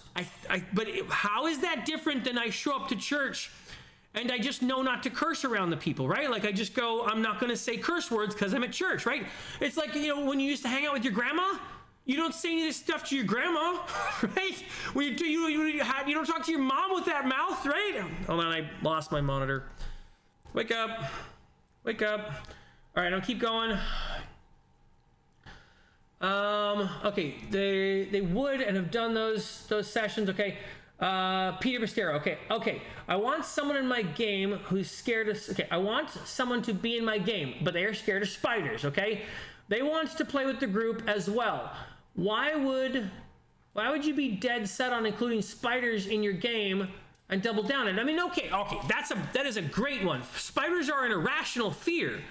Right? Like, why would I want to be babying someone about spiders? That's terrible. This is a person who's 1,000 times bigger than the thing that they're afraid of. And the thing that they're afraid of in real life has no bearing or effect on them. Like, I mean, okay, fine. If they live around black widows or brown recluses, but let's say they live over in the Middle East and there's camel spiders, right? Let's say they live in North Africa or South America where there's the bird spiders. Okay, then there's a real spider to be afraid of. But everyone else, that I would try and go, okay, could you tell me about the spider fear? I don't want to be playing into that. What kind of affirming nonsense is that? Yes, you should be afraid of spiders your whole life. I can't put them in a fictional reality. I'm not saying they got to watch Arachnophobia, but like, no, I don't think that person should be playing a fantasy game. That person should be playing a game that has no spiders. Maybe they got to play a board game that has definitely no spiders in it. I wouldn't play into that. If I was playing with a person that said, hey, I'm afraid of spiders, can you not put spiders in the game? I'm going to tell them I am definitely going to put spiders in the game. In the case of this wildly irrational fear, I think the thing that would be best for you in life as a person to encounter your irrational fear. This is not something you should be afraid of, especially if you're an adult. I mean, if we're talking about like a lady, I might make an exception, you know, and a weak one. Okay, my wife is afraid of spiders. You know, she doesn't. Okay, my son is afraid of spiders. My son is terrified of spiders. If my son were here right now, I would have him say the thing I suspect he would say. Son, boy, Bishop, should I take spiders out of the game since you're afraid of spiders? Wait, I mean, what is that? That's a terrible idea. I'm gonna get blasted for this, I know. AJ Hennings, if you cannot experience a fictitious setting without trauma dumping on the table, please check out. I agree, right? You can't. No, so the whole table doesn't get to experience spiders? That's awful, right? That person shouldn't be playing. This list is terrible. Please check. We all do have trauma, man. Right? Like, if I was to put into the game all the things that I have been traumatized by and therefore refuse to allow my players to engage with, I would have a wildly bland and sterile universe where nothing interesting can happen. No hostile characters because my dad yelled at me and beat me. No, aggressive sexual characters. And I don't mean to make it like it's got to get the R word, but I mean like no, like, oh, there's a guy at the bar and he's like, hey, what's going on, right? Like, I can't have that guy in my game because bad things happen to me as a kid just from my own. Okay, if I wanted to go through this list and check off the things that had happened to me and there was a consilience of ideas there, and yet I had decided not to overcome my past traumas, and therefore I have to trauma dump on the game group and everyone else needs to accommodate my traumas, that's a very empty list. It's a totally bland list, right? I could make the game completely vapid and boring. And it sounds like that's what you're advocating for. You want a censored world. Peter, is that right? You want the world to be censored and empty of anything that conflicts with the player's, soft areas. There should be no hard edges in this world. Everything needs to be padded, soft, and sterile. I don't know. It doesn't sound like a tabletop RPG for me. It sounds like a board game, right? It sounds like Monopoly. Go play Monopoly then. Your seat at the table says, a couple cousins and I used to play in the back pews of my aunt's church, as long as we kept it quiet. When we got older, we held regular games at the teen events held by the church. Right, okay. Peter Bastero says the link with catcalling, the link with catcalling is that many women fear being attacked on the streets and refuse to go anywhere alone?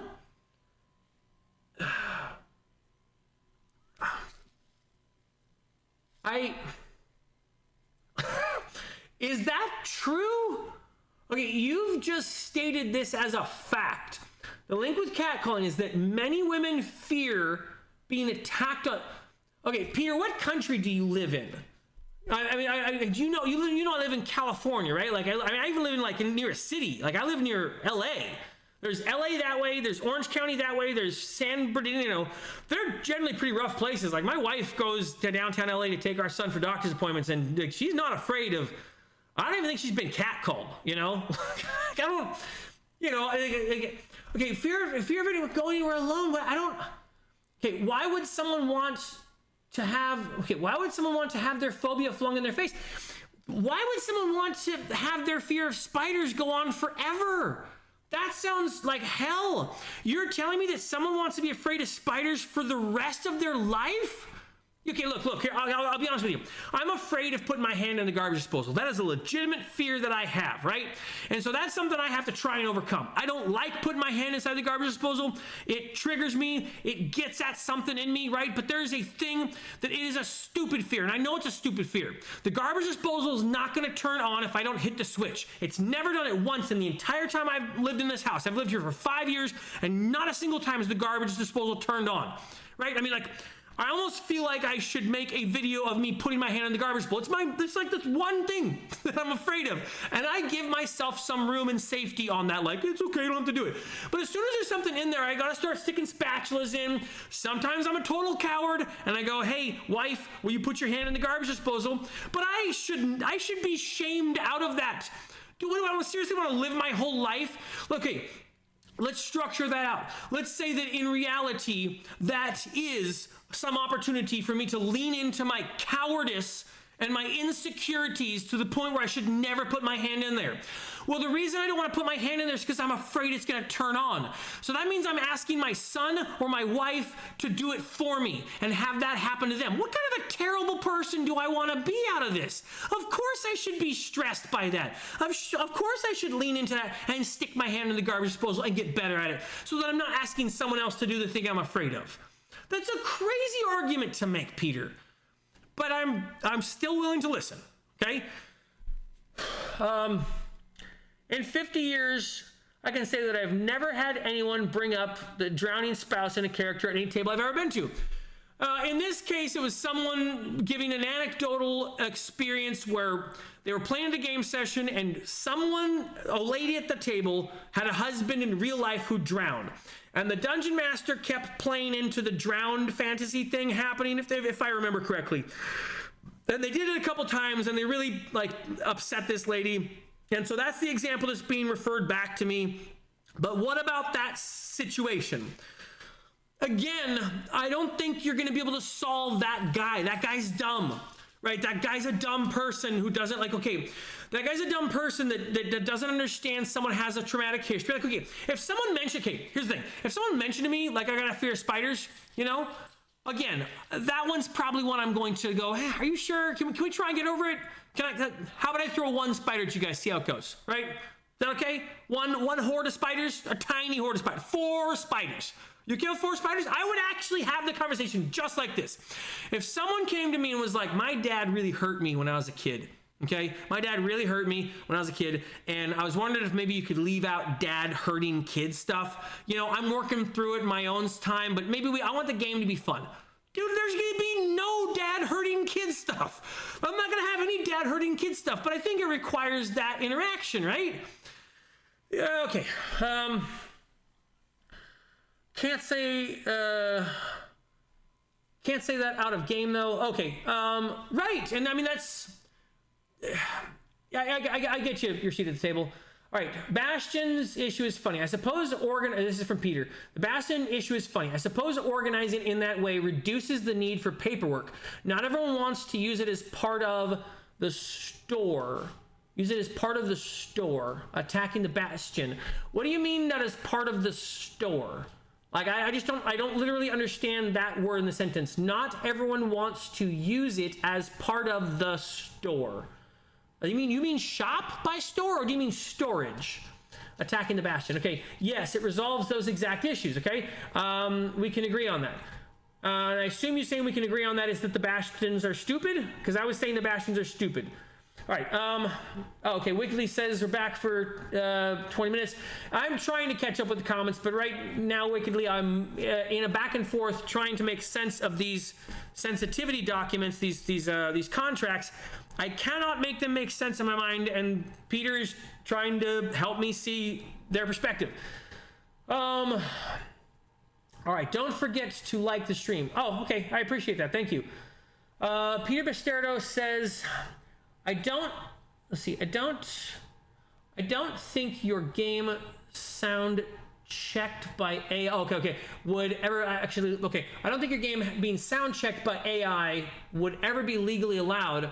That sounds like an overreach by the game company. I think at some point these games are probably going to be ran over the PlayStation or something, right? Or over something like Discord. They're going to make their own. They're going to make their own proprietary system with their own virtual tabletop. They've already said they want to do that, right? Because they don't want to. They want to get around the ability for people to drag and drop their own assets into the game, right? They want you to buy their village and their bikini and their whatever. They want you to buy their stuff. Right now, if you play Dungeons and Dragons over your own virtual tabletop, you can use whatever you want. You don't have to buy their assets. You can use free stuff. You can make your own stuff. They don't want you to do that. So you're going to be working on their proprietary system. They've said they want to do that. If they want to do it well, they'll make it a proprietary system where they control all the external assets. If they can control all the external assets, it'll have its own voice chat, maybe even its own video chat. Maybe it'll be a built-in program that works with Discord or something like it. Could be, I don't know. Why wouldn't they monitor the audio? If they already are making their own proprietary system where you're going to play inside their system like a video game, if they don't monitor the audio, then how do you get audio? The moment they put the audio through a digital filter, they instantly have access to monitor the audio. They could even monitor the audio to the point where you'd speak English to a person who only speaks Japanese, right? I mean, that'd be the function of it, wouldn't it? Translate English to Japanese. That would probably be a benefit too. And then, of course, it could go in to start just changing audio, but I'm not even being conspiratorial. That's what they already do in Call of Duty chat. If you're in Call of Duty chat and you say a bunch of curse words, it beeps you out or something, at least as far as I understand. I could be wrong. I thought Call of Duty chat had the ability to censor people's language. I think that was even a few years old too. I don't think that's not even this year new. I think that was back when I was playing video games two or 3 years ago. Okay. Don't forget to like a stream. Christian-based RPG. Okay. The one Christian-based RPG I knew about, but can't remember the name, was using Old Testament settings. Yeah, I've thought about that. Old Testament settings are interesting. They're pretty visceral. For a Christian, a setting is just the real world. That's exactly right. Be in the world, but not of it. Is it a Christian setting? Pendragon. I thought about the other day. That's absolutely right, Satori. A Christian setting is essentially Pendragon, right? The Arthurian Knights, that is a world where you could have Jesus died on the cross for your sins, right? And it's like built into the system. Like these are Christians and pagans and whatever. Yeah, no, good point, Satori. Thank you. See, your seat at the table, historical, real world, but I agree. Will Martinez. I've been playing with my friends for 30 years. Bring new people in who you think would be good for your group. That's totally right. I agree. If you want new players, but why, if you're already having fun playing, bring new people in who you think would be good with your group. If you want new players, but why, if you're already having fun with your main group? No, I get, and so I think some of this, so there seems to be a growing number of people who don't know how to connect with other people in real life. Like they don't know how to actually be in person and connect with people in a game group, right? And so they play on Discord, they play online. And I think it just happens to be a growing thing. It's not like I didn't realize that 80% of the people play online. That's not like a statistic. Someone told me that. I'm not sure if that's accurate, but someone told me that of the game groups that happen, like because there's so much online play, 80% of people are playing online. You guys can tell me if that's like, if I misunderstood or something. I thought it was like, I don't know, like 30% of the people or something. Like I thought like some people play online and maybe most people play in real life, but apparently there's a lot of people playing online. And so if you have a lot of people playing online, I think that naturally leads to you playing with people you don't know. Once you've played a few Discord games, you jump into a few different Discord games or something, right? Like you start looking in communities where there's play. Like you go to the Dragonbane server on Discord, you meet some people, they're getting a game together on Tuesday, you play in one of their rooms, right? So you're playing with unknown people, which in my mind could be a high number. You guys can tell me if I'm wrong, but that's what I've come to understand, that like maybe it was either 70 or 80% of games are online, and maybe that's even low. I don't know, but Peter says, a game set in Mythic Europe is pretty close to a Christian setting, okay, depending on how you organize it. Ars Magica can be used in this way very well. Okay, thank you for the suggestion. I appreciate it. And Peter, I hope you don't take my pushing back as like, I'm not trying to be argumentative. I haven't caught up with any of your recent comments. I hope I'm not offending you. I'm just not agreeing with your perspective on this, and I'm seeing some issues with the perspective that's saying like the spider thing. It seems to be coming at the aspects of spiders and a person's phobia from an upside down mechanic, right? Like in reality, would anyone want to be afraid of spiders their whole life? That seems like it's not actually being helpful to that person in a way. Like it's almost like, I can frame it this way. Allowing an adult to be afraid of spiders is not showing that person a true degree of respect that they deserve. They deserve the respect you give them to be like, adults shouldn't be afraid of spiders. Does that make sense? I'm gonna keep reading. Dragon Raid 1984, Christian game, a cousin of mine had. Okay. I feel like I've heard of Dragon Raid, but I've heard a lot of game systems. Let's see. Hey, that's me. That's right. We're talking about the snacks. Okay. All right. I'm scrolling, and now it just super strolled. Okay, hang on a second. Where am I at? I am now realizing I'm way behind in the chat. I'm sorry that it's taking me a little so long to get through these things. All right. I'm going to try and stream. No. I'm going to try and like speed through a little bit and get to like the ones I'm mostly in an argument with. I recognize that your seat at the table, Lucas, Chevron, Midwest, a few of you, it seems you're agreeing with me, so I'm not really arguing with you. It seems like we are church and choir, okay? But let me keep up with TSL Frontman's arguments and Peter's arguments in this, because I'm trying to understand your point, and I am trying to come across like interacting with your position on this without just saying that you're dumb or something. I think these contracts are dumb, but I don't think you're dumb. Okay, and I want to engage with you, and like I don't want to belittle you in some way that you know what I mean? Like I'm not trying to ad hominem you in this argument. Okay, I still disagree with you though. See, Chevron, like so many things, it's not about compassion. Okay, it's not about the compassion route. We all want to be compassionate. It's standardizing, codifying, or systemizing compassion. That's right. You're making compassion be fake. This is not true compassion. True compassion is me trying to figure this out on my own. If I'm a dungeon master at a game table, and then that's the thing, if you are trying to manufacture compassion, you're going to fail, right? You can't get that guy to stop catcalling because he doesn't have compassion for a lady on the street who's trying to do whatever she's doing, right? That's not true compassion, right? And you can't give this guy a document to teach him compassion. That has to happen by him getting punched in the face. I'm just being honest. That guy who catcalls to ladies has to get punched in the face. You know, and if you take away face punching because it offends the catcaller guy, you know, I mean, that's where it goes. Catcaller guy gets to sit at this table and say that you have to have catcalling in the game. He's a player at my table, right? And if I have to make the game appeal to catcaller guy, come on, man, like we can't appeal to catcaller guy. He's not appealable. So we can agree that there are catcaller guys at the table. And we can agree that since there are catcaller guys at the table, and you know that someone might be a catcaller guy, are you going to give catcaller guy this list? Come on, Peter, come on with me. Do we give catcaller guy this list? Because if catcaller guy gets this list, he greenlights everything, and you know, and then he adds a few things, right? Okay, hold on. I'm gonna do this one over. So we're gonna look at the list again, and now we're gonna imagine that catcaller guy is at the table. Thank you, Peter, for helping me to understand what. Here we go, blank stuff. This is where catcaller guy gets to put in his weird stuff, right? What sort of things do you think catcaller guy might fill into this document? You write them in the comments. I'm not even gonna try and think of them because it's gonna get pervy real fast. You guys write in the comments, what is catcaller guy gonna put in his list? He's gonna put something, you know, he's gonna put something weird in here, and you know that guy's at the table.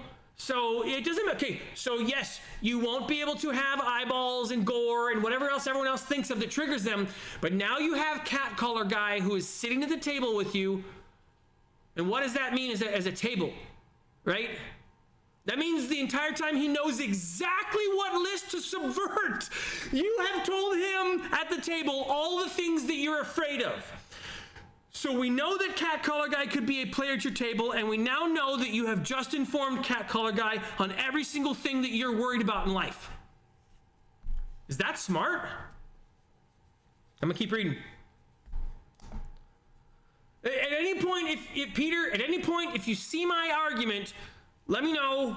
You know, inside, so we don't like. I'm not trying to like belittle you or something in this argument. Let me get some of these out of my way. These are my player cards.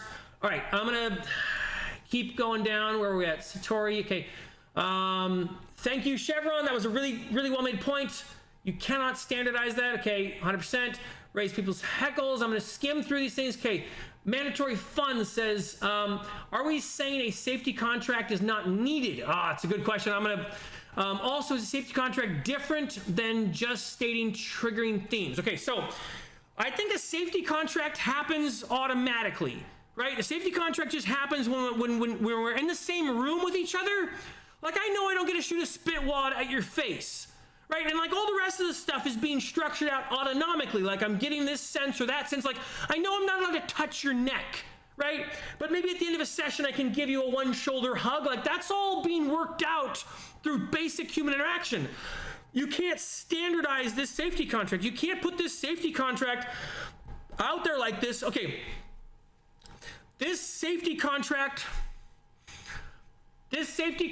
doesn't weed out catcaller guy, because if catcaller guy is the dungeon master at the table, he's just gonna subvert this thing, right? He's going to be clever enough to think of the different ways to get your player's shoes off their feet so he can satisfy his strange foot desires, whatever, right? Like, he's going to create situations and settings where all the things that since we have established there is a cat collar guy, and that is very helpful. I appreciate that pushback, Peter. You've given me the piece I needed. We all know that cat collar guy exists, and we all know it's possible for cat collar guy to like tabletop RPGs. This contract doesn't get rid of cat collar guy. It just tells him the ways he has to creatively work around the things that you are subtly sensitive about. And now he knows all the ways to kind of, like, you just gave him a list. You just give him a list to be pervy to. That's it. You didn't fix him. This list doesn't fix cat collar guy. And if cat collar guy is a guy at your table, this list just informs him. And otherwise, if let's say you had a table with no cat collar guy, you don't need the list. If the list is designed to get rid of cat collar guy, it fails to do it. You guys all picture him. Picture the guy who's already been told no at the bar. Thank you, Peter. Thank you so much for making that paradigm. Picture the guy at the bar who you've already said no to. What is he doing? He is subverting the no, right?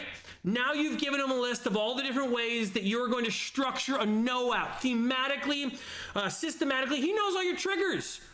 Okay, since we now know he exists and we've established a morally bankrupt person who's socially pariahed themselves into the situation they're in, they're smart enough to know that tabletop role-playing games is a great way to meet girls and pick up on them, okay? And they're doing it here now, okay? We all don't want that guy at our table, but he's the GM now. You just gave him a checklist to subvert. Terrible. The checklist was to try and keep him out of the game. It's not going to work. Picture it, right? I mean, try and come this way with me. Hang on a second. I'm trying to scan down.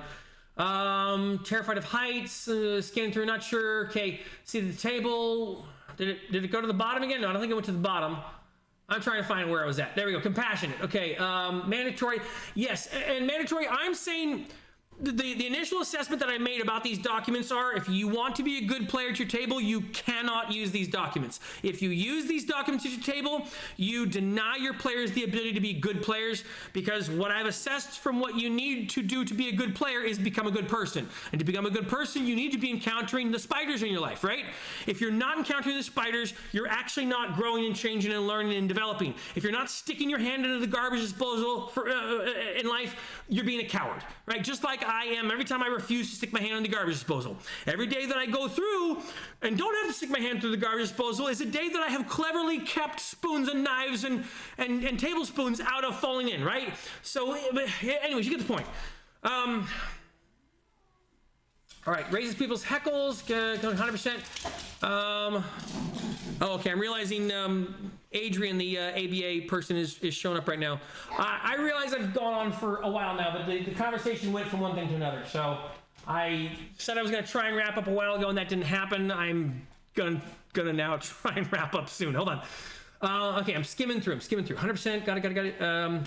Triggering. Okay, TSL frontman says I'm 8 minutes behind stream chats now, but I'll try without grant screening. Okay, so kid, youth, church groups. Okay, especially new players might value this document for the first time parts. I agree with you, but I would probably make my own document, right? I'd probably make my own document that's like the haze. Sorry, dogs are going to be going nuts for a second because the ABA guy's here. All right. While the dogs are barking, I'm going to eat muffin.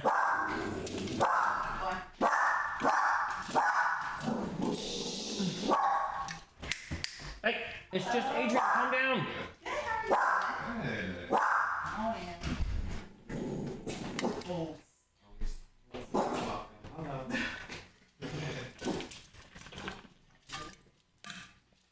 Okay. Let me see where we're at.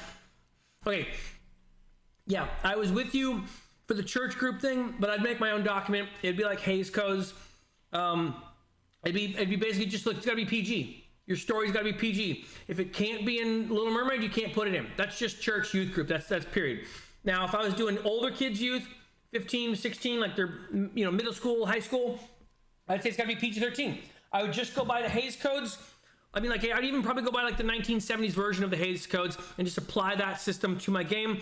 None of this. No, I'm not taking bugs and blood and demons and eyeballs out of the game. Why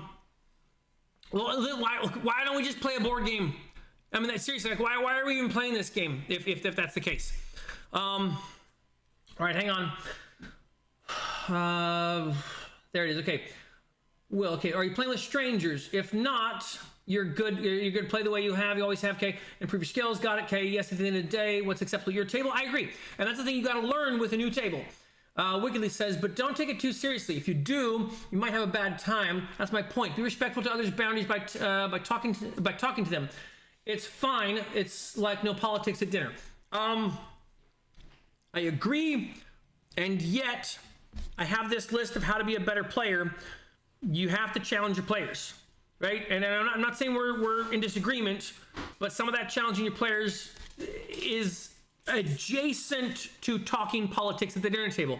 Even the argument that you should keep real world politics out of the game, I can't really bite into, and I'm trying to, right? But like, since everything kind of is a real world politic to some degree in some place at some time, you know, the idea of trying to keep all the politics out of the TTRPG just seems ridiculous as well, right? Because every one of the fantasy systems of politics kind of goes into real world politics, like, you know, racism and colonialism, right? And if I gotta like take all the colonialism out of my game, I can't have elves that are being, you know, I can't play Symbaroum. No Symbaroum if I can't have colonialism. That's politics. And that's in the setting. That is in the setting. That has nothing to do with me putting it in. Symbaroum is colonialism. Let's see. TS Frontman. This document in particular are useful to address sometimes. They're honestly daft. Okay, fair enough. I appreciate that. But a list of common sense rules seems nonsensical. A list of common sense rules seems nonsensical. Okay, except it's not for newbies. Except it's not for newbies especially. Basically, we don't know by default what people need to know or not. I don't use a list like that, but I definitely broach the subject. Okay, I broach those on subject. Okay. I already had the thought and the answer to your response, but I'm going to finish. Okay, but I definitely broach those subjects before the campaign starts. Okay, fair enough. This document is a human resource. It's a human resource department for my game. It's awful. It's terrible. Games are supposed to be a personal and intrinsically character building thing. This document is a third party entity that tells me what kind of light bulbs I can order based on, you know, this is bureaucracy and nothing more. This can't benefit the group, because benefiting the group is me figuring out the thing that you've said, right? We try week in and week out, and the thing you said, let's see, hold on. But the list of the common sense rules, right? The list of common sense rules should be common sense rules. And if they're not, that's where I got to learn things by having a direct conversation, right? My players go, no, you just offended Tabitha. Don't say things like that, right? And then they stand up for themselves. So we have this document, and now no one has to have a direct conversation anymore. That sounds awful. It should come with a direct conversation. It should come with something where players at the table and the dungeon master have a conversation, and they go, you know, I really didn't appreciate when you said that to me. That made me feel small or something, right? I didn't like that you just grazed over the thing. I didn't like that you interrupted me when I was in the middle of talking and telling my monologue, right? I was doing my bardic song. I wanted you... Right? This document can't account for those things where people are going to be offended. It requires my bard to tell me, I really wish you would have let me finish my song at the table because I spent a long time writing it while other people were taking their turn, right? It needs a direct conversation, I think. See, strangers and newbies. Okay, so, with special dispensations, no. Okay. I can see the argument for, okay, I can see the argument for a specific, okay, I can see the argument for a specific case. Maybe these are good for horror games. Yeah, I'd probably lean into something with a horror game, but that something would probably be a commentary, like, hey, we're about to play Call of Cthulhu. This game is going to touch on these subject matters. Any of you have any problems with that? Okay, cults, mind control, going crazy, demons below the water, hallucinations. You know, I mean, use your imagination. Maybe cannibalism. You know, because we're talking about cults. I would show them a picture of Cthulhu, and I'd be like, "Do you have any problem with this creature eating you?" yeah, you probably shouldn't play this game because this creature's gonna eat you for sure. You know, like that's the end of it. You see this monstrous creature over the boat? How do you feel about being in the water next to that guy? Here's the boat right there, and here's the creature right there. Are you okay with swimming in the like that? I would just do that. Like, do you have any? We can't play this game. If you can't swim in the water next to Cthulhu, you can't play Cthulhu. That's the end of that discussion, though, right? I mean, Malachi, like, you don't really need to have more than that. Look, it's horrific on the front of it. All right, TSL Frontman. Okay, TSL Frontman says, know by default what people need to know or not. I don't use a list like that. Okay, but I definitely broach the subjects before the campaign starts. I don't have a problem with the broaching subject. Yeah, I don't have any issue with that. I like I'm assuming there's a bunch of unsaid stuff that you already know. Like, I don't get the sense that you're socially spastic to the degree that you would need this list, right? Like, I get the sense that you probably go, yeah, I know how to be courteous in this situation. I know how to, you know. All right, keep going.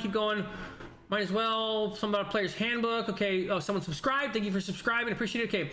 Will Martinez says, I've been telling you to get Castles and Crusades for a while now. It's the same rules since 2004. One day, hopefully soon, I'll see you talking about it. Okay. I have looked at Castles and Crusades. I follow their channel. You're right. That's the one that's free. I think I already have the PDF for it.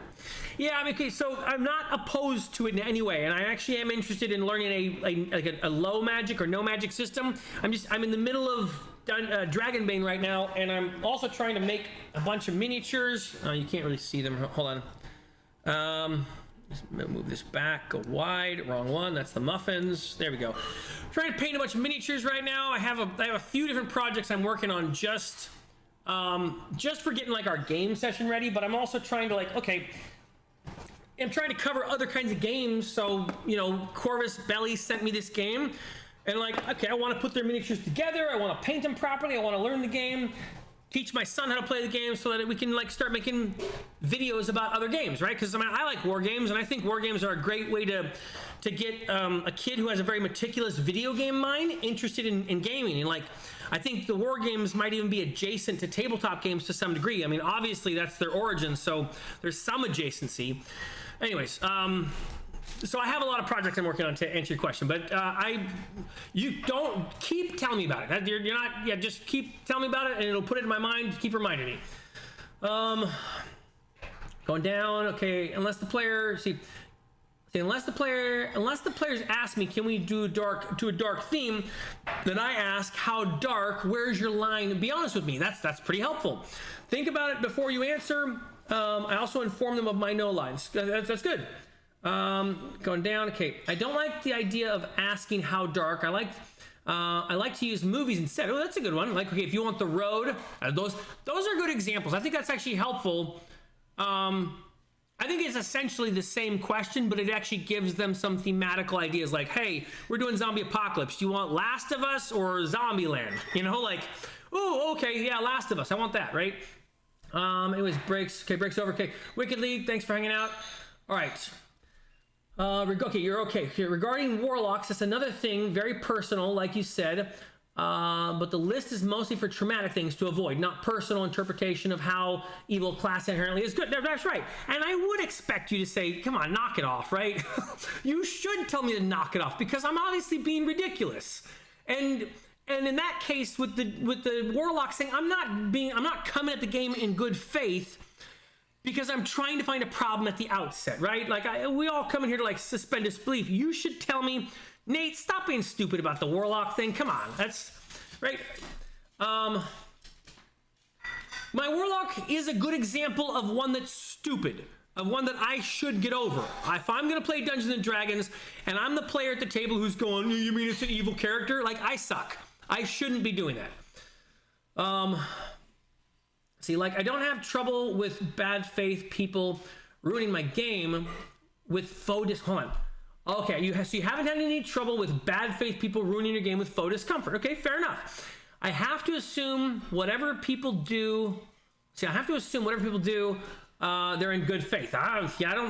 No, we already know that not everyone's in good faith because we already declared that there could be a cat collar guy, right? So cat collar guy is not a good faith person. So we've already declared that that guy exists and we're afraid of him. And we know he's real. So you can't say that everyone at the table is coming there in good faith because we just declared that there was a cat collar guy, right? And so this document is for cat collar guy, okay?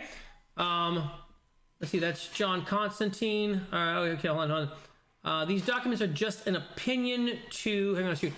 I have to assume whatever people do so that they're in good faith. Okay, these documents are just an option. Sorry, to impose more than that by default is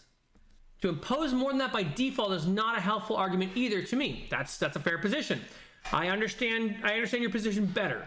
So the moment they do the, and then they came for the people who weren't doing the RPG checklists, you're like, well, they came for me. Okay, I got it. Okay, so you're not taking a hard stance for them or against them. All right, that's fine. I think this is coming. I think this is going to be in the systems, and I think if you want to play in public games, it might even be something like on Discord. I don't know, but I think AJ Haynes is right. This is in the works. I'm trying to speed up here. I'm going to scroll all the way down because I know I'm way behind. All right. I didn't realize I was that way behind. Okay. Subscriber, back up to there. Nope. Okay. Man, this list scrolls so fast. I thought it wasn't that far. And there we go. John Constantine. Okay. Going through. Cat's color or something. All right. So Peter says, I used cat calling as an example that many people could relate to. Wasn't calling cat calling. Okay, good. Fair enough. Thank you. You were at least doing me a favor by establishing that you know that guy exists. Okay? You know that guy exists so much that you already declared that women are afraid to go out of their houses because he exists. So you've established the terms that that guy exists. Now we're not going to take him out of the equation. And so my establishment of this document doesn't get rid of him, right? And I appreciate you not calling me a cat caller. I don't think I've ever done that. It's such a weird way to try and pick up on girls. Yes, so arachnophobia is irrational, but a player might just not want that regardless. And I'm like, then don't play a fantasy game with giant spiders, right? It's kind of silly to say player X can't play D&D here because they have a phobia. It's also kind of sad and upsetting to say that no one else at the table can play against giant spiders because player X here is afraid of them. That's not inclusive. You know what that is? That is a world where one person sits backwards in a theater. That's what you're describing. You're describing a world where you go to a classroom and there's one kid who doesn't raise his hand. That's nonsense. You can't have a social setting where the social contract is established, and that is we're all going to show up and play a game together, but this one kid won't raise his hand, right? This one kid is going to sit backwards. This one kid's going to be on his phone the whole time. You can't control that player. This player gets to say what everyone else at the table gets to play. That's crazy. That would be a classroom where one person is sitting facing the back wall, right? Or I can think of a lot of different examples. I think you get the point. You don't make the rule about the exception. If you make all the rules about the exception, then,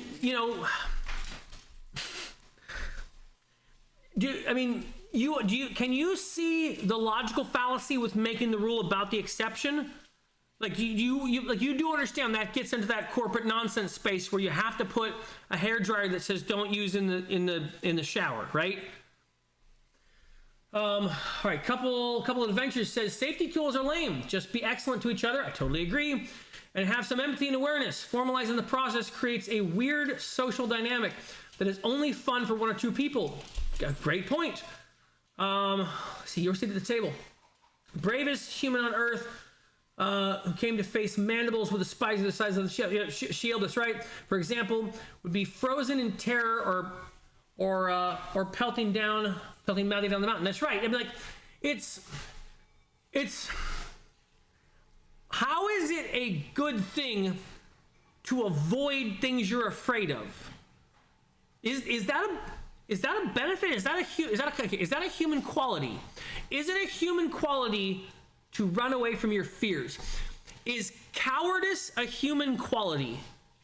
There's the question. TSO Frontman, let me know. Do you think cowardice is a human quality? Because that seems like that's what you're advocating for. I'm not trying to straw man you.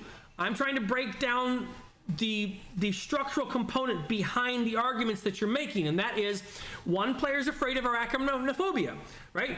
They shouldn't have to face their fear. No one gets spiders in their game. Take all the spiders out of their game for that one person's arachnophobia. Now take that thing to its logical conclusion. Every one of these players has a different arachnophobia. Now we have a game that's missing 6 different elements, right? What if they have 2 fears? What if they have 10 fears? Well, can that one player with 10 fears, is the player with 10 fears not allowed to play at the table? I mean, they have 10 fears, right? What kind of person would you be, TSL Frontman, if you didn't let the player with 10 fears not play at your table? What about the player with 20 fears? For 20 fears, they should be allowed to play at your table, right? I mean, that's only reasonable. They only have 20 fears. There's not that many. And you shouldn't challenge them on any of those fears. I mean, for goodness sakes, we're talking about eyeballs and harm to animals and rats and spiders. Oh my. Heat stroke. That's terrifying. You remember that one guy who died of heat stroke? Natural disasters, those kill people. You know, there's people who live through that flood in North Carolina. You shouldn't be able to throw floods at them. It's off the list. Police aggression. Man, I got attacked by a cop one time. You know, you can't put police aggression at me.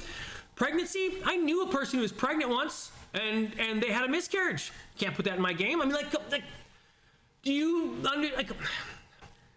what you're arguing for, this is actually the logical conclusion for what you're arguing for. A player that can take arachnophobia out of the game should be able to. How can you say arachnophobia is any better than starvation or terrorism or torture or thirst or fade to black? Oh, that's for relationships. Okay. Yeah. I mean, like, how can you say arachnophobia is any better or worse than the rest of them? Back again, going again. Let's see. All right. Arachnophobia. Okay, there we go. So arachnophobia is irrational, but the player got that. Okay, safety tools, bravest humans. Okay, doesn't sound like you have. Okay, it doesn't sound like you have overcome your past traumas. I encourage people. Wait. It does sound like you have overcome your past traumas. Okay, all right. I appreciate that consideration. I encourage people to overcome their past traumas. Some people are forced to only play board games. I mean, no one can force them to only play board games. And they're choosing, right? I mean, it's a free country. That framing of a sentence says that there are some people who are poor and deprived, and no one has offered them the potential to play a tabletop role-playing game. Canada. In Canada, is it? I'm gonna keep going. I don't know what to do with your statement that some people are forced to play board games in Canada. AJ Henning says, no, it isn't. My wife immediately and audibly said, Peter doesn't know many women. Hold on, wait. Okay, no, it isn't. My wife immediately said, oh, okay. We're talking about, I think we're talking about the lady who's afraid to go outside of her house. I live in a busy rural place. I met a few ladies. I've even seen ladies at game stores before. Not many, but some. They did not seem to be afraid to go out of their house. They were even arguing with men, you know. Some of them even showed their ankles. I don't know if you're aware of how risque that is in these parts of the world, but so again, the drowned spouse, all right? There has to be a practical way of both addressing that, very sensible, hard no, without tossing out the player. Yeah, I don't think you should toss out the player, but that person the person who says drowned spouse, all right, this is an adjudication thing. This is a specific, unique example where I, as a human, can categorize and catalog something more than an artificial intelligence can, and more than a system of committee can. I can go, in this one specific instance, I'm going to take out the drowned wife, the abusive dad story, right? In these specific cases. But you know what? I'm gonna have a husband or wife that gets killed by trampling. Okay? They said no drowned wife. That doesn't mean we can't have dead spouses in the game, because if we can't have dead spouses, no one can die who's married, right? So that means if I'm not allowed to do any dead spouses because of the one dead spouse, then that means really it's just the drowning spouse that we're talking about. I can leave drowning spouses. I'm just gonna hang, murder, torture, and burn all the spouses in my game. Or are they afraid of spouses dying? You understand what the limiter on this is? Like, But I can try and adjudicate that. But okay, this spouse is getting hanged. Maybe a spouse being hanged is going to be a really, really good like story motivator for my player. Should I take out story motivators for my player because like now they feel invested in the world? This one spouse is going to get hanged. Like, I mean, TSL Frontman, it feels to me like you are arguing for the fringes. Like you are arguing for the edge of the world to create the boundaries. The edge of the world doesn't create the boundaries create the boundaries, right? The edge of the world is the edge of the world. Right? And like if we start setting the edge of the world, like, I mean, you know what I mean? Like when you look at a map, when you look at a map, the edges, the borders, like old historical maps, they used to do this. It's a symbolic thing they do, right? In an old historical map, they put monsters at the edges of the map because that's the fringe element. That's the edge of reality, and they create these weird, vicious creatures, right?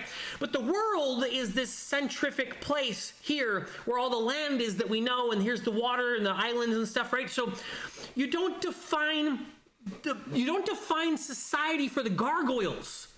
The gargoyles are the gargoyles, right? You put them on the outside of the church. They don't come in the church. And you definitely don't make rules for gargoyles. The gargoyles go on the out. But you're making rules for the gargoyles to be in the church. The gargoyles don't go in the church. The gargoyles are the fringe element. If you always make rules for gargoyles, you know what that's going to do? It's going to make everyone in your church a gargoyle. There's a basic set of decency that's just implied by being in the social square. And you're saying that you can make some set of rules. We already know those rules. Okay. I'm spinning in the mud in some ways. And see, your seat at the table, sure, that's a bit too grim for our table.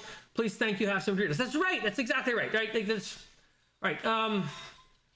Chevron Red says, be compassionate. Arachnophobia triggers your friend. No spiders, but I don't want my rule book and my players and my options. Right? Exactly. That's all. I can do that. I probably won't unless I understand it. But you know, like in the case of the drowned wife, I'm like, okay, I'm going to be sensitive to drowned wives. That specifically. Yeah, but the moment the HR department tells me I have to do it, now my players know they can't trust me because an HR department stepped in and told me if I don't do it, I'm breaking the rules and I'm out, right? As opposed to the next time we have a game session and I don't drown a spouse, I kill and stab and torture them or something, right? I'm being hyperbolic for the point of making a point. I hope that's coming across. But I don't want my rule book or giving my players an option to opt out of it, right? Because of my DM tools, right? If it's an issue, resolve it, no need for the system. The system comes in and now tells my players I'm not to be trusted.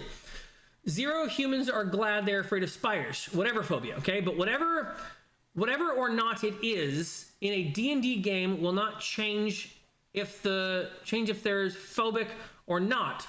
That's not a helpful exposure therapy, for example. That's not true because we already decided that playing Dungeons and Dragons is a good way to get over things. Someone even referred to me to go look up articles on it. Like, let's go look at it. Google, is Dungeons and Dragons good for you? Is D&D good for you? Enter. Okay. Dungeons and Dragons is undeniably popular. I'm going to try and go over so you can see what I'm reading. Except I have to KVM. Is it KVM or KDM? Keyboard Video Mouse. KVM.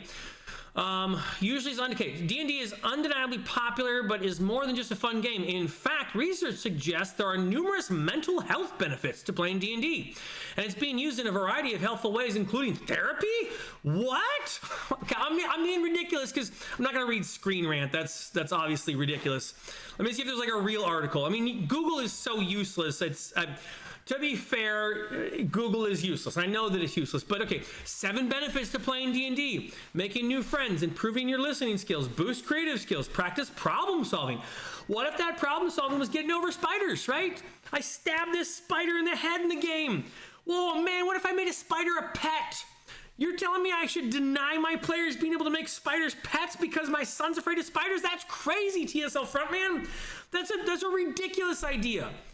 I wish my son was here so he could tell you how sad he would be if I were that kind of dad. Like, if I were that kind of dad that I babied him that much, man, he should not respect me. I am not worth his respect if I treat him like an adult child his whole life. Let me go back over to our social document while I read. Nope, there we go. I'm gonna leave it up on the screen so you can see the horror of it. Hold on. Is this getting heated? I don't, okay. I might need a sticker at this point. Okay, TSL for a minute, I don't think this is getting heated. I think I disagree with you. I think I disagree with this 100%. This seems like an HR department for your D&D game. I don't think you're making a compelling argument for why it should be here. You saying that you're okay with it, you're saying that you're okay with it, and you don't need it in your game is fine, right? Like you're gonna not toss it out, but you're not recognizing the potential ramifications for having this thing is confusing to me. Like, I don't understand. I don't know. Okay, we disagree, and I can move on. I'll stop reading your comments on this. Okay, I'm sorry about that. Let's see. Seat at the table, to the front man. Some of my foundest D&D stories. Okay. And I appreciate you pushing back. I'm not trying to pick on you in the comment section like that.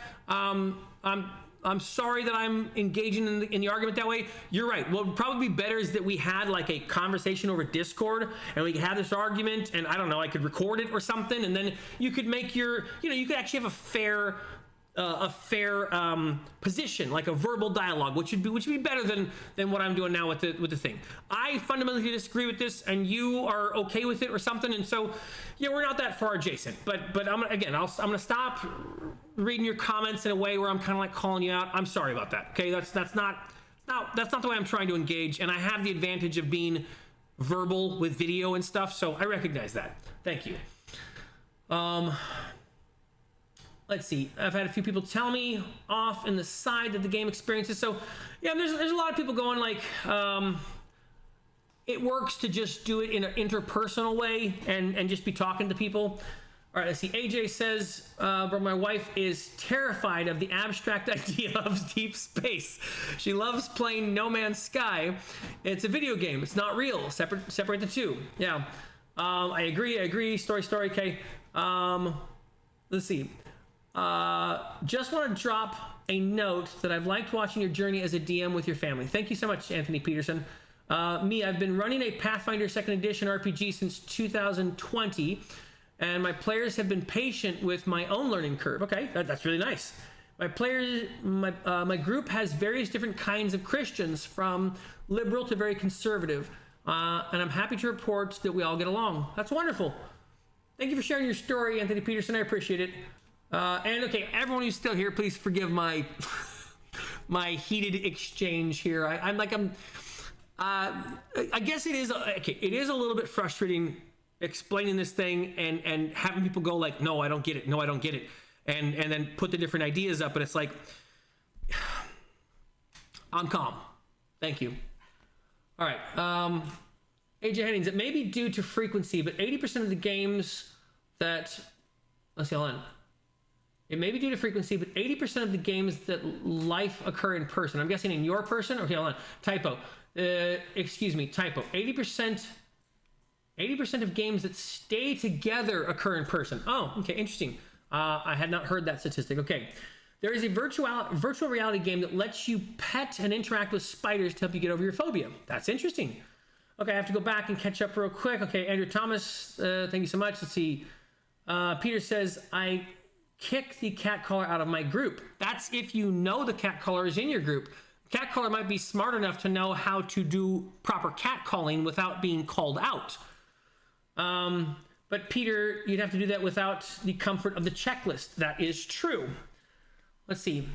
TSL Frontman says, cat caller guy, A. I think they're more likely to learn from a woman in... Okay. Cat caller guy, A. Is this like there's going to be like different points? A, like, oh, I see A, B. Okay, right. So I think they're more likely to learn from a woman in their life than experiencing violence. I think punching cat caller guy works. I mean, all right, okay. I have no experience, honestly, with such bad faith players. Okay, fair enough. Okay, ignorant ones, yes. Oh, I'm sorry. I said I was going to stop reading your comments. I will try to remember that. Okay. No way I would ever play a game with someone like this. Okay. Nope. TSL Frontman, you can. Oh, okay. Never mind. All good, Nate. Appreciate the discussion. We should do this on Discord. That would be fun. We can discuss it without it taking 3 hours. I would be interested in your back and forth in this to see how that goes, right? And we could, I don't know if you're okay with me recording it. I'd put it on Discord. The whole thing could be not cordial, obviously cordial, but like in good faith, right? Okay, and I will continue to read what you said then. All right, hey, my name is Snickers. I'm generally for people. I'm generally for people who have such negative.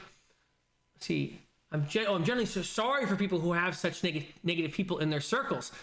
I wouldn't be surprised if it's a lot of people, though, to be honest, right? Like there's a lot of people who are struggling and suffering to find attention and proper interaction with people. I can't imagine that I would assume that most groups have a cat caller guy, right? I know that's probably not true. Yeah. You played Call of Duty, right? There's a lot of racist kids in Call of Duty. Those kids grow up to play in games later on in life. You know what I mean? Like, there's almost not been a Call of Duty group I haven't been in with one of those kids. All right, let's see. You've just created a situation. Hang on. The world has become a very selfish and negative place. I agree with your seat at the table. Peter Bastero says you've just created a situation where the player walks away from the DM. And I'm not sure what you're referring to in that one. I'm guessing that's probably me saying I'm going to put spiders in the world or something. Maybe. And I guess the alternative where that player comes into the group and now dictates the rest of the setting for the rest of the players seems worse. Like where that person who brings all their baggage in and says, we can't talk about this, and this, that seems worse to me. And it might just be like, hey, sorry, yeah, it's not going to work for our table, right? I'm already doing that. I got 6 people at my table, and there's like 1,000 people who aren't at my table. I've picked 6, right? Gary did it with me. I didn't mean to say his name. I was playing with a DM guy, and that happened with me, right? He decided that I was not due for his table because of political differences. My politics didn't work, not at his table. It hurt my feelings, but I'm over it now. I learned something. I'm happy I'm not playing with that guy. I'm so happy that we're not playing together because it taught me not to try and play the game with someone that I disagree with on a first principles level. That's an essential lesson. I'm going to write that down. Don't play with people you disagree with on first principles. I don't think that might be like its own video or something.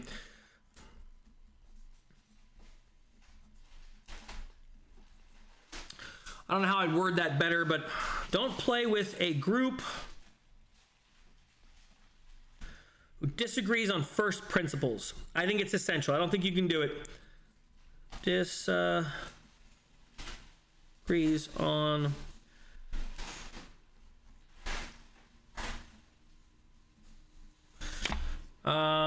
there we go. I'll put that there. Okay. Let's see. Create a situation. Okay, whenever that player is that bad, you just don't play with them again. I totally agree. Ironically, these checklists would literally stop that if all this were applied, but I don't expect either situation to happen. These checklists, TSL Frontman. Let's assume for a moment. So let's assume for a moment that we found cat caller guy, right? And he learned that if he does cat calling out loud real intensely, that he gets punched in the face, or people just don't like him. He doesn't get punched in the face. Women reject him, right? So he's learned a better way to be a cat caller guy by interacting with women in a more subversive way, right? He can still get he can still interact in a group with women and find out about them. He can get into their personal spaces. He can get into their areas of life where they don't want him, but he does it in more subversive ways. Can you come with me on that one? Can you imagine cat caller guy learns to not do it that way because he fails so often, but he's still cat caller guy, right? He's still like that guy who is trying to ignore a woman saying no. you do believe that guy exists, right? We didn't just bring him up like as a stereotype. Like all right, I guess I'm gonna start first principles. Do we agree that there's a such guy as catcaller guy? Is there a guy who all these women are afraid to go out in public with? Is that guy real, or are these women all right?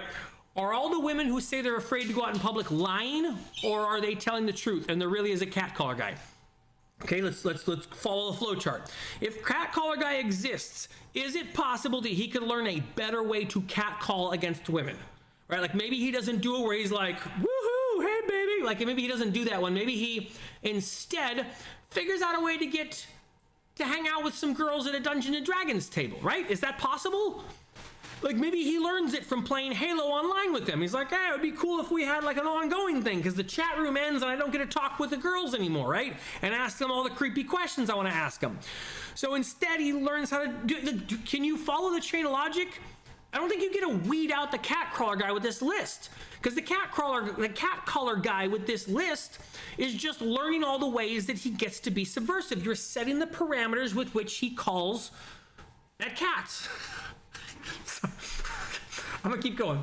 My player group needs these. I need to find a new group. I totally agree. American Bald Guy. Anthony Peterson says the Pathfinder RPG Dungeon Master has a small list of behaviors that should not be in the game session. Okay, although it can be construed as a take it or leave it thing. Fair enough. I think this might be said as a take it or leave it thing, but based on the trajectory of Wizards of the Coast, I suspect that this take it or leave it thing will at some point be a take it or you leave type of thing. AJ Henning says, playing a TTRPG is an absolutely terrible way to meet women, Nate, but I see your point. I don't think Catcaller Guy thinks so, because I've met Catcaller Guys at Dungeons and Dragons tables, right? Like I've played with that guy. I've probably even been that guy, to be honest, but all right. In my campaign, I basically declared that the campaign is PG-13, okay? All my players all understood what that meant, okay? Your seat at the table agreed, being fair. When I walk into a local game store, it's pretty much just dudes. Literally no change in the last 5 years. I've seen a few ladies. Not many, but maybe a few more guys playing with their wives, but that's about it. Your seat at the table says lucky husbands. Raymond says CNC is basically AD&D slightly modernized, okay? Going down. All right, sprays primer on muffin by mistake. I hope not. That was your background prop. All right, let's see. Zombieland would be a trip. Peter Mysterio. Okay, why do you have to get... Let's see. Why do you have to get over the warlocks being evil? Isn't that expression of your... I'm guessing you're saying veils or vibes? Maybe vibes on what is right and wrong in the world. You explained that having a good warlock was confusing and ruined your immersion. Yeah, but I don't think I should get to do that. I don't think I should get to tell the DM... Okay, I would not approach the game that way. I think that again, this is a fundamental difference, and it might be a first principles issue. I don't think the player should be able to dictate what kind of game the game is for the DM. If someone is willing to go through what they need to go through to prep and prepare and to run an imagination game for me, and I get to be a player at their table, and they have declared to me that warlocks are always going to be good characters and demons are going to be evil, but somehow there is some kind of mechanism that allows them to channel my suspension of disbelief has to kick in, right? I don't get to show up to the table and tell them no, that's not the case. And if I'm afraid of spiders and my DM wants to put spiders in, I'm lucky to play at a table with spiders. That's how I view it, and I'm not trying to be hyperbolic. Like, when someone offered me a chance to play in a game, I was interested, right? Now, at some point, I might go, yeah, I'm just not really interested in that game anymore. It doesn't have enough spiders. Or I'm not interested in that game anymore. There's not enough dice rolling. And I'm doing that now. Like, there are games that I'm playing in where I'm like, yeah, I'm not sure if I'm interested. It doesn't do enough. That's for me as a player to decide. But I wouldn't tell the dungeon master, sorry, you got to have more dice rolls in the game. But that'd be the same thing. How is that different? Like, let's say I'm in a game and they're like going, sorry, we're doing a bunch of loosey-goosey role play. We never roll dice. Do I get to tell them they have to put dice rolls in? Do you know what I mean? Like, I could easily do that and go, you're not rolling the dice enough. Here we go. Let me right next to thirst, I have dice rolls as being necessary. You know what I mean? Do I get to do that? My character gets to be number one. I land all killing blows. Do I get to mechanically insinuate things into the game? Because these are, in essence, mechanical things. And if I can mechanically disallow things like spiders, because those are mechanical, right? They have a whole stat sheet for spiders. I am mechanically disallowing a thing. I'm also thematically disallowing a thing. But do I get to mechanically insert a thing? You better have more dice rolls. Need to have more opportunities for me to hit on women in the bars. All right. Yeah, I know I'm still going. It wasn't intentional. We just got talking about we got talking about a different thing, and we're still here. So you as the DM should be able to replace spiders or whatever, do anything else without lowering the quality of the session. So you as the DM should be able to replace spiders or whatever to do anything else without lowering the quality of the session.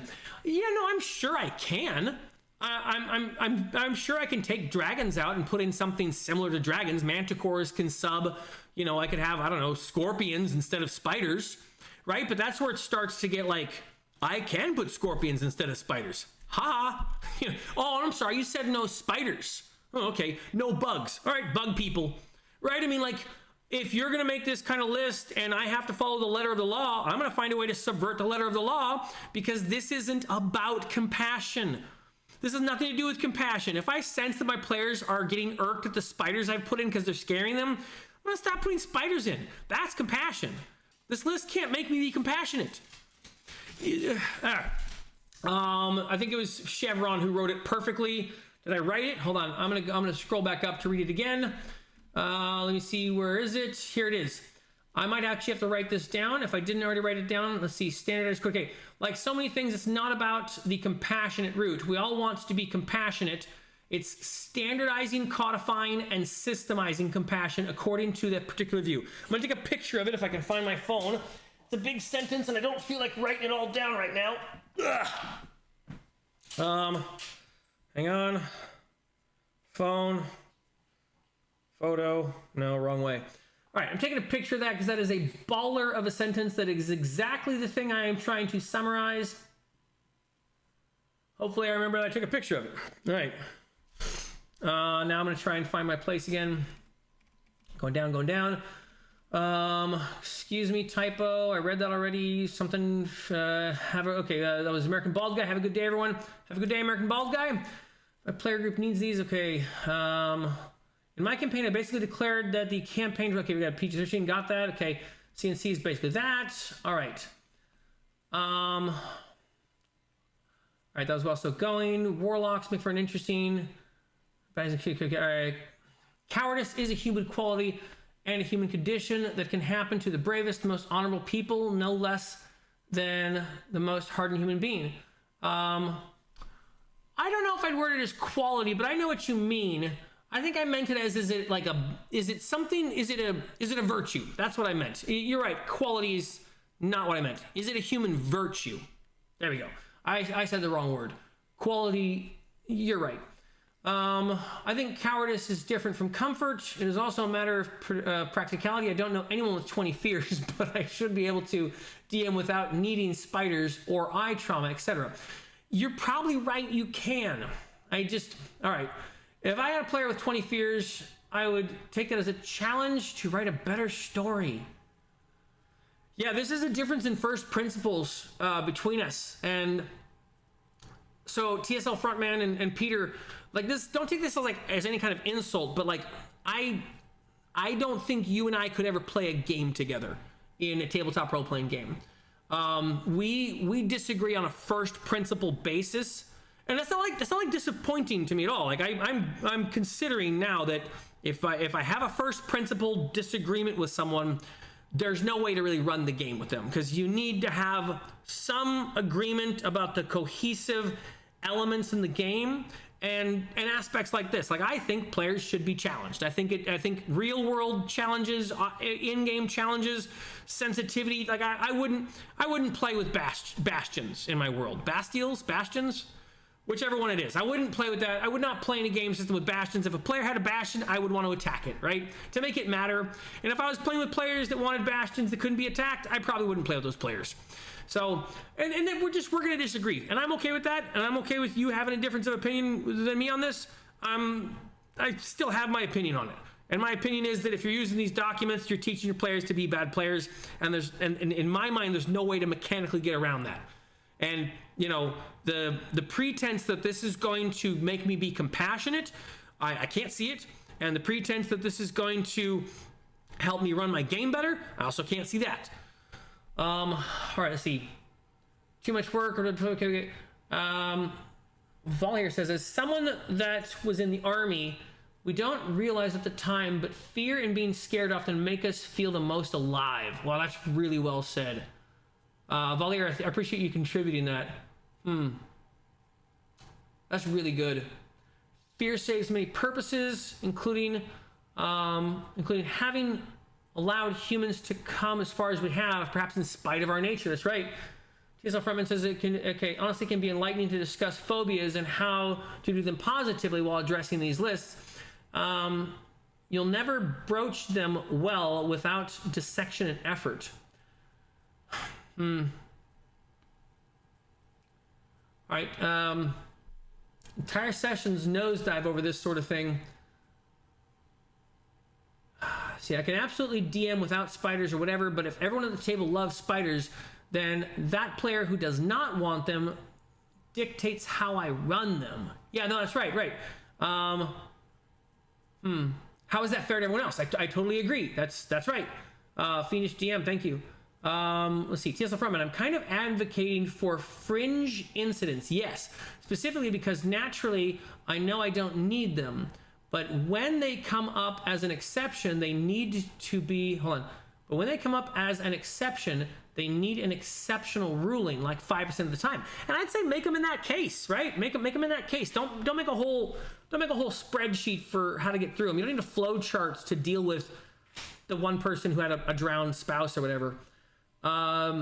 D&D, etc. can be great for kids, especially in processing difficult things. I totally agree. But I'm not a doctor, and I can't say a traumatic experience is worth pressing in my game. Well, I wouldn't specifically press the traumatic experience, but someone with traumatic experiences, they have trauma branching out everywhere. Like, their trauma is not just when you deal with someone who's dealt with like some kind of childhood traumas or something, you're not dealing with someone who's just afraid of their daddy yelling at them. You're afraid of someone who's dealing with humiliation, fear, feeling small, right? Intimidation factors, right? It goes all over the place. It's not just triggered by the daddy issue thing. It's triggered by a lot of different stuff, and it comes up on a lot of different stuff. And those insecurities manifest themselves in ways where people try and fall into alternate personalities and stuff, like a dissociative personality disorder.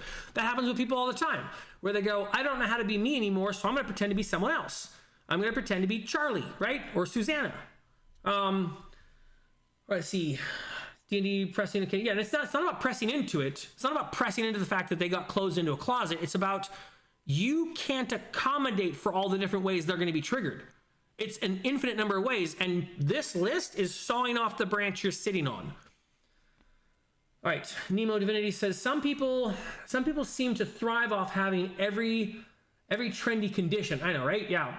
I.e., half the world suddenly became lactose, gluten intolerant, have the same demands of a GM. Exactly. You guys got to take all the peanuts out of here. And TSL Frontman, I appreciate you saying that's good. I think I've almost come to the end of this list, and then I'm going to wrap this up because, yeah, this has been going on for like 5 hours or something. Okay. So in the military, they train people to perform under stress. Yeah, right. That's a good point. People can learn to function under stressors. Good point. The person said group tolerant. Good point that the person said group tolerated.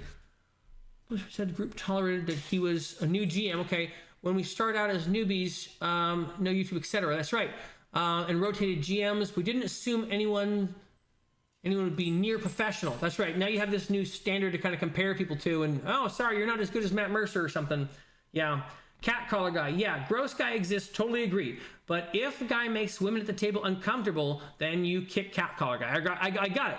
Until he becomes smart enough to figure out how to get to get the thing he's trying to get without being called out. He could jump from table to table to table. Cat collar guy doesn't go away, and this list doesn't get rid of cat collar guy because this list can't discern cat collar guy, right? This list is not about discerning cat collar guy. This list is about trying to make him go away?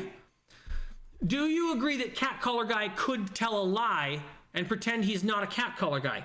Is there anything about this list that makes it so... There, I'm just going to go back.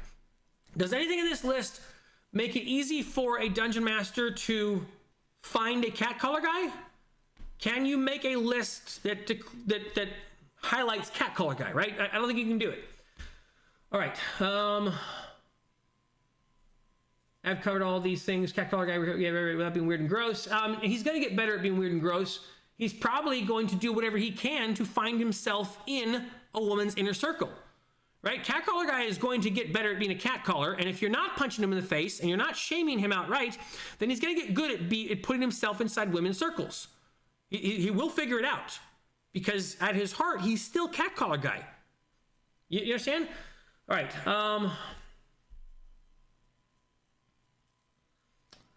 Let me get down here. Honestly, players don't get to decide anything except their own character stuff. Okay.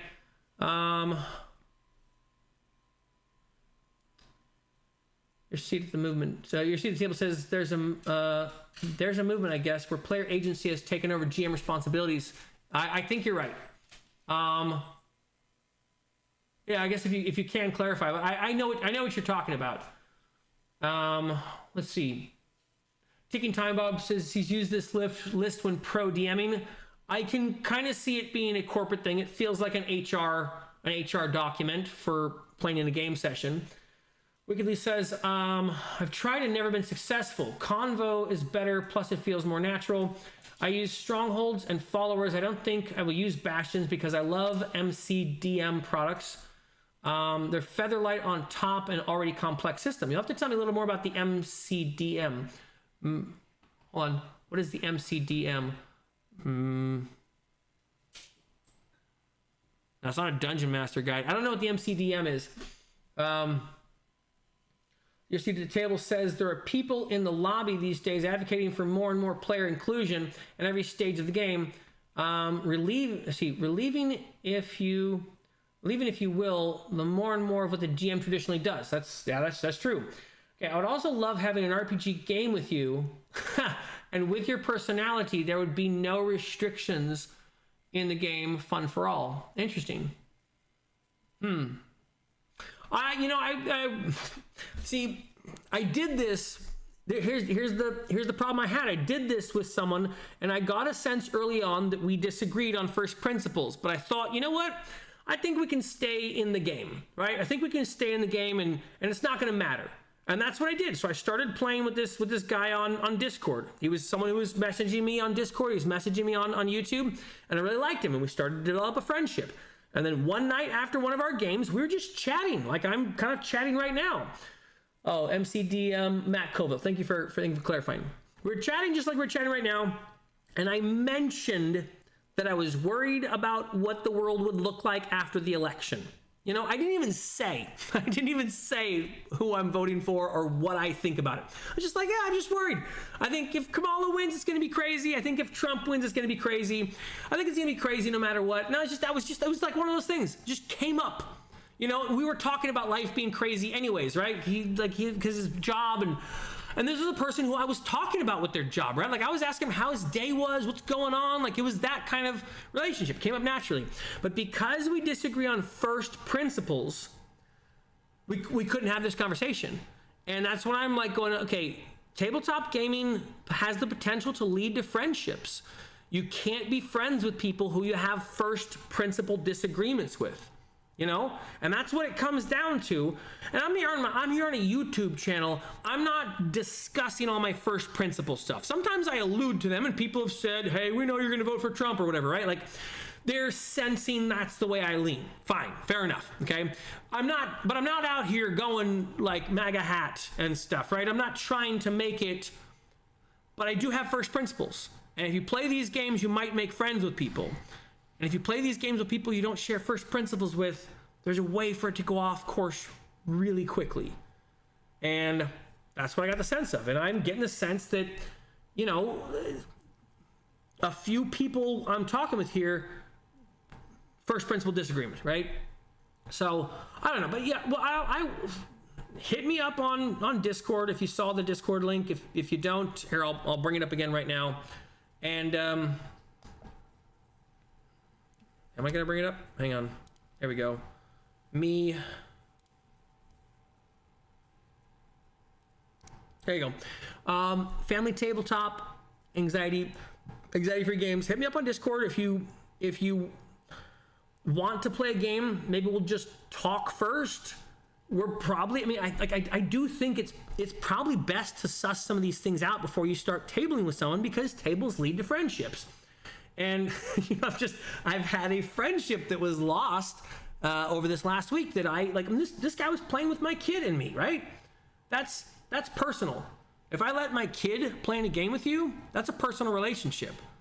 I don't just let my kid play in games with people, but I sense that was a friendship. And so I'm now being more cautious about this type of thing, because if I have first principle disagreements, and when I say first principle disagreements, I mean, like, if you're someone who thinks that morality is a personal truth thing, we're going to disagree, like, about everything, right? If you're talking about your truth type of stuff, we're not going to agree on anything.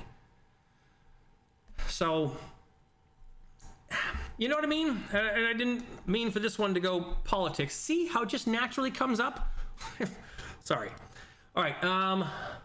Matt Colville, TSL from NK. Cat color guy could lie and be a sociopath, but yeah, if the guy keeps pushing adjacent buttons like you propose, he's still going to make people uncomfortable at my table if a girl says. All right, what about this? Could cat collar guy just say he's a girl? Is that possible? What if cat collar guy came to the table and said, but I am a girl? Now what? I mean, you have to recognize his identity, right? You're not allowed to tell cat collar guy he can't be a girl. Let's say cat collar guy shows up to the table and he says, but I identify as a girl. These girls are being made uncomfortable by a girl. That's not, they can't, right? They can't be made, okay, he says I identify as a girl. You can't kick him out now. Now what? Because there's nothing stopping cat collar guy from saying he identifies as a girl, is there? And if cat collar guy is, if a normal person is allowed to say that they're a girl, well, so can cat collar guy. And cat collar guy says he is a girl. So now any comments that he says about females are about himself. You're not allowed to be upset.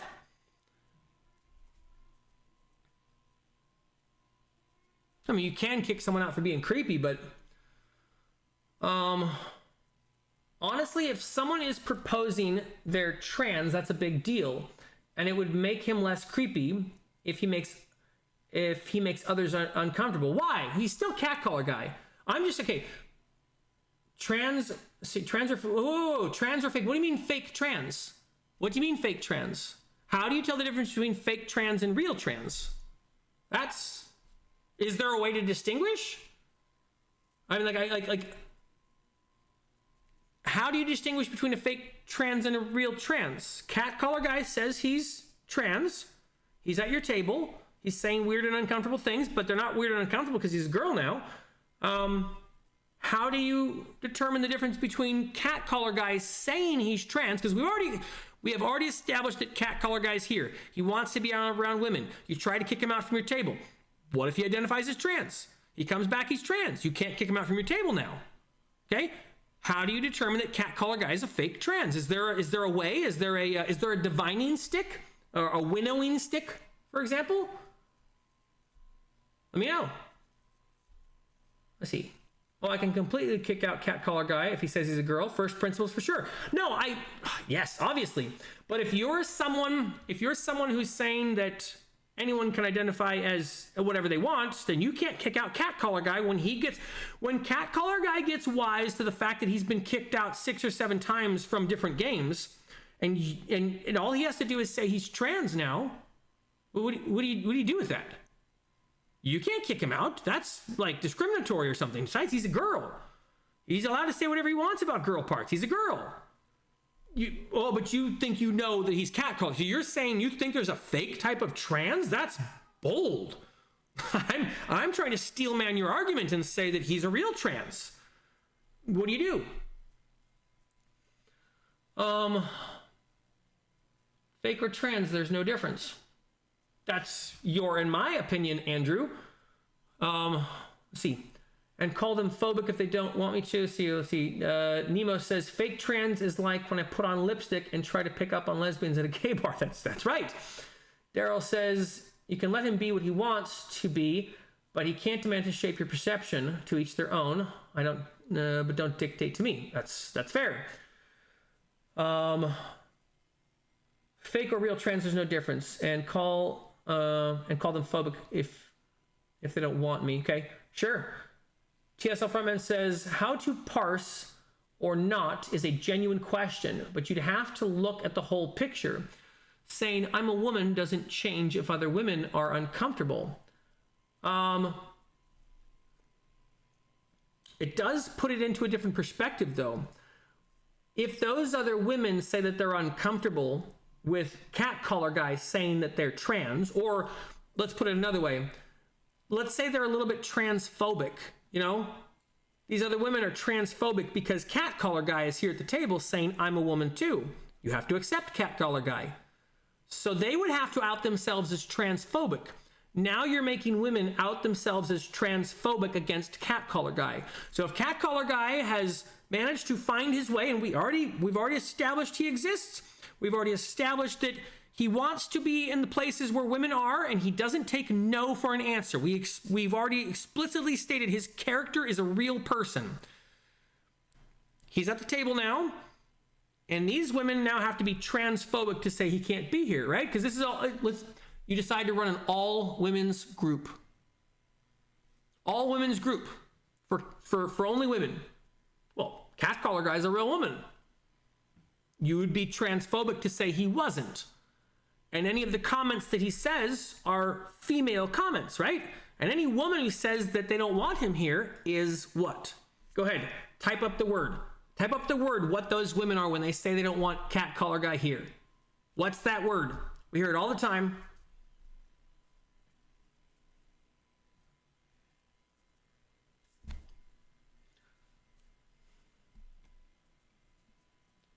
I run for the players I'm playing with. If they want to be called something else, that's fine. But I'll ask they forgive mess ups because it's not something I'm used to. That's fair. But ask them to forgive mess ups because it's not something I'm used to. That's fair. And that's a stance that I'm willing to take on a personal basis as well. And I do take that stance on a personal basis. I'll leave it at that. I agree with you wickedly. I understand. Ticking Time Bob says, if anyone is doing anything that is bothering the table and the table is pretty much in consensus on it, that person needs to go. We are rowing a ship together and they aren't. I'm just saying, I agree, but what do you do when that person says they're a woman? So, I mean, you're saying you would take a chance and declare your entire table transphobic. That's a bold position, right? I mean, again, I'm not trying to make a straw man argument here. I'm trying to work out a real world situation that could in fact happen and probably does happen, right? And there's no way to mitigate it. There's no way to mitigate it without declaring that you're some kind of phobe. Let's see. Peter Bastero says catcaller person. So we already stopped calling him catcaller guy. Catcaller person is only get kicked out because they're saying things to other people in the group, making them uncomfortable and won't stop. What sort of things could they say that would declare their position as relevant to making someone uncomfortable? What if they're just talking about their lady parts? You know, a lot, or lady parts in general. Like let's just say that. Let's just say they're talking about their lady parts, or putting themselves in situations where their lady character is doing stuff, right? I have literally denied a genuine trans person because they were insufferable. Trans or not, doesn't change the bottom line about making others uncomfortable. It's a bold stance, TSL Frontman. I'm impressed. Denied them playing in my group. Yeah. I wonder if you got called names for that. All right, I'm gonna skim through these. Cause yeah, I've been going on way too long now. Thank you all for hanging out and chatting with me about this. I have a good set of stepping stones for the video about players. Yeah, let me.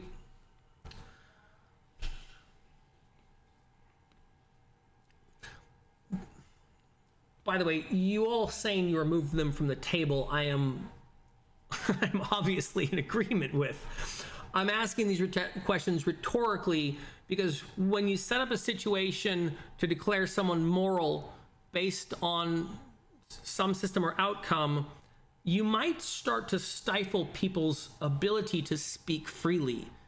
You know, there's a good chance that people have opinions or ideas they want to talk about that they won't talk about because you've declared that they're talking about this would pose them as immoral. Like, I was actually impressed. TSL Frontman said he had kicked someone out of a group. Oh, wow, that's a bold move. I'll try to contact you on Discord. Have a game night. Have a game you might enjoy. I'd be interested to take it out. Yeah, take a look. Hopefully you saw the name. Yeah, contact me on Discord. That'd be awesome. Thank you. I won't play the phobic game. I've never met someone who was phobic. That's fair. Not liking something isn't phobic. I agree. Derp says, doesn't matter if it's cat collar guy, or cat collar gal. The behavior is the measure, not the identity of the person with the bad behavior. So-and-so makes me uncomfortable is a full sentence that doesn't need elaboration. I doubt being trans has anything to do with that. Okay. Oh my God, now the real women are transphobic because cat collar guy. Oh, that's a parody. I know, but that's a real situation, and it's actually happening. Like, I'm not even making this up. I'm just making up that it happens at a tabletop role-playing game. I'm not making it up. It's happening in like locker rooms and stuff, right? This is literally happening in places in the world right now. But it's a contentious topic to bring it up. All right. It's got into a whole new thing, and now the chat's moving again. Hang on. The issue you're describing is exactly what got J.K. Rowling in trouble. I understand, and I'm probably going to get in trouble just like J.K. Rowling for bringing it up. But I am just going off the chain of logic that we have described so far, right? Like I don't think I added anything salacious to the conversation. I went with a real world example of a person that we know. There is a guy who calls at ladies, right? He's a real person. I didn't make him up.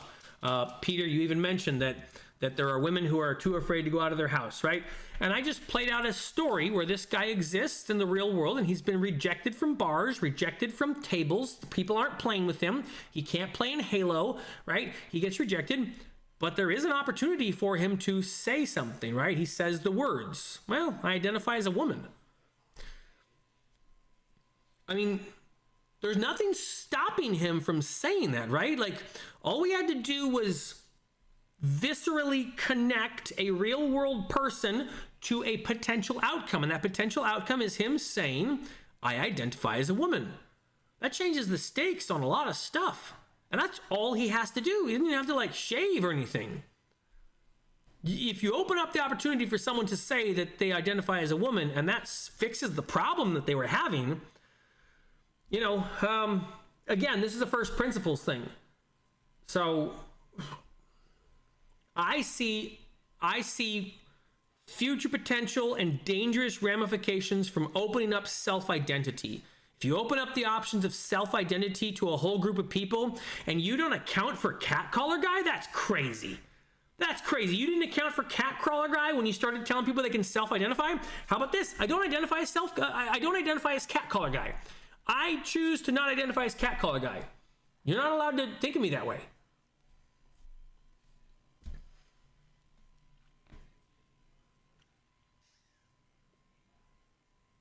You also have to keep in mind, like, this isn't coming from a place of bigotry. I have a friend, I just went to go see them at the hospital yesterday because they just had a baby. They identify as a trans man. This is a good friend of mine I've known for a long time. I've told this story in part other places. I'm not going to go into great detail here. I offered this person to take their baby, and I'd be willing to do it. I love this person. If the person wants me to call them what they want me to call them, I'm going to call them that. That doesn't change the fact that this whole system opens up the opportunity for Cat Collar Guy to find Cat Collar Guy in a place where women are. And women can't really do much about it. I mean, obviously, TSL Frontman will adjudicate for the women at his table, but, you know, maybe not everyone would.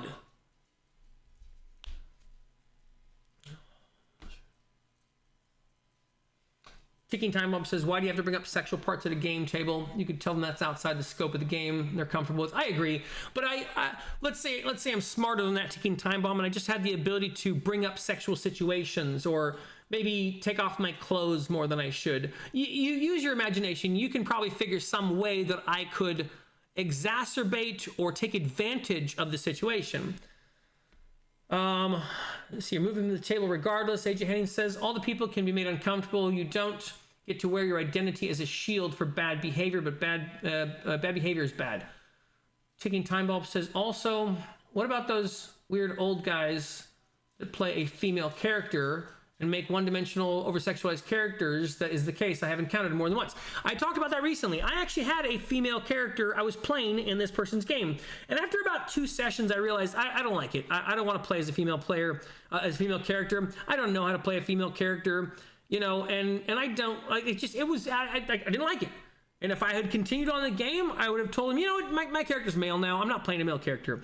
In this most recent game, I didn't need to say it, but I'd already established with my son and his friend, and I think one other person, look, you guys are going to play your own sex. I'm not going to play at a table with dudes who are pretending they know how to be a woman and women who pretend they know how to be a man.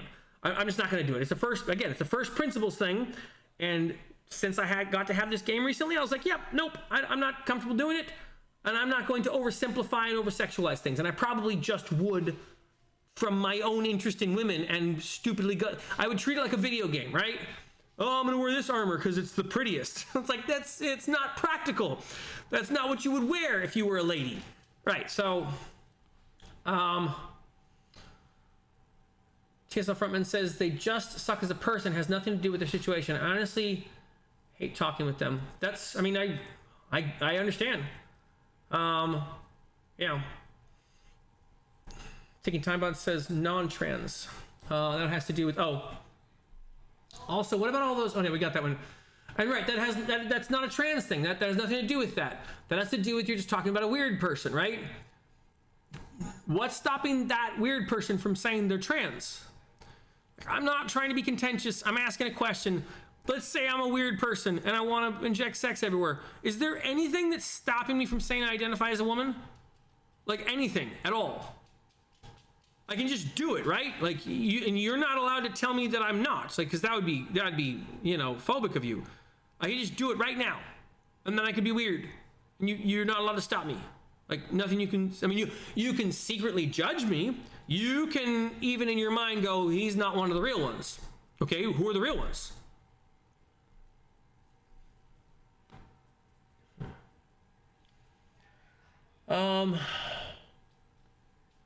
AJ Henning says, I agree. People who were mostly socially conscious, people who were mostly socially conscious might be reticent to remove a protected class from the table. Interesting, okay.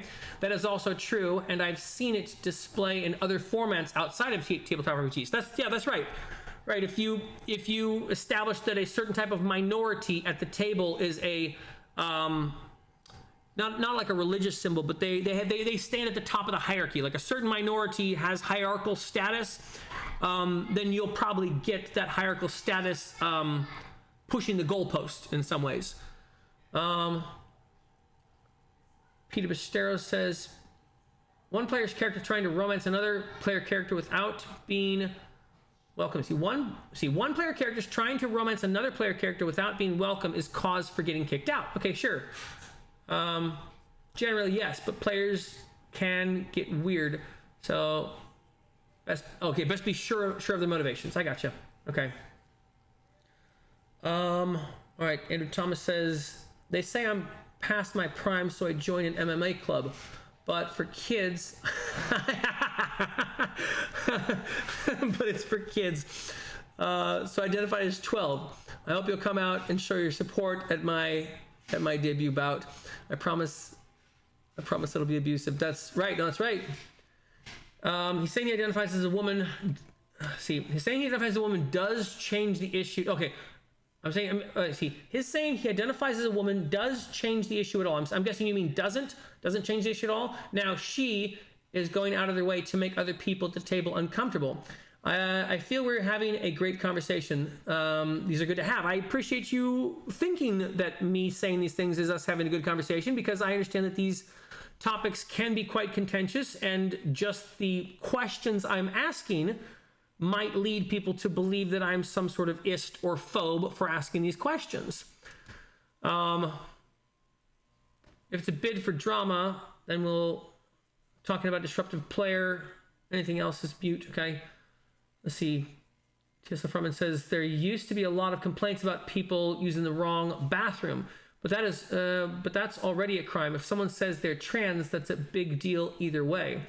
I'm not sure which way you go on that one, whether or not it's okay for someone to use a woman's bathroom just by saying that they identify as a woman. But that is still an issue. That's an issue that's happening. There was some lady who got kicked out of her gym. There was a lady who got kicked out of her gym recently. I think it was in the Midwest somewhere. And she walked into the ladies, I think she walked out of the shower or something, maybe naked. I'm not sure. And there was a man in there, and she made a big deal out of it, and she was upset. I think she was naked. And she was upset because she didn't think it was fair for a man to be in there and see her naked. And she went to go complain about it, and the front desk said, sorry, that person identifies as trans. How dare you be an istrophobe? And she got kicked out of the gym. That's just anecdotal. That's just one story, but that happened. Or I don't know, if you're a conspiracy theorist like me, all the news is fake, then it didn't happen. But that happened. I saw a news report. I think it was even the New York Post or something, or New York Times. I don't know. It was one of the New York ones. We saw any complaints. Okay. A lot of GMs have house rules against playing the opposite sex. I now have a house rule about playing the opposite sex. I didn't until I played a game and realized, I'm not a woman, and I don't have any way to play a woman except in some stereotypical way. And I don't actually have fun trying to pretend I'm a woman. I'm already trying to pretend I'm a savage with a dog. I don't want to try and pretend I'm a woman savage with a dog. It's too much, it's too much mental gymnastics.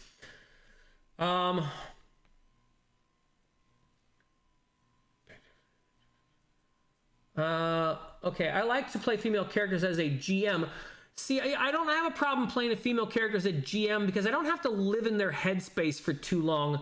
In reality, I'm just kind of playing a barmaid or a waiter. I'm just playing a waiter. I'm just playing a guard. I'm describing them as a Susan or a Carol, but I'm not really putting a lot of stereotypical sexual aspects into them. I'm not making it so that they're bench pressing less or something. It's just they happen to be a barmaid instead of a barman, right? So I don't have as much problem DMing female characters. Which would you prefer? Well-played female NPCs or cardboard cutouts? Yeah, and again, I don't think I have to put that many characteristics into them. I just go, there's a lady and she's serving you a drink, right? I don't need to get too much into the lady bits of her. And even still, and it's a fantasy game, so maybe she fights with daggers and does that kind of thing from when she fights, she does that fighting style from not Top Gun, whatever the Tom Cruise movie is, Mission Impossible, right? And she swirls herself around the person, yeah. I find that happens a lot, Daryl. See, yeah, I'm more into it now. See, I think you were right that you have to have an ongoing conversation like your Discord before jumping into a long-term social contract, right? Which a gaming session is. And that's where I was thinking, because with you guys, I'm speaking very candidly. I'm speaking honestly, I disagree with something, but I'm also speaking very carefully because I'm on my YouTube channel, right? I don't want my YouTube channel getting taken out. and people go like, look at this transphobe over here. But I already had people doing that in the Discord because I thought the social agreement was worth some consideration or argument. Like I thought it was at least worth talking about. And people were like, what? I thought it was a little bit silly to put pronouns on a character card in a board game because, like, I don't know, it felt political, and I just didn't understand why it was in the game because everyone was telling me there's no politics in games. But I'm like, if you're putting pronouns on the game, that's not the same thing as putting male and female. And people were telling me like, oh, how dare you? You can't argue against this. Why don't you understand that someone might want to know Liara's sex? And I'm like, yeah, just put female, right? Oh, but she's an alien, and you know, there's just all this stuff. And like, so people start arguing with me in the Discord, and they're telling me how ridiculous I am for not getting it. And it's like, so yeah, I think you're right, Vala here. All right. See, I might enjoy Matt Walsh's Minority Pyramid. I don't know what Matt Walsh's Minority Pyramid. Okay. I like a hierarchy of thing. I've seen. Okay, I've probably seen that on Twitter. All right. See, Tegan Time Bomb says, I think every social situation has bad actors and bad behaviors. Some are con artists who get away with it more. I'd suggest that it's more of an edge case, and the media likes to over dramatize like it's happening significantly more than it actually comes up.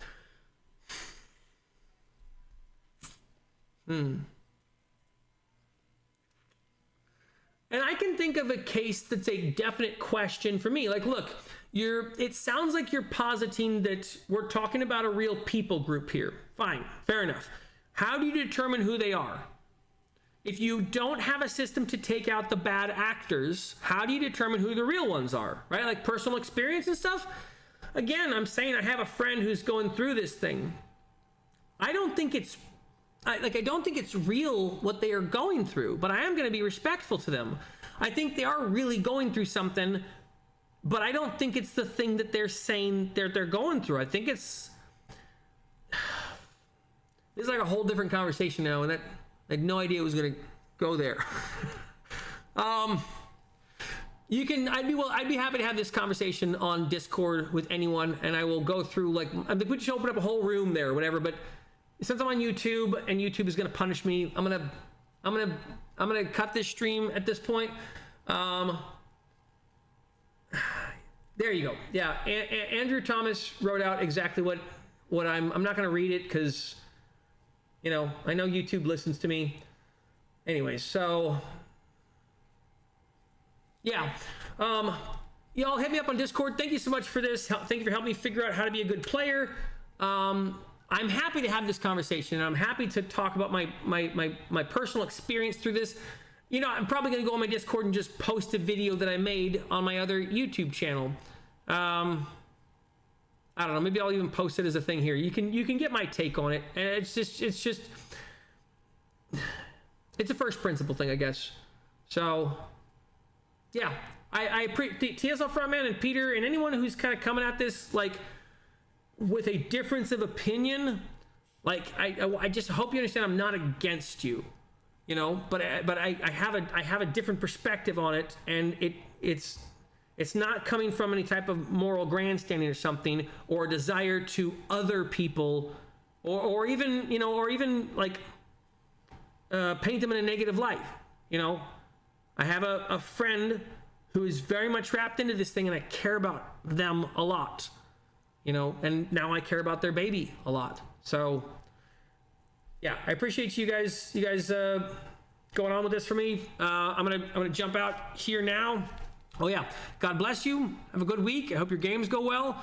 Thank you for helping me make videos on this channel, and I thank you for following my progress as we're doing this. And you know, any of the success that I'm having at this is definitely come from conversations like this and comment sections like this. So I'll get back to this, how to be a good player, and flesh this out. Probably tomorrow's Friday, so I mean, it could be tomorrow night if my son and I aren't doing anything.